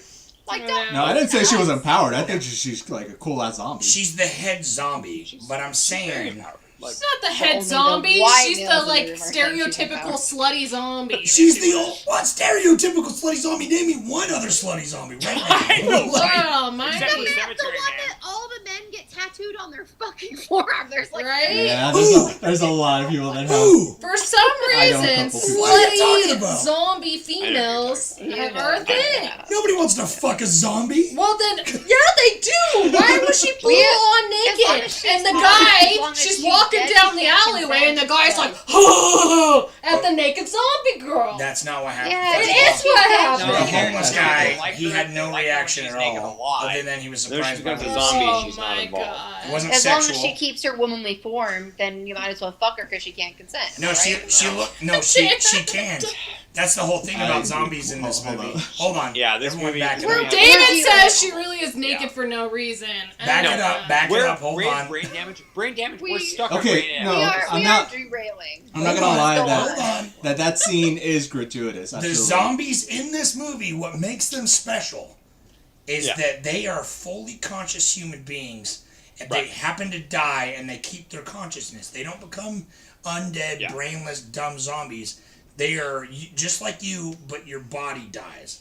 And Correct. this rigor mortis sets in. and it's like she's like a side character, but she's in this, like, all the characters in this are eccentric, crazy motherfuckers. And she's just one of them. She's a crazy fucking punk rock 80s chick. What are you even saying at this point? I'm saying No, that her that's- zombie version of herself is like Yeah. the same as she was when she was alive. She's not even a big She's- character. She's Yes, not. she She's is. making a point. The naked Pablo zombie? started it. Like, Pablo She's one started of the about bigger her- zombies. Yeah. The naked zombie? Yeah, dude, she looks like Pennywise Yes. the Clown because she eats like 4 brains. I mean, She doesn't even, like, make it out of the cemetery. Yes, she does. Yeah, she does. She She makes it out of the leads- cemetery. She eats some cops, dude. I'm down for that. She No, I know, leads after the she's a onslaught. zombie, but she doesn't make it in with the group of people at either location. I love it. I love it when the She zombies falls like send down. more cops and The they fucking naked eat, girl like, who's 20 like cops. strip dancing in the beginning. I'm off the point. Anyway, you're The- keeping the- me going about this one zombie. Anti-racism The point. We just hunk- need zombies on our side. Yeah. The hunk of the movie, Suicide, he gets his brains eaten by Tarman and is never heard from again. Tarman is fucking awesome. He Yeah. never gets heard from once. She is Tarman. the main Tarman Patrick, is Patrick the- made a Tarman, and it's beautiful. Yeah, it is. Have you It seen is. it? The coolest zombie It's so design. good. Dude. It's so good. No, dude, Patrick's so good. Patrick's Tarman is amazing. Yeah, it's But amazing. it's like, I don't know. It's not about that. It's not movies. Not about that at all. You mean this movie isn't about Patrick Starman? No, it's Patrick not about Tarman naked is Patrick zombies. Tarman's our friend. It's not about naked zombies, Honey, okay? He's Because Patrick Tarman. Anyway, so Sex- the overall sex- movie, Important to sex look at always sells, Oh, no matter God. what it is. I realized that. And it's Like, I- always- I'm not quite on my Does side, sex always sell? but I. Or does only like objectification of women in sexual ways sell? But they don't even like. Because gay sex doesn't always sell, and like sex between different genders doesn't sell unless No, I'm it's saying, like a woman being objectified. That sells. I'm saying, no, it's not even like that. It's herself. I don't know. really. Yeah, okay, we're ready to get off the naked she zombie. literally is like that though. Like It's like that's- herself. You that's haven't the even watched point the of fucking movie. that's how What are you she talking is. about? I don't need to get on a diatribe about this. No, I you didn't haven't- even you haven't watch the seen movie. Yeah. So Oh, I you- don't so care. you're- Oh, you haven't watched it. But I am She doesn't even saying watch it it. is important to think She about. genuinely in general, is. in movies. But she genuinely is herself, and then when That she becomes a is- zombie, that she is actually the enjoys character. it. Like That I is the feel char- like out of her- all her- the zombies, her line- she doesn't fight. She doesn't fight. Her line in the movie is like, "I want to be Everybody like can. eviscerated by For a some bunch reason, of I old feel like men Yeah. think that like Yeah. women can't objectify Yeah, I mean, themselves, but and Dana it Benton's is done possible. A lot of, like, They can. That's what I'm So saying. They I'm can just do it like, themselves, let's though. move on. Saying, like, That's yeah. And then like she Us didn't is write her arguably, character, like, so She's let's move on to the strong, overall but I arc mean- of the film. I'm just saying it's not about No, that. you need to compromise shut up yourself and move on. sexually. It's not about You need to that. stop Okay. and move on. Who cares? Yeah, Because I you're guess gonna she- anger yeah, me. she doesn't- The movie's fucking great. Denies her husband. Yeah. The movie's fucking great. Like it's one of the Yeah. best I- zombie movies ever. Regardless of fucking naked zombies, which is irrelevant in the movie. I know. We kind of got cut up, but it's like I love that Dan O'Bannon ends a lot of his movies with like everyone dies. Annihilation. Just absolute Yeah. annihilation of everybody. Yeah. Moving on. Everyone in this movie, it's so good. If the Night of the Living Dead, Dawn of the Dead, and Day of the Dead are like the buildup of all the zombie movies throughout Yeah. history and cinema. Can I Return of ask? the Can I ask? Living What is Dead, Return of the Living Dead like? Where does it fall on this storyline, or is it? Okay. yeah. It's So the whole kind of point its own is thing. that the Dawn of the Dead, right? The first movie is Night of the Living Dead. Night of the Living Dead is like, oh, you know that's actually happened in real life. Like the characters in that movie are like, this happened in real life. It's actually a secret government experiment. So the zombies are. All it is yeah. they took the premise of like Night of the Living Dead is free because it's public domain, everyone's seen it, uses it as okay, the zombies in that was a real thing that happened, but it was a chemical thing. But it not only what makes this movie unique is its excellent punk rock style and it's fucking sweet 80s, I don't know, it's just got like an attitude to it that I really appreciate. Not only is it just like super fun and super wacky and everything, but like the zombies themselves are unique. This is the next step after Day of the Dead. It's not in the same series, but it's like a fan love letter to continue on, but also bring into a new element of like comedy and taking the zombie and like satirizing it. But it's like the zombies are fully conscious and aware, and the only reason they eat people is to alleviate the pain. They eat only brains.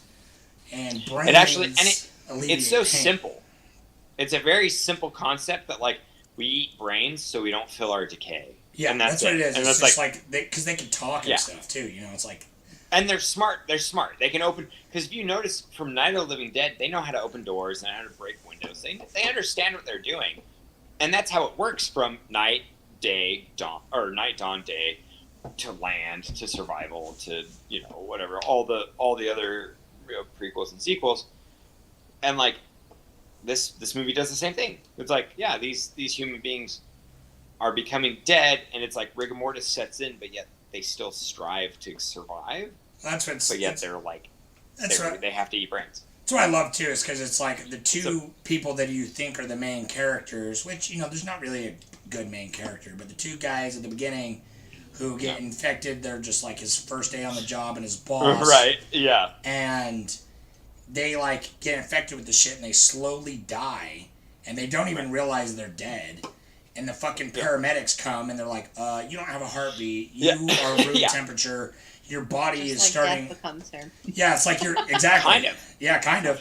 So I really like how many cops and stuff die just on repeat. I love that they just keep coming and dying, coming and dying. That was fun. And priests don't have to show up either to perform an exorcism. Awful. I Awful was just gonna segue. say, I'm sorry, I'm not. I was like, what? Victoria, do we it. need to exercise ourselves from this movie and Yes. move on to the next movie. There you go. Number... You should watch this movie, Victoria. It's not that gory. I am not convinced in that I would enjoy it. But No, 26. Number 26. 26, yeah. The Exorcist. Everybody knows this movie. I think a lot of people think it's overrated.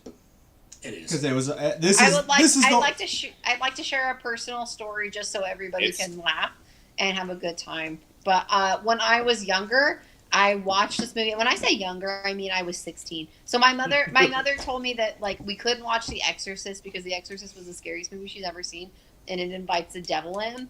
And so when I was 16, she somehow had gotten over that in her life. I don't know what she did.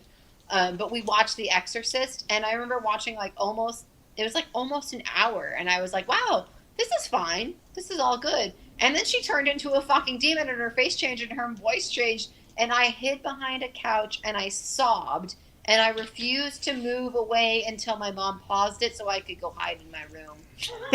And that is where we're going to start it.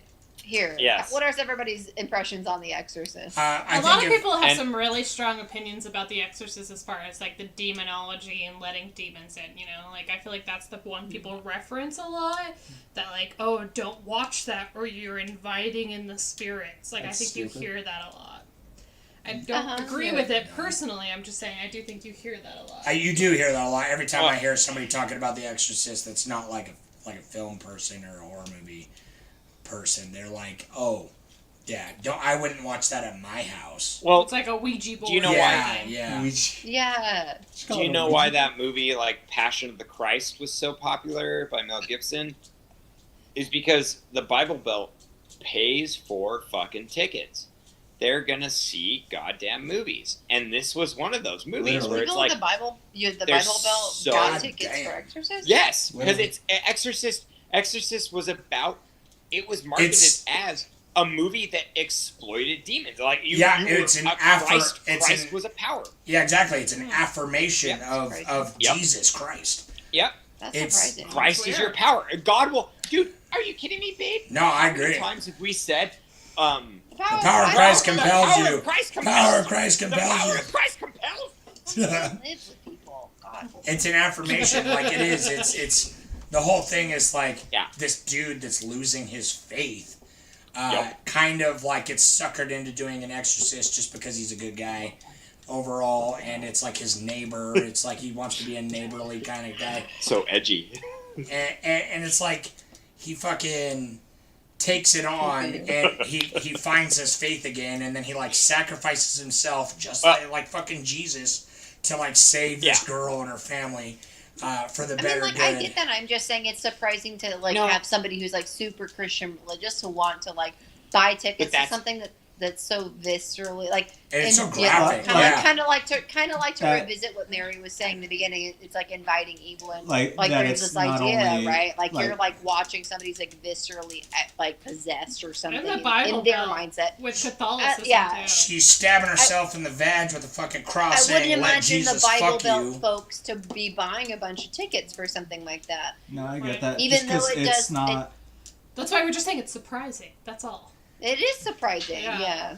That to us it's all fun and games and stuff. It's like something to be like, all right, that's like spooky shit, ghosts and all that. But Or maybe not us. I mean, like I didn't watch it. I cried. But I sobbed and to people that it's like religious, like deeply people, religious people. This is an us. actual evil that is present and actually exists in their day-to-day lives. Like it's a present fear. Constantly. And that's why so many people say, because so many people are fucking religious in one way or another, they say that this is like one Christian of the religion. Exactly, and it's one of the scariest movies of all time, is because it deals with capital D, the devil, and it's like, oh, this lady is and possessed. there's a difference with it being like the youth, like there's a young woman, and that scene with her like stabbing the cross, whatever that is, the crucifix up her vagina, and you don't see it necessarily, but like I feel like there is like a sexualization to that, not like you're sexually empowered or something like that, but it's just interesting, like that whole scene around like her putting it in her vagina, like there's something to that, like I don't know. Did you see the comment on the Reddit about the theory that this movie is actually about sexual assault? Yeah. I was gonna say that Jordan was talking about this person that was talking about how it might actually be her sexual trauma, if you want to talk about that. Oh, yeah, somebody posted that. Leaves, you got that, too. Yeah, no, I saw that. I saw that, too. So we kind of watched it with that lens in mind. I can see it, but I don't think it's the point. No. But I can definitely see it. Obviously, they wouldn't have her turn into that kind of, like, person. Like, no, well, that's the whole thing. It's like, there is some subtext to, like, her trauma, sure. Yeah, and then, like, the director guy... I don't know. When I watched it, like especially more, like I definitely see it, right? And she pushed the guy down the window who was alone with her, and then she turns on herself and goes like within this like dark nature of herself, right? Of what's happening. Like I could totally see a sexual assault like plot line, and they may have used the like thing of religion, but I could see it as well. Well, they subtly hint at it, and there's been talk about the guy who played the director working with like Roman Polanski and channeling him kind of during that time. Channeling him by like sexually assaulting his actors. It wasn't out at that time, like. But there's to a the director. general There's a public, director in it that's very like. I just want to be like clear about hates, what that looks like. Well, he's Jewish. The director's Jewish in the movie. In the plot, he's Jewish and he like hates this like German guy who's there. And it's like a subtext of the movie itself of Exorcist, and they don't really express that very much. Judaism in the movie, or? Yes. So I haven't watched it. To be fair, I actually watched the first hour when I was younger until before she turns into the thing, and then she turns into the thing, and then I sobbed. So, like, I'm interested. Well, this is one of those movies that, like, I think makes a pretty, maybe not necessarily a good movie, but generally, like, an interesting movie is a movie that can be taken at face value and be well made and well put together and, like, a good story, but also has layers underneath that can be interpreted in other ways, and this is like one of those kind of movies. I'm all about those layers. Well, because in this movie, at face value, it is a very solid ass fucking possession movie, and like, it's a good story about like the good over evil and all this shit. But it's like it's got these other like things in it that like you wonder why they're in there, like. The guy fell out her window. Why was he in her room? Like, they even say that, like, why was he even in her room? And it's like... Why does she become possessed? Yeah, exactly. And it's like all these kind of, like, it's a little bit more, it can be if you choose to read into it, but there's not, like, a secret message always. But it's, you know what I mean? Yeah. But it's like, it is interesting to think about as, like, a piece of art from, like, multiple points of view.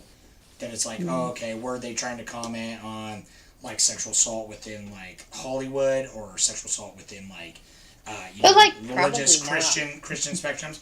I think so though. People yeah. in the 70s were totally like, fuck Hollywood. They wanted the 70s Hollywood was very rebellious. I don't think it was like I don't think it was a point to like while they were making it be like make sure to like add this.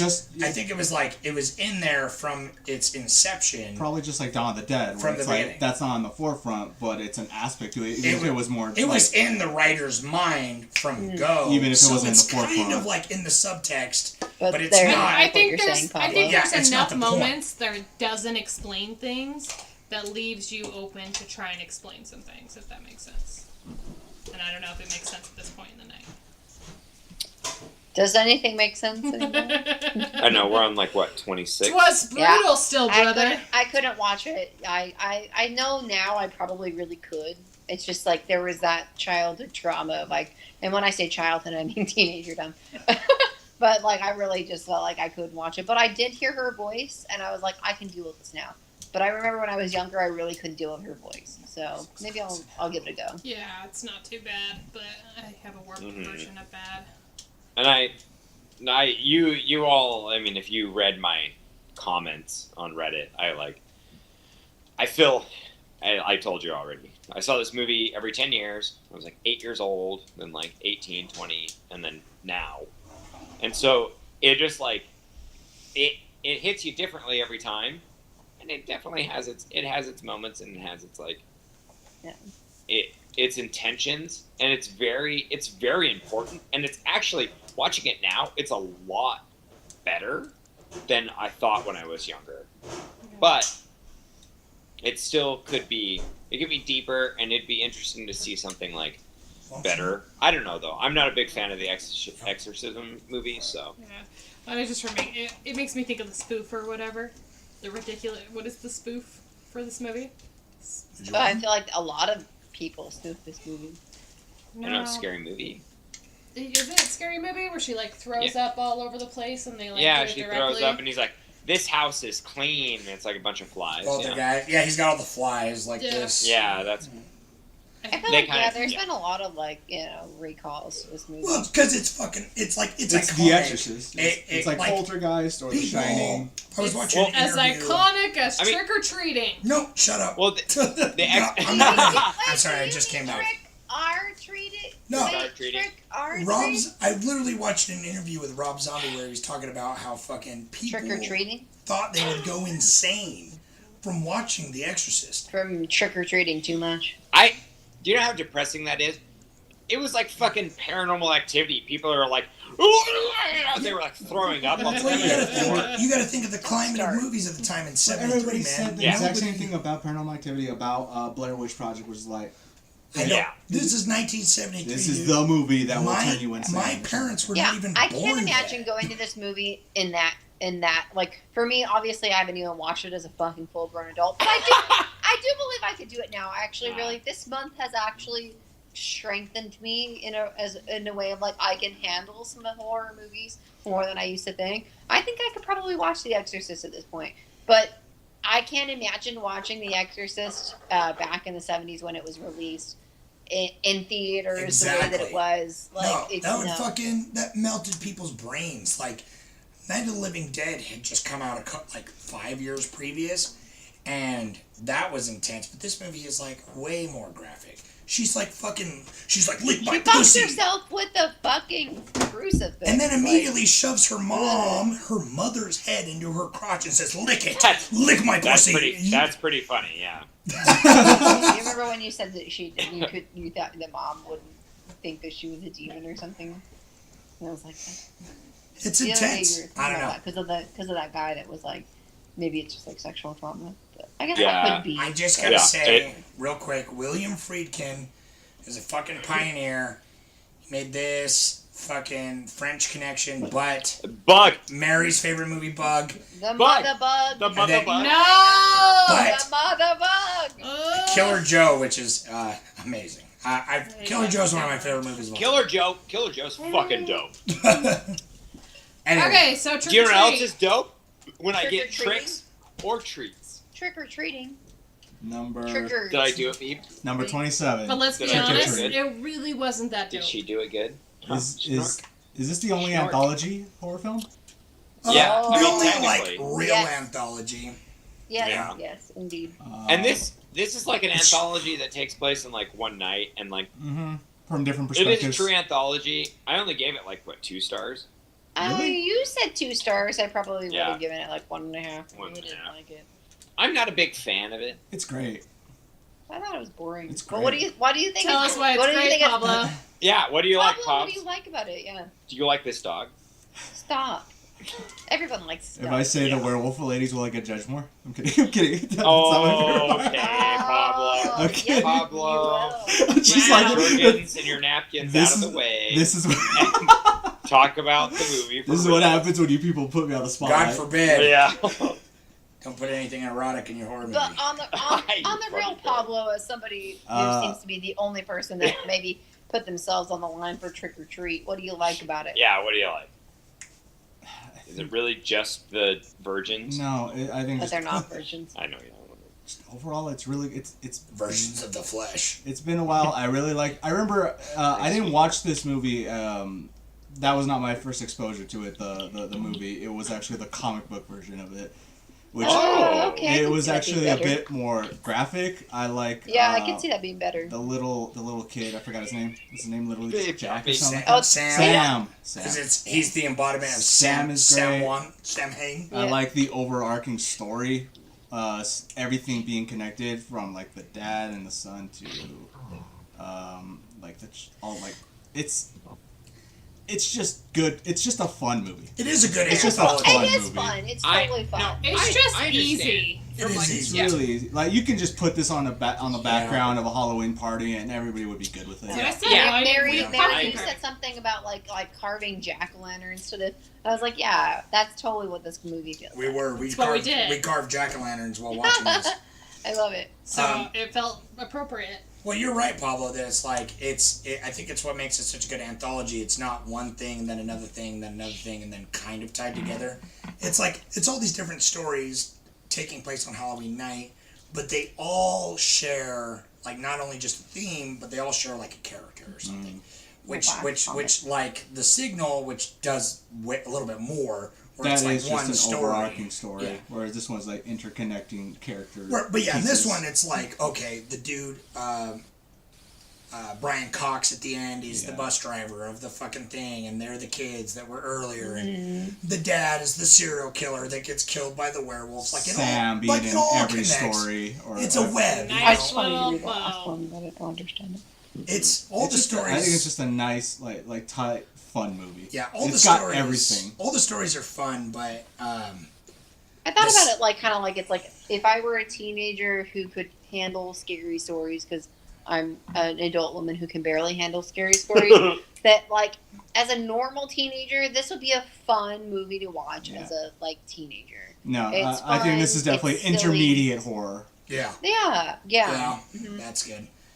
It's like I do think the sequence, because I mean at the time especially, but it's kind of cool, of the werewolf transformation, which is fun on its own, where they're just like literally peeling the skin off. I don't know. Like I like fucking stalking. awesome. I like. But it's like Marilyn I like Manson. Like it's kind of cool. the like- London. What's that? Like what's American Werewolf in London. Yeah, American Werewolf in London. Yeah, that's That- the best one, obviously. Yeah. Yeah. But it's This like, one's cool. That's I a was cool like, ass oh, okay. transformation, I too. like that this is different. That it's like, oh, they're like wearing a human suit, But almost. But I don't understand. What do they do though? Then like when they want to get back in the car and go home, they like yeah, or they they're fucking like, order off Amazon. no, they're putting their stockings back on. They're Yeah, like, like, Jesus yeah. Christ. Yeah, yeah.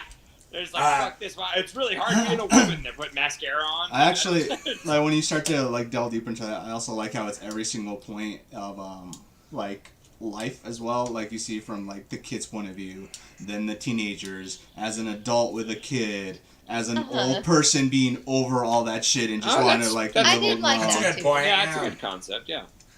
Because like the jaded old man, This old woman. I love Sam. He's like the embodiment. Like he's the fucking. He's the spirit of Halloween. Yeah, because it's like the dude that Brian Cox plays, which I didn't even realize it was him until this time watching it. I was like, oh fuck, You mean when they obviously pointed out right at the end there? The first time I saw it, no, I mean like I didn't know the actor was Brian Cox. The actor. I was like, you mean when they his character was the bus driver? I was like, they yeah. literally pointed No, I out. knew that, but like the first time I saw it, I didn't know who Brian Cox was, and now I do, and so. God damn it. And it's like, seeing him as like he's the fucking Grinch, you know, he's the Scrooge of Halloween. Yeah. Where it's like, oh, you can't just have fun with Halloween. It's like a spooky night and the spirits What's the consistency there though? They were like, yeah. They were like Halloween. You blow the pumpkin out, you die. There were like pumpkins everywhere, and like Brian Cox had 1 million pumpkins now. And only if he sees it, and he only had 1 million pumpkins because the girl. Yeah, I don't know. There was an. Wait, what girl? The girl. Her name is Rhonda. I'm gonna put it on there because I feel like you're gonna say it. Yeah, Rhonda. No. Her name is Rhonda. Why would I say it negatively? I did see it, and I love that. I actually really liked the kids got killed because Rhonda was like, "Fuck you, bitch," and she went up the elevator. Because that was my favorite part of the movie. But I do think it was a little weak. Like they could have. I mean, it was cool that like Sam, the little character, the Scarecrow character, would come around, and he was either an active part of the story or an inactive part of the story. Yeah. I just kind of what I wanted more because I thought at the end of the movie what we would see is more about him and how he played into all the stories, and it didn't really feel like that. It was just like.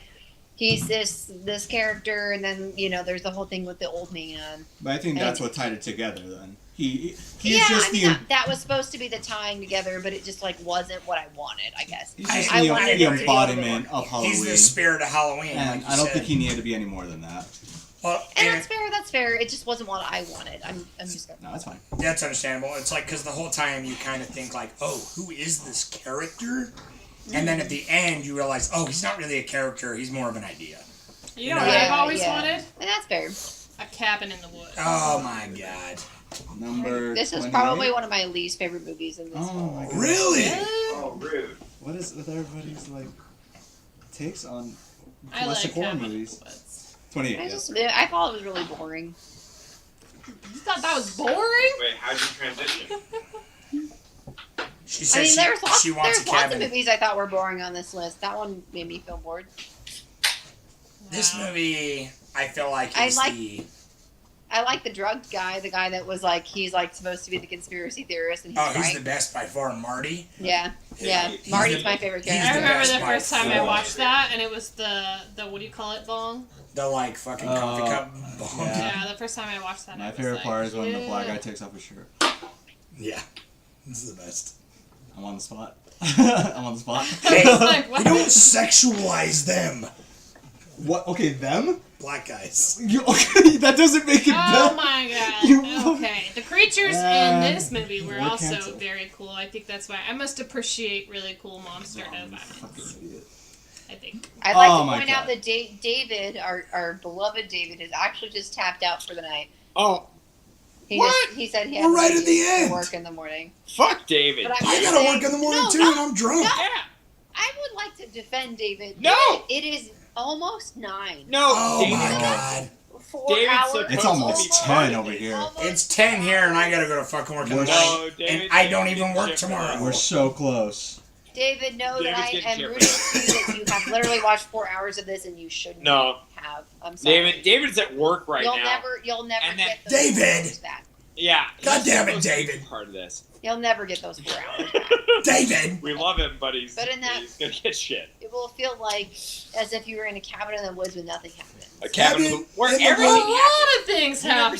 My God, take your pick. Many things could happen. Evil Dead started the cabin horror, and then it started it. There's so many things, but it's like we've talked about it a lot.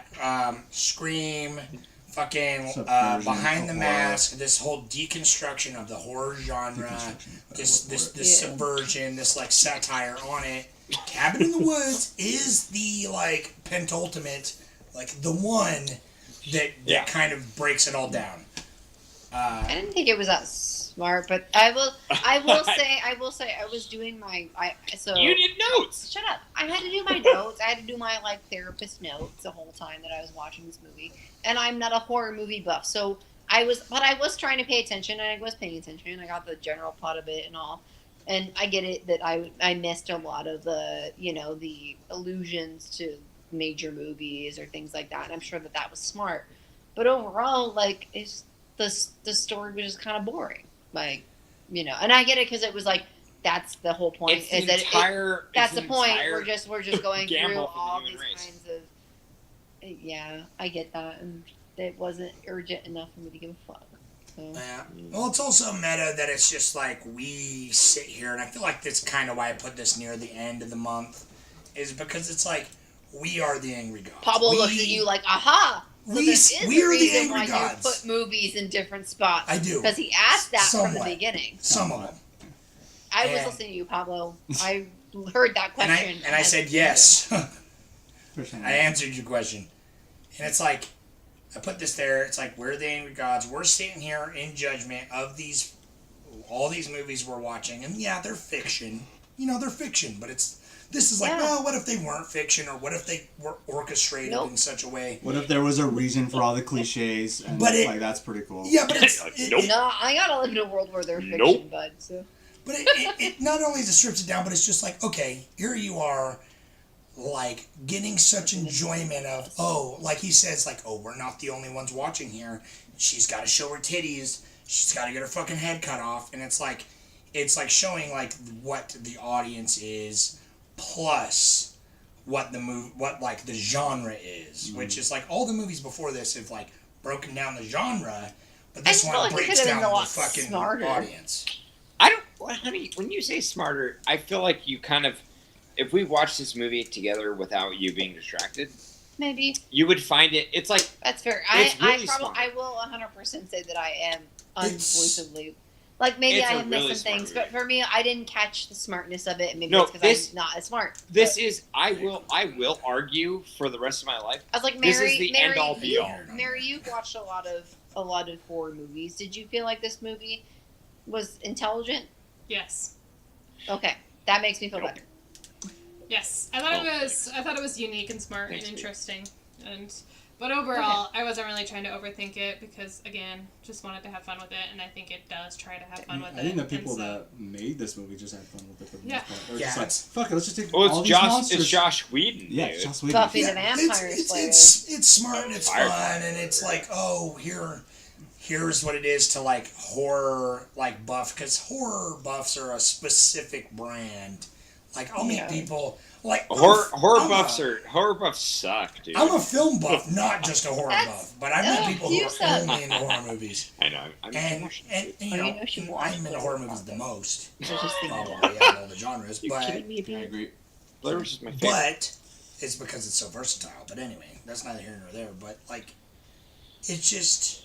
You guys, I think we could do the last 5 minutes and get through the last movies. What do you guys think? No. Yeah. No, because Sleepaway Camp. I do like that everybody died in the cabin in the woods and everybody went to sleep. Like they went to sleep away. It was the end of the world. They went to Sleepaway Camp. Number 29. Okay, here we go. Sleepaway Camp 29? Everybody promised that they can't get too far into this because I just can't deal with anybody paying enough attention to this movie because it really upsets me. Sleepaway Camp! Sleepaway Camp was what upsets you? This is my favorite movie out of all the 30 movies. Shut up, he's lying. Okay. Lying, here we go. I related most. No, he's drunk and argumentative. I want a TikTok video and I'm going to be edgy. No, he's like, I'm the white male that's going to be like, you know what? The devil's advocate. Devil's advocate. I mean, he calls them oldies. Then there it is. I don't respect trans lives. I don't respect any young women who are raped. I don't respect their lives. I like to use I hate gays. I think they should all get rowed over by fucking motorboats. I hate them all. This is the movie. This is the one wish where that it's I could all. fuck a child. Just wait. No. All right, and clip that. Clip that. And we're being edgy. You need to stop because Clip that. that's exclusive footage from the director's cut. I wish I could fuck a child. That's from the director's. Sorry. Transsexual representation horror movies. This is a hot topic. Can I just say It has though? nothing to do with that. Maybe not a hot topic. Not really. Yes, it does. Maybe Wait, not. Pops, you think they respected that? That's No. also transsexual is not. Oh, okay, thank you. Thank God, because they did not. They Transsexuals vilified transsexuals. No, as listen. Oh my like God. a transgendered person. I do not know the Yeah. PC term. I am using what I know from my experience. Transgender. It's Transgender. transgendered person. That's not what it says on the And they- Pornhub Shut the hell search. up. They vilified. Transgender representation in horror movies You're being argumentative because Is- you have to stop it. That's a not problem. representation. No, That's listen, No. listen. Everybody stop talking. Is a problem in horror movies. And I fully Yes, it understand is. that. Not in this Because, shut the hell up. Because Just there's a let Paolo lot of go. movie that, Jordan, you're right, they vilify trans people a Yup. lot of the time. Like, this movie in particular, it's used as nothing but shock value.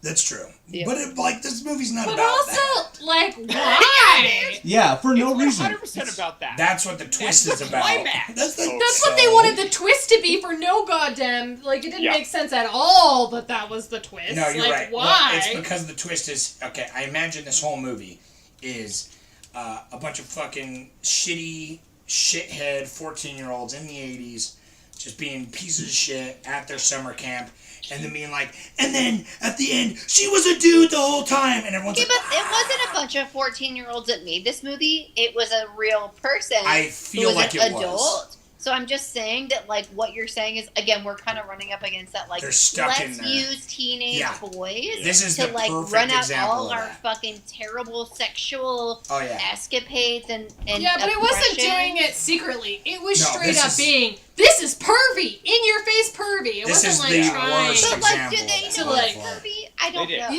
knew it was I- pervy, and they wrote it to be pervy. They knew. Like, on Yeah. purpose. I don't know the way that they like outrightly like made things sexual, especially like, I was like the way something that like really made me laugh was like it made me like what the fuck was like there was like the guidance counselor. I think her name was like Deb or Meg or something like that. M-E-G, And she's Meg. like, can I see you later? And he's like 108 years old. Yeah. And you're like, so you're like, who is the director? Who is the writer? And like, and then he comes in later and he talks to these 12 and 14-year-olds and he's like, y'all see Meg? And he's like 108 years old. I'm so sad and I it's date like, with her. and Yeah. it's like completely normal. It's That was completely literally- normal No, in a the lot of movie. the a lot Yeah, of but this that's is not placed. the only thing that was super weird. No. There was so many instances that it did that like on purpose. I It agree wanted with you you, to though, do that. Victoria. I That think- was the one It's turning not point for the me. only Like, thing. what? I want to be really Oh, clear really? about that. Not- It was just, that one thing was just Not It this. started as soon as they came to camp. Yeah, it was, Okay. the rest That's was where so he's over. like checking the kids No, out as I they're love, coming I up. love that the top chef was like, I'm gonna fuck all these No, children. Yeah. I wanna the fuck line, those children. the line. That's fuck how those the- children so hard. Okay. I'm the old black guy. Let me say the line. Let me Do say that. the I'm gonna line. Fuck you. I'm gonna fuck those children. Let me say the line. Come on, Loved it. really quick. How about we just start one at a time? Because we all have really passionate feelings. We are. No, I agree. Why did David leave? where Did are he you? choose this movie? David, where are you? The I line am going to. is can literally. I'm just gonna hold up. What'd you I call want to them, do one at a Goldies? time, Mary, because I think that we do need to. Like, it's How gonna many go. boobs? Maybe hold up. Yeah, we're gonna go females first because there's like a lot of sexism in this movie. Then it's Oh. Pablo, and then Levi and Jordan. You can duke it out. Mary, go first. Okay. I don't know what to say now. So first off, this movie was awful. Well, you better Yeah. be careful because you represent an entire gender. That's I true. agree. No, fuck You are the this. empress of Shut women. up and just like let's try this. Tell Try me. it out. All right, bud. All right, go ahead, Mary. Let's hear it. Anyway, I think they were pervy on purpose. They wanted the movie to be that way. They wanted it to be that, like, stupid, and that's why it got the cult, like, following that it did. I don't, like, although I think all of those issues are apparent, and that's why it sucks, but, like, for them, they're almost, like, making joke or light of it, and that's the fun of the movie, and that's why it has a following, is my understanding of it.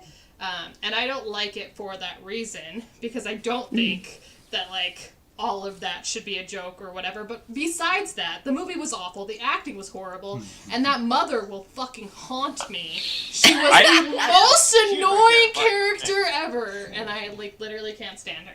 Oh, she's the worst. That's my thoughts. I agree. The struggle. I think that there's a lot about obviously like just sexualized. Like there was some weird shit. Like I don't know, and I get it because like what's funny is that this is like, we're like, oh, maybe it's a satire, but then there's Wet Hot American Summer, which is literally a satire of this movie. So it's like, I don't know if this movie was a satire or not, but either way, it's like, it's ridiculous.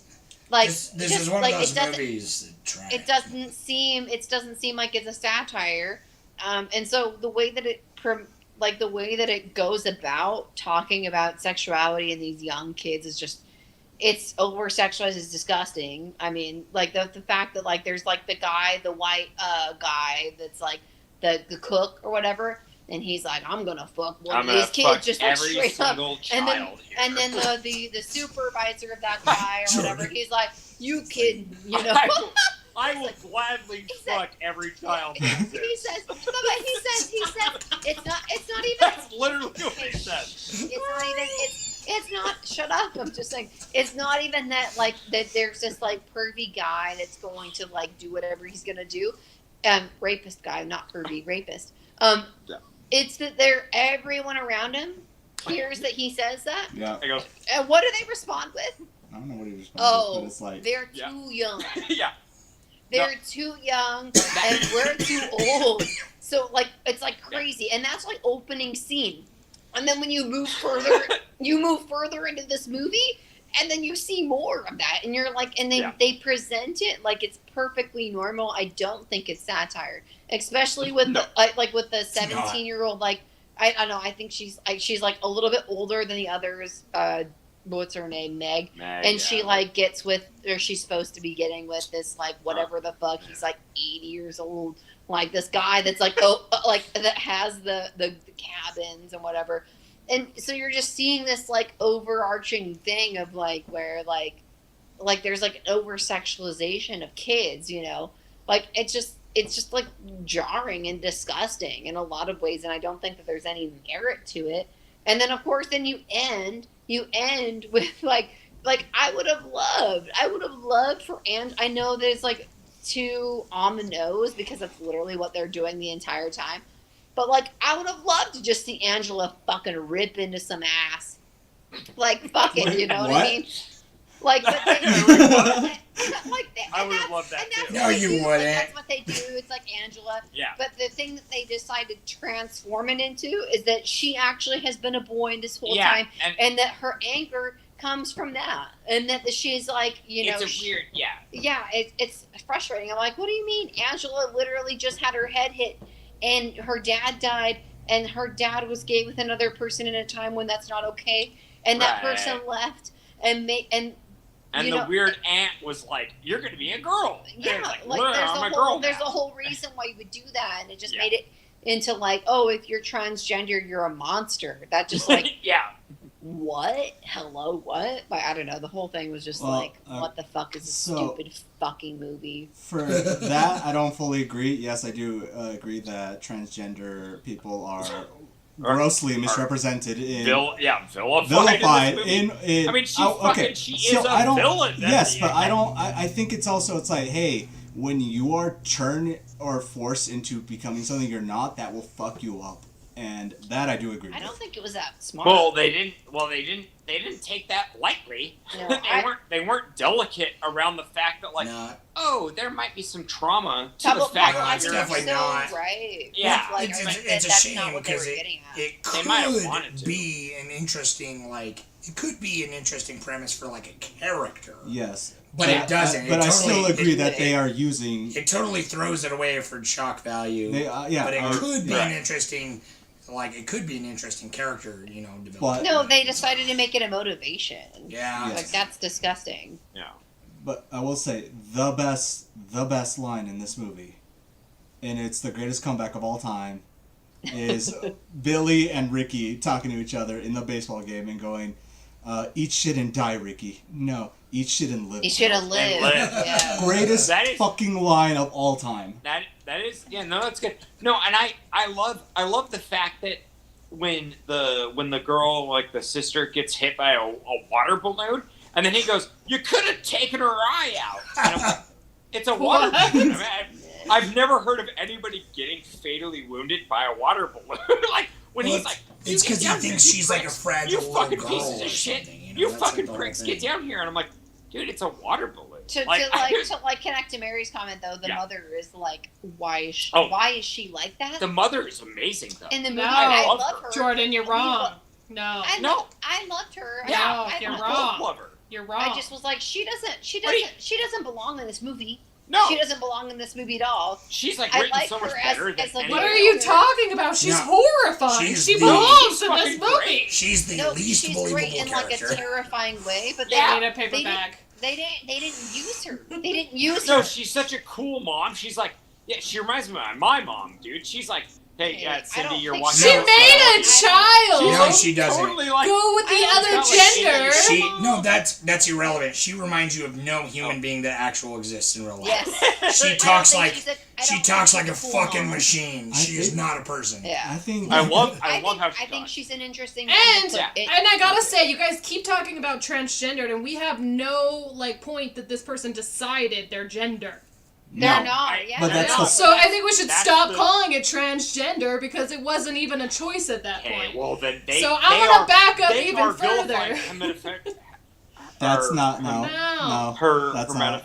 Oh my No. god. What's that? No, That's that's not the what it's whole called. point. I think the whole reason why we're using transgender is because what Hermaphrodite. people would have used in the time would have been hermaphrodite, Hermaphrodite. and that is why Yeah. they And decided they, it's they monstrous. vilified that. Yeah, they vilified it. But that's not even Like- what she is either. She's not a hermaphrodite. That's, She- no, like, but that's Well, that's that's, the- that's what they- doesn't make any they sense, made her though. into a monster. because this transgender didn't exist in the 80s, so That's it's what like doesn't make any hermaphrodite. sense. It's just like her personality is a woman.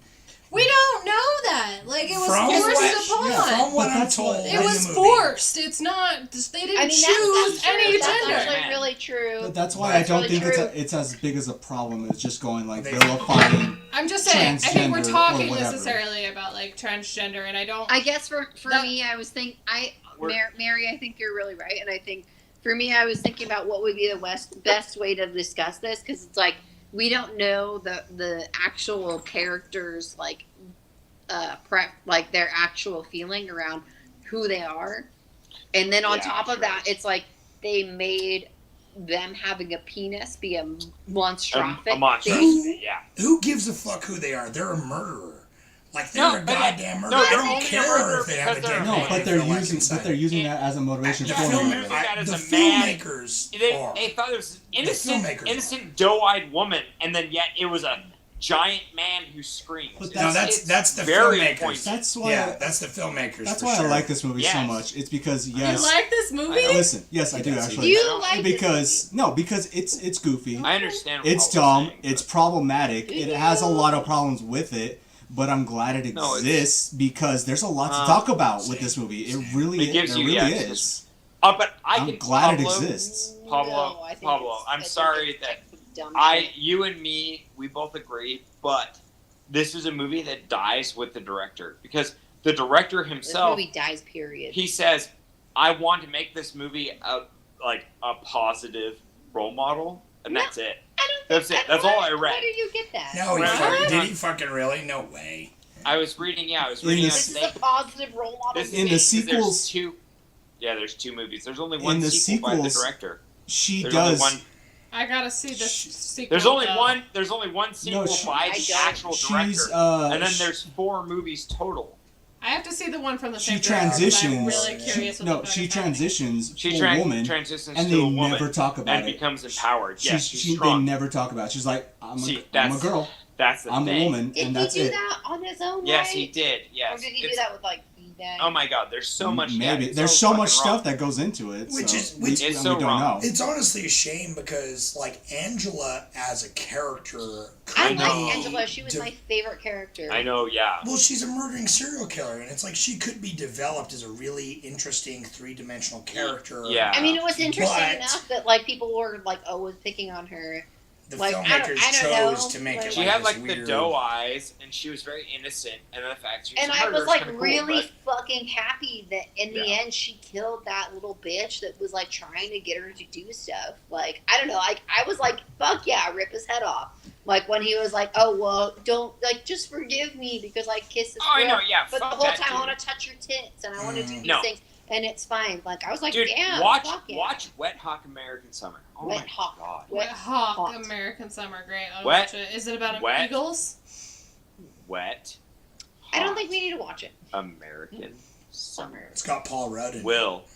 will be better than this movie.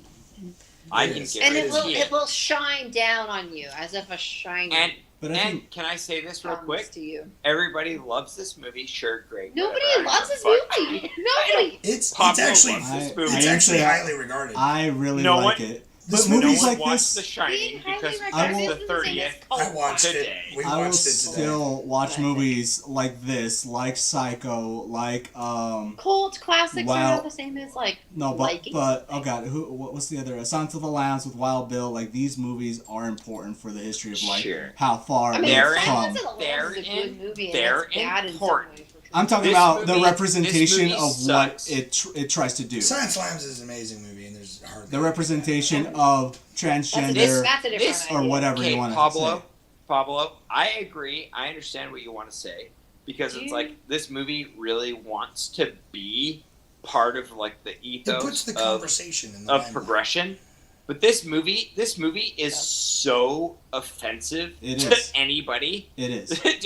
to female and to transgender and to anybody who's in the LGBT plus community. But- that it's like this movie is rough. Like, But do I not don't- watch this movie. If you want to be raped, watch this movie. No, I disagree with that. I think just because it is incredibly offensive to everybody does not mean that it should be immediately disregarded. Well, I also agree with think you Pablo. don't have to like not I- watch Pablo, something I because agree it's with you. offensive. You know what I Yeah, mean? I think that like just No, just no, because- I agree with that as the well. idea Sure, that, watch it. like, I mean, I feel It's like not again, black and like, white. We're agree. talking about like, you know, we're talking about like agree. grown men making teenage boys be permissible. Like this is the ultimate movie of that, and it's like very, like what is John Waters did what? Can that we too. just talk It's- about like what is all the talk about like girls, young girls having hair on their vaginas Yeah. and fucking having big boobs and having their period? Like it was not 100%. It was not for women. No. It was not for like young women discovering themselves. It was like this weird. It was like you just like the whole time I was like, who the fuck is the director and who's the Yeah. writer? And like, how many people have they raped or tried to? Because that's literally what it feels like the entire movie.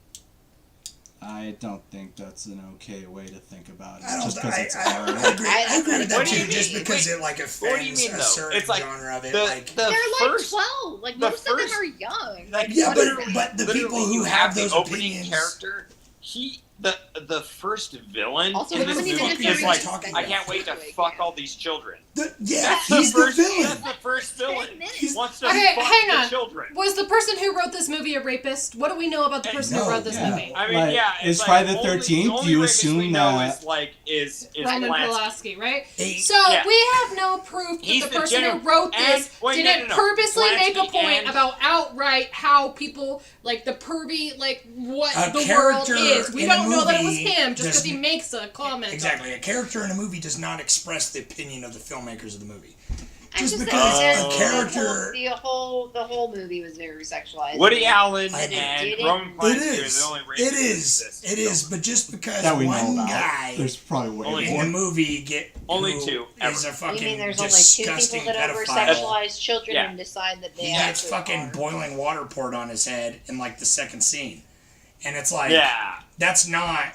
He's not a mouthpiece for the He filmmakers. whipped his dick out. He whipped his dick out to fuck a child. Don't even But get. then he oh, got I he can't- got boiling corn I put feel on him, like so we can't. he's a We bad guy. cannot. He's a I'm gonna, villain. like, He's a villain of the I'm movie. Yeah, he's a villain. I am gonna fuck off about like Sleepaway Yeah. Camp real hard, and I'm just saying No, that like this- in the end we This haven't movie's even a piece of we shit. haven't Watch even Wet Hot got American Summer. we haven't even got to the 30th movie, and also I will No. fucking battle to death about I know. Sleepaway Camp. No, Sleepaway So Camp sucks. I think that maybe we should just move on to the next and agree to disagree to The Shining. But I agree.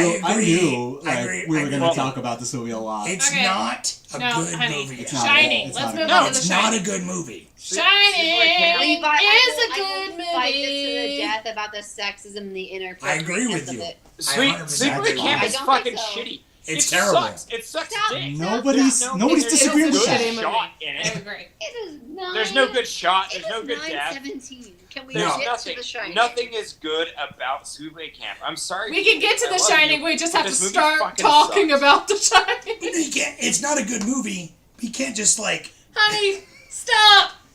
There's nothing good about it. Watch Wet Number- Hot American Summer. That's Number fucked 30.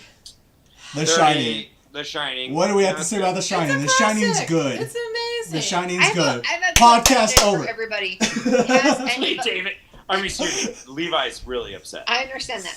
No, Levi, I'm you not. and I have to how about we keep- like I end got this you. the I got you. live and then I'm we'll not. talk. I'm But not I'm upset. saying that, I got like, I'm really not. we are on The Shining. How many of you have watched The Shining today? Everybody. I did. Everybody. We watched Okay. it today. We actually, so we didn't get to watch The Shining today because I don't work at like both of us worked the entire time until we started this podcast or the video cast, I guess.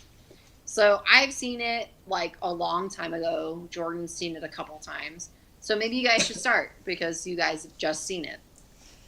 I mean, I've seen this movie dozens of times. It's excellent. The first time I ever saw it, I'm one of the few people that, weirdly enough, especially since it came out long before I was even born, I'd read the book first, though. I read the book, and I watched the movie, and the first time I watched it, I was like, oh, this movie's good, but I was kind of disappointed because it's, like, nothing like the book. Yeah. Quickly after, especially on subsequent viewings, I immediately discarded that notion and just appreciated the movie for what it was, which is a masterpiece of horror. Are you Stephen King? I agree. I think it's a masterpiece of horror. And now I have like even more intense feelings of it ever since we went to the hotel. Yeah, we went to the hotel. We saw You guys went to the Overlook Hotel? Overlook? Yeah, What? For our anniversary. Well, no, on our honeymoon, we went to like Colorado, and one of the places awesome. we went to was Estes Park, which is the Overlook Hotel. And Very so, cool. So now I have this kind of. hotel is like down the street, babe. It's not down the street. It's in Estes Park, Colorado. Colorado. That's not the complete opposite side of where you are. That's in a different state, but I think he's talking maybe about the one they actually filmed at, though. The one they filmed at was in Europe, though. So. So that's also not down the street. So what the fuck either are you way, talking we're just about? gonna go with your story. How was that experience? Anyway, it was freaking awesome. It was fun, Yeah. and then it's like, I don't know. Yeah, and so and then like Stephen King was there the day before we went, Supposedly. and And we kept seeing him everywhere. so we were pissed. I don't actually know what I feel Stephen like King it. looks like I for do. real, and so Should be everywhere like, we is that went him? after, Is I'd be that- like, babe, Stephen King's there. Babe, fucking Stephen that's King? your idol, Stephen King. How could you have missed him though? Holy shit, I think it is Stephen King. He's got SK on his fucking bowling jersey. It is goatee. It's Yeah. like Ew, I Yeah. can't imagine Stephen King with a goatee. It sounds disgusting, though. Have you seen him? He is not a handsome man. sounds just like him. Anyway, No, I really do think it's a masterpiece, though. Like, it's awesome. I don't really know. I don't even want to get into the details about it because I think it's overall just a good, solid film. There's everything about Anybody it. who has not seen this movie, go watch it. It's super iconic and Go watch it for Halloween. It's super tense, and there's so many things about it that it does right with suspense. And not even horror, which it does horror really well, but it does suspense, like, by the book. Like, it writes the book on building suspense, using shots and music to make suspense and in, like, filmmaking. Let alone the actual horror, which it uses in small snippets or long, lingering, horrific shots, like that woman getting out of the tub. Is very scary, or very fast shots like The blowjob. the chopped up, yeah, or that, which is fucks me up because that's the closest to the book. Because you have no fucking clue what you're Yeah, even it's looking totally at. out of context. So you're totally That's freaked out. what is jarring. And like, I feel like this one disagrees with you. Just like looking at his facial No, expression. If you say The Shining sucks, Jordan, I will come over to fucking Washington Are you- and fuck you up. Dude, he's No. gonna jump states to kill you. Kate, do you understand? You sit there and you He's gonna lecture Like- you now. Stephen King's giant porpoise butthole shows up in front of your face, and you smooch I gotta escape the Stephen bubble. King's butt. Stephen King? Just because I'm wearing a Stephen I- King shirt? I think Stephen King's a piece of shit. I fucking hate Stephen King. Wow. The fuck are you even I- saying? You don't even know how to read. fuck, Jordan? That's why he hates Stephen King. That's my opening. The fact that like The Shining, Stephen King hates The Shining. And I understand why though. I do. No, and I understand why, but that's because Stephen King, he's like all like, man, you take my book and you have to shoot it literally, and like Kubrick's like, no, bitch, I'm fucking subtext. Have you like, read The Shining? No, dude. Are you fucking kidding me, dude? He's like, I'm gonna take subtext and I'm gonna just cram some subtext up Stephen in this King shit. is the only person on Earth that gets to be mad about The Shining. Everyone else, it's like, shut the fuck up. The Shining is amazing. It's an amazing piece of art. But if if he wrote the story and he's the only guy that gets to be offended because he's like, that's not what I wrote. That's not what Everybody shut up. You strap your hats. So Captain Kristen, he has a great video about this. He explains that like Stanley Kubrick's version of The Shining is his own retelling. It's like he starts the book off on a different plane and he becomes a different family. It's the same premise, but he's a different family. And so all the big plot points are there, and it ends differently. And I feel like Kubrick's Shining ends better than the original. But that's me. I'm not gonna sit there and be all like pretentious. So. Well, I will if you want, because yeah, let's go. I will. Let's fucking go, dude. Only because you know me and you'll go. Here's the thing. Because it's like... Bring it on, bitch. He's getting closer. Here's the thing. Bring us back, bitch. No. You're totally right, though. But that's the thing. Yeah. The Shining is one of the few examples in art history that exists as two totally different mediums without being the same thing at all. Because it's like... Yeah. The book The Shining and the movie The Shining are barely comparable. Right, honestly. right. Like, I mean, and they do have their similarities. It's a sequel, essentially. Yeah, they do have their similarities, but it's hard to even call the movie an adaptation so much as an inspiration. You know what I mean? It's an inspiration for a different story that Kubrick wanted to tell. So you could almost say... Like, it breaks off from the section of him driving to the Overlook Hotel. I have a work thing. Gotta go, y'all. Yeah, love you, bye. Love you, baby. Stephen King is like fucking Neanderthal, and fucking the Kubrick is fucking Homo sapien. They have a common ancestor, but they evolved into two totally different things based on the medium. So it's just like, I wouldn't really want to read the book Stanley Kubrick's The Shining, but I wouldn't really want to watch the movie Stephen King's The Shining.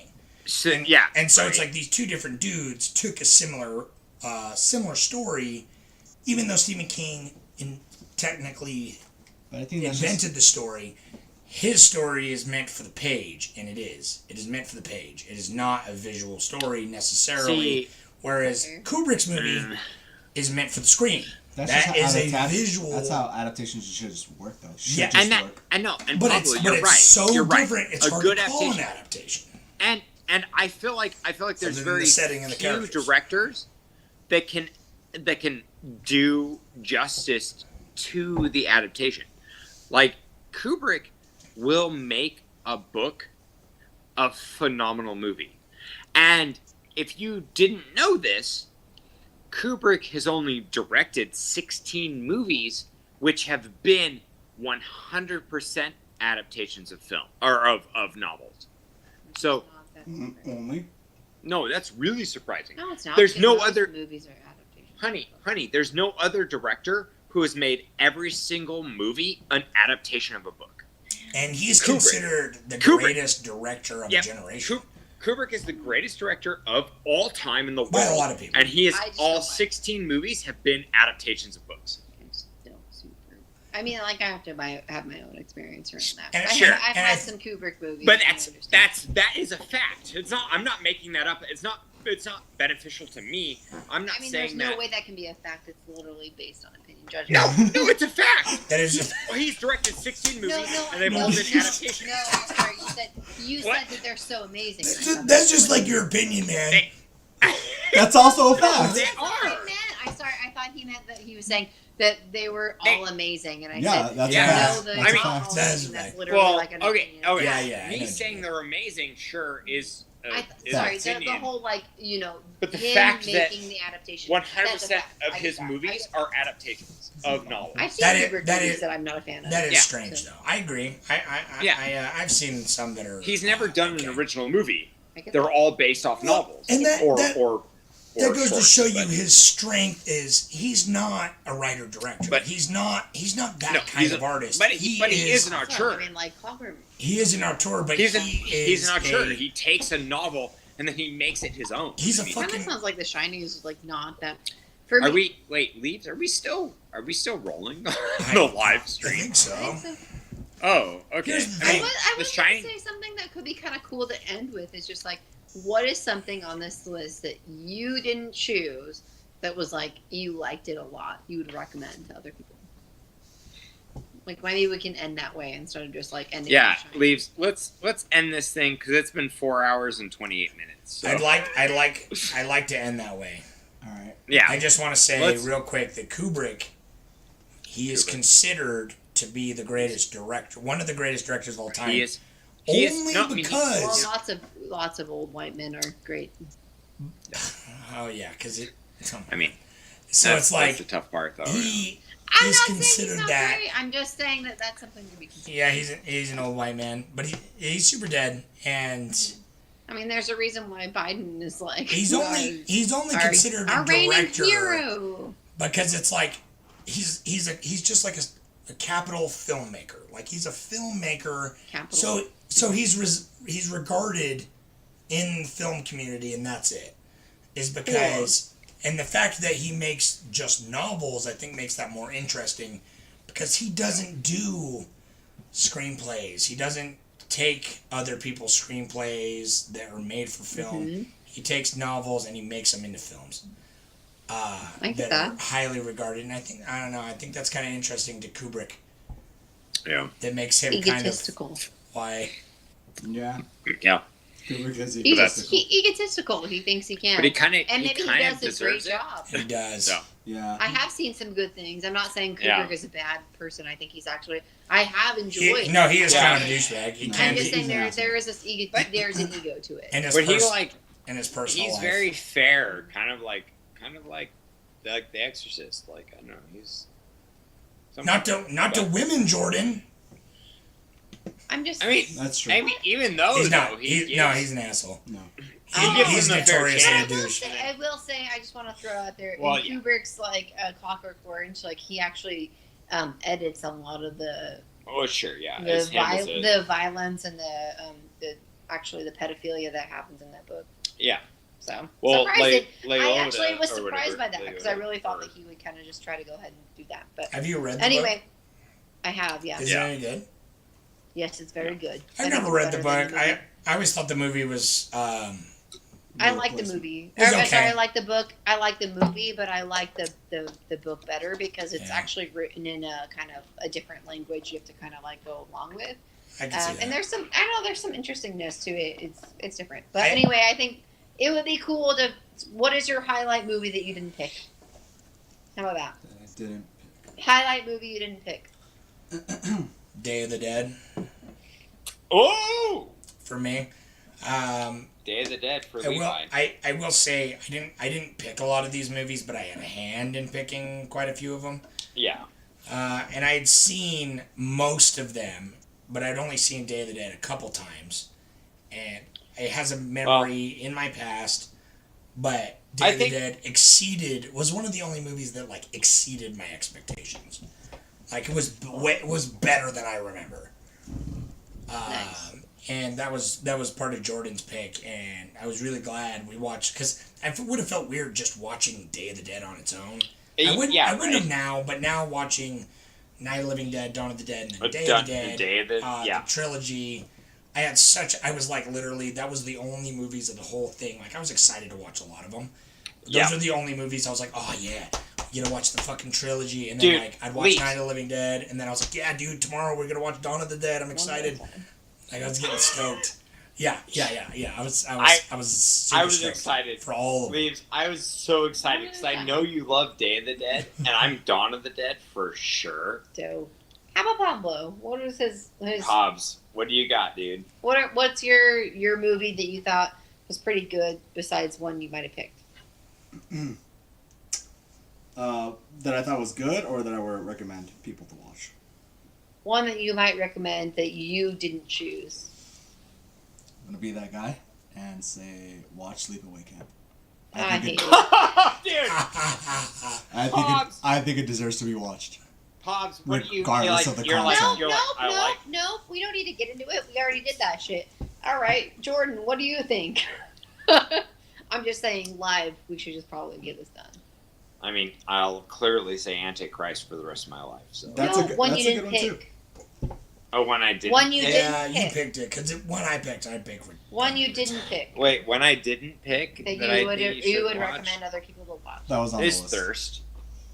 Thirst. That was up there for me too, honestly. Yeah, like, that was Thirst. another one that was better than I remember. I mean, Antichrist is my favorite movie of all time, and then Thirst. Yeah. Thirst is interesting. Not favorite movie of all time. All the rest are amazing, but Thirst is like one where I'm like, fucking watch that shit, dude. Get your shit out of the fucking stupid vampire movies. Honestly, because I had always remembered I'd seen Thirst like.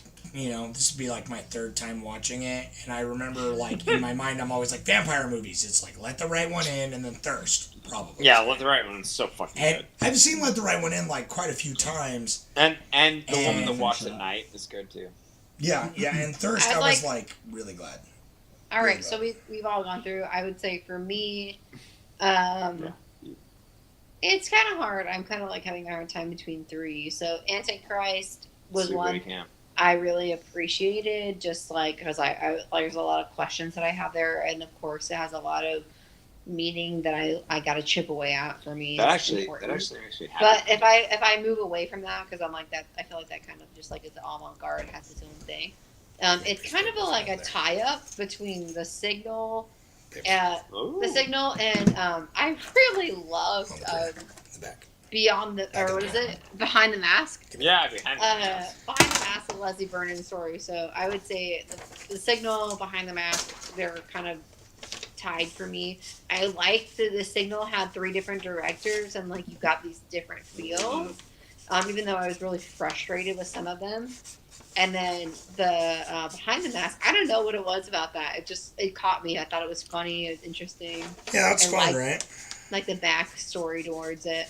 But yeah, Antichrist, Antichrist is probably the one I love the most, but it was also like, it's just too up my alley that I'm like, if I were to recommend on a more general level, it'd probably be The Signal or Behind the Mask. I'm as someone who is always, I feel like I'm always out there trying to fucking like march for The Signal. I'm glad you liked it because I did like it. I'm always please watch The Signal. Like no, it's amazing. I love that it was like 3 different directors, and there were some really good differences in those 3 differences. I don't know. I like that. Signal's my second, but Antichrist. Antichrist. Did you say Signal's your second? Because Us is definitely. I'm really glad I was forced to rewatch Antichrist because I really like it. And Antichrist is fucking dope. Meanwhile, how do we stop this live? Because we gotta stop. We gotta stop. No, we don't. I got one more thing. If you didn't notice. All right, honey bun. If you didn't notice what I was doing. Oh, I don't know what you're doing. Ripping paper. Yep. Here it is. So, right here, I got a pile of papers. What's 31? Usually I put it on my my little list here, but I just wrote them down real quick. And this is for November? This is for November. Pick one, Paula. Oh! I didn't get to throw one in. What is this? What's Western. the genre? It's Western. Oh, fuck that. God, I don't want to watch that. Pick one of the pile. No, you don't have to do it. We'll go back to my anonymous status. What is it? The fuck does that say? What does that say? You can't read that? You read that. Read what that says. Pause. Pause! It says High Plains. What the fuck? Oh, High Plains Drifter. It's High Plains Drifter. It's the first one. Yeah, High Plains Drifter. Okay. All right, so I'm Fuck not John going to Wayne. be there. Oh wait, no. That's High Clint Plains Eastwood. Drifter is Clint Eastwood. That's dumb. Mm-hmm. Jesus Christ. But it's live. Jesse James. Yeah. Oh, the assassination of Jesse Finally James get by to the watch that coward movie. Robert Ford. Jesse James. Jesse James by the coward Robert Ford. Just the assassination of Jesse James by the coward Robert Assassination of Ford. Jesse James by The assassination of Jesse James. The assassination of Jesse James. The coward. The assassination of Jesse James by the coward Robert Ford. Please stop the live stream. It's the assassination of Jesse James. By coward Robert Ford. I will literally stop the live stream. High Plains She'll Drifter. marry me if we just cancel this right now. All right. I'm ending it. Thanks. Goodbye. Whoever Okay, decided good to night, watch it, honey. thanks. Send me over your audio. You don't have to do it today. You can do it later. I will. I watch so many scary movies. I'll I just like to point that out. I appreciate that. I really do. I didn't watch it Okay. off. 1, 2, I really 3, pause. tried. Okay. You're still going. I